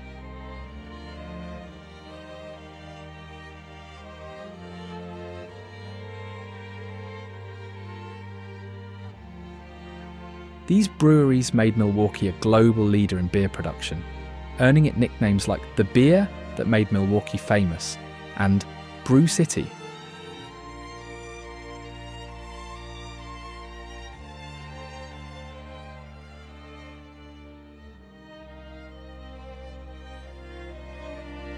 Today, the city's beer culture continues with a wave of craft breweries and the Museum of Beer and Brewing, which opened its first permanent location in 2024.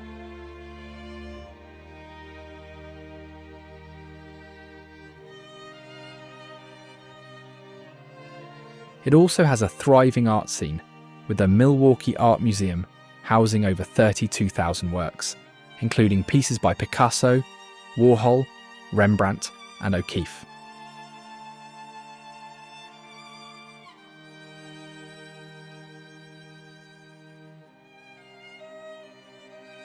The city is also home to numerous galleries, the Linden Sculpture Garden and the Grohmann Museum, which focuses on the evolution of work.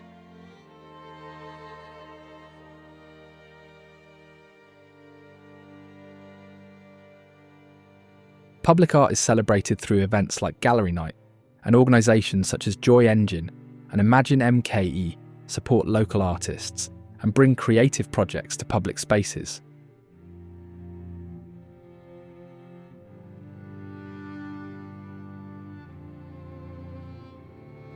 Bradford Beach is Milwaukee's largest and most popular public beach, located on the Lake Michigan shoreline, just east of downtown.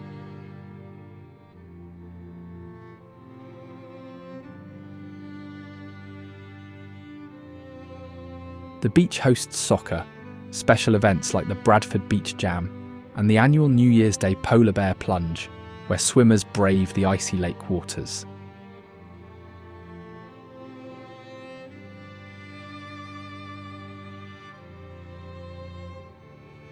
Lake Erie is known as one of the Great Lakes, offering sandy beaches, fishing harbours, and breezy island escapes along its shores in Ohio and Michigan.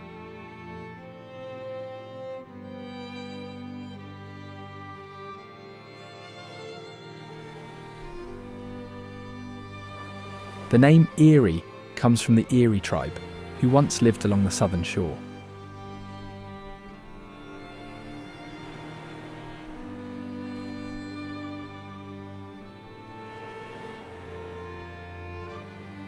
It is also the most biologically diverse of the Great Lakes, home to over 100 species of fish and supporting the world's largest freshwater commercial and sport fisheries.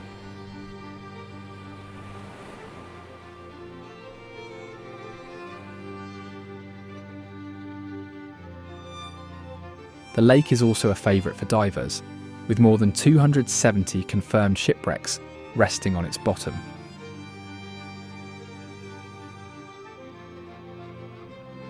In the 1960s, unfortunately, Lake Erie soon became infamous for pollution and algae blooms, but cleanup efforts have improved water quality, though algae remains a seasonal challenge.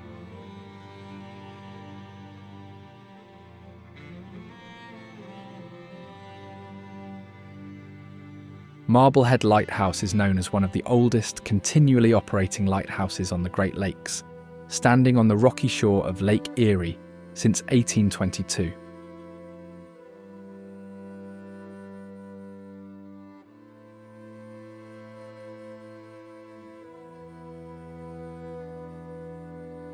Marking the entrance to Sandusky Bay, it was originally known as the Sandusky Bay Light and was constructed after Congress recognised the need for navigational aids on the Great Lakes, appropriating funds for its construction in 1819.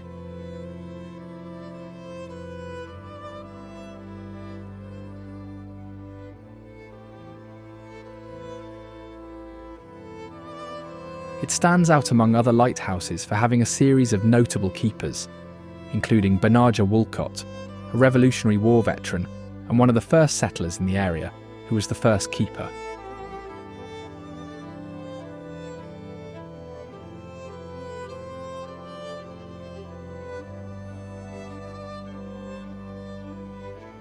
After he passed away in 1832, his wife Rachel Wolcott became one of the first female lighthouse keepers in the country, continuing the tradition of tending the light and maintaining logs of passing ships and weather conditions.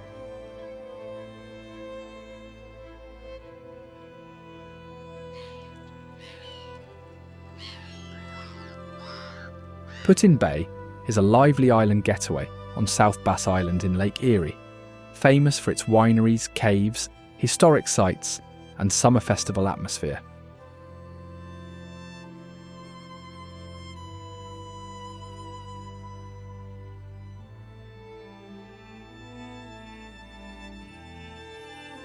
Its wineries have been growing grapes since the 1800s.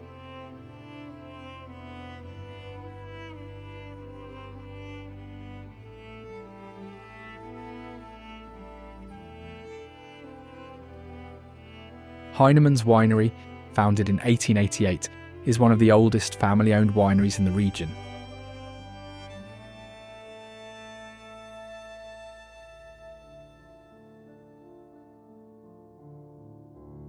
It hosts the annual Pirate Fest, where visitors dress as pirates and take part in themed events, parades, and treasure hunts.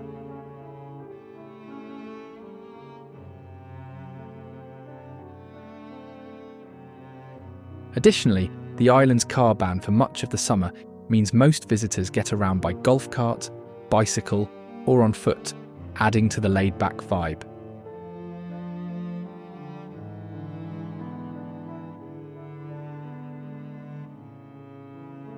Middle Bass Island is known as a quieter, more relaxed alternative to its lively neighbour, Put-in Bay.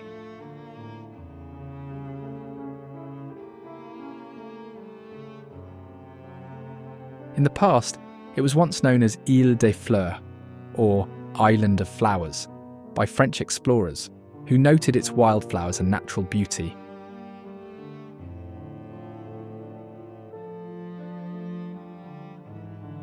It offers scenic natural areas, including wetlands, woodlands, and shoreline habitats that support a variety of birds and wildlife.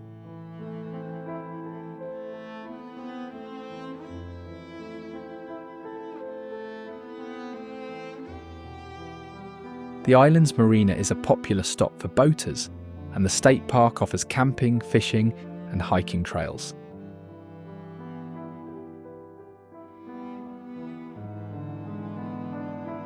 Lansing is the capital city and a major political, educational, and industrial centre.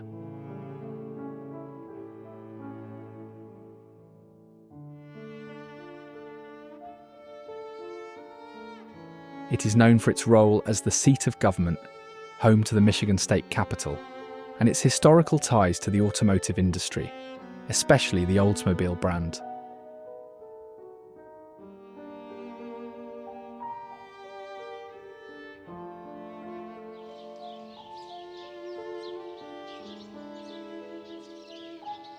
The Michigan State Capitol is a landmark government building, iconic for its grand dome and political importance since 1878.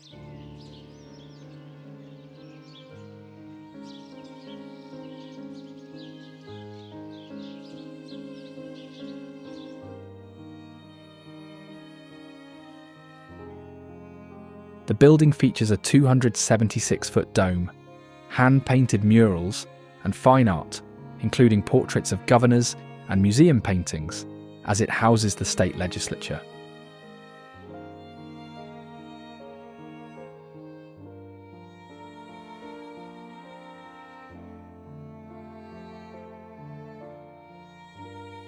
In fact, it was the third such building in Michigan's history, with earlier versions in Detroit and Lansing.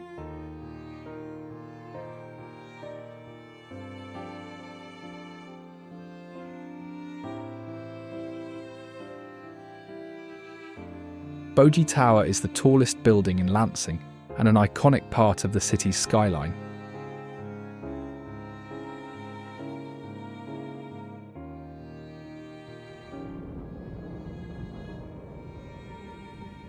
Originally called the Olds Tower, it is known for its Art Deco design, as it served as a symbol of the city's growth and industry.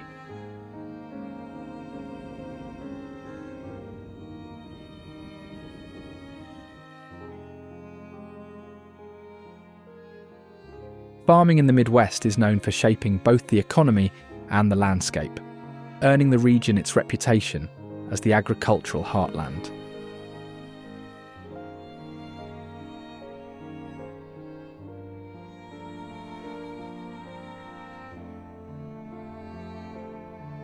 Expansive fields of corn and soybeans dominate the scenery, but the Midwest's agricultural output is far more varied and dynamic than these two crops alone.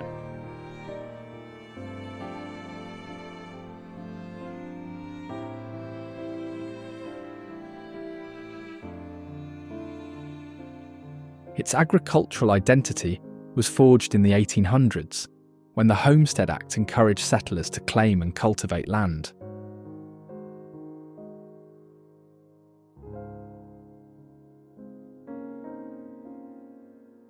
Early farmers cleared forests and prairies, discovering rich soils perfect for growing crops.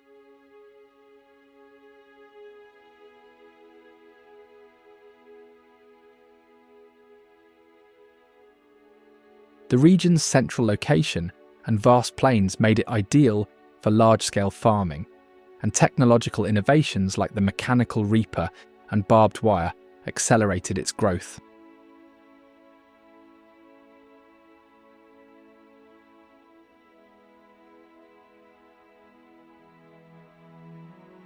The state's nickname, Sunflower State, reflects its dominance in sunflower production, both for oil and seeds.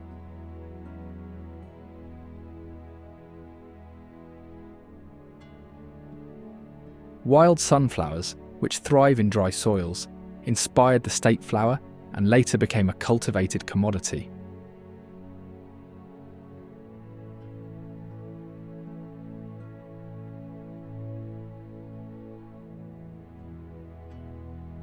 They tend to grow well in the dry conditions of the western part of the state, producing seeds for food, oil, and bird feed.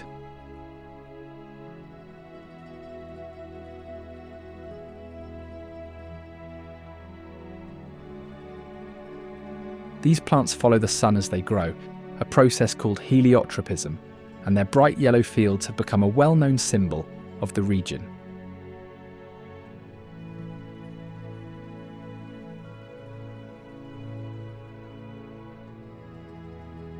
Wheat is another major crop, and Kansas is one of the top wheat-producing states in the US. Farmers grow hard red winter wheat, which is used for bread flour.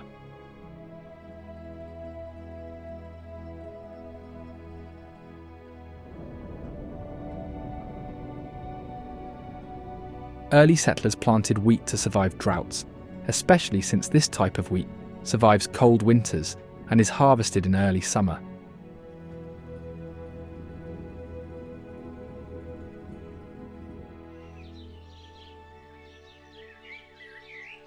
During harvest season, combines move across fields day and night, cutting and collecting grain that will be shipped around the world.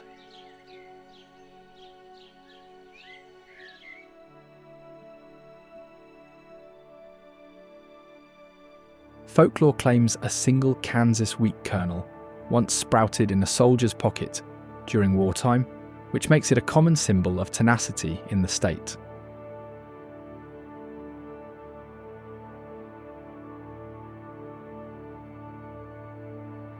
Other than sunflower and wheat, the Midwest also produces nearly 90% of the nation's corn and 80% of its soybeans, making it a powerhouse for both domestic consumption and global export.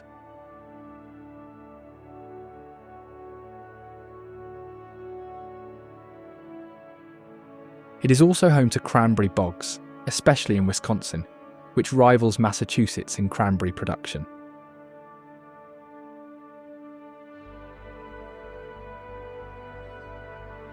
Cranberry harvests there involve flooding the bogs so the berries float, then corralling them for collection.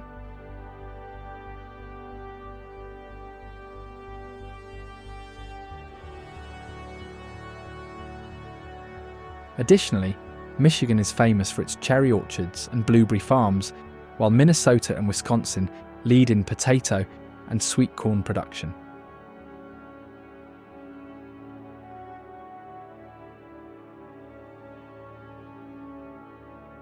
In fact, the cherry orchards produce so many tart cherries that Traverse City hosts an annual festival celebrating the fruit, while the Minnesota potato fields stretch for miles. Some farms have even become tourist attractions, offering corn mazes, pumpkin patches, and pick-your-own-fruit experiences.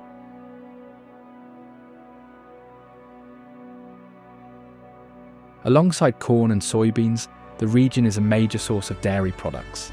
Wisconsin and Michigan, for example, are leading cheese and milk producers.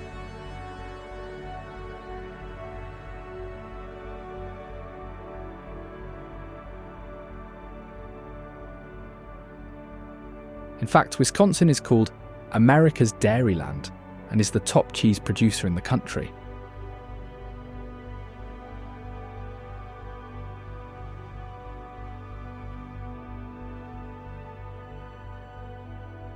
Livestock farming is also significant, with Iowa and Nebraska leading in cattle and pig production.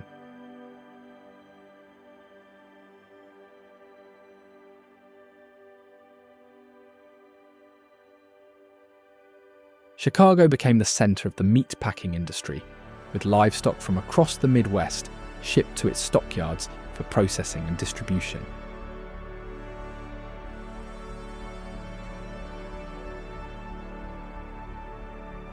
This is the Midwest region of the USA, a land of hidden wonders and remarkable architectural marvels. Now, if you don't want to miss the most unreal wonders of Canada, check out this video.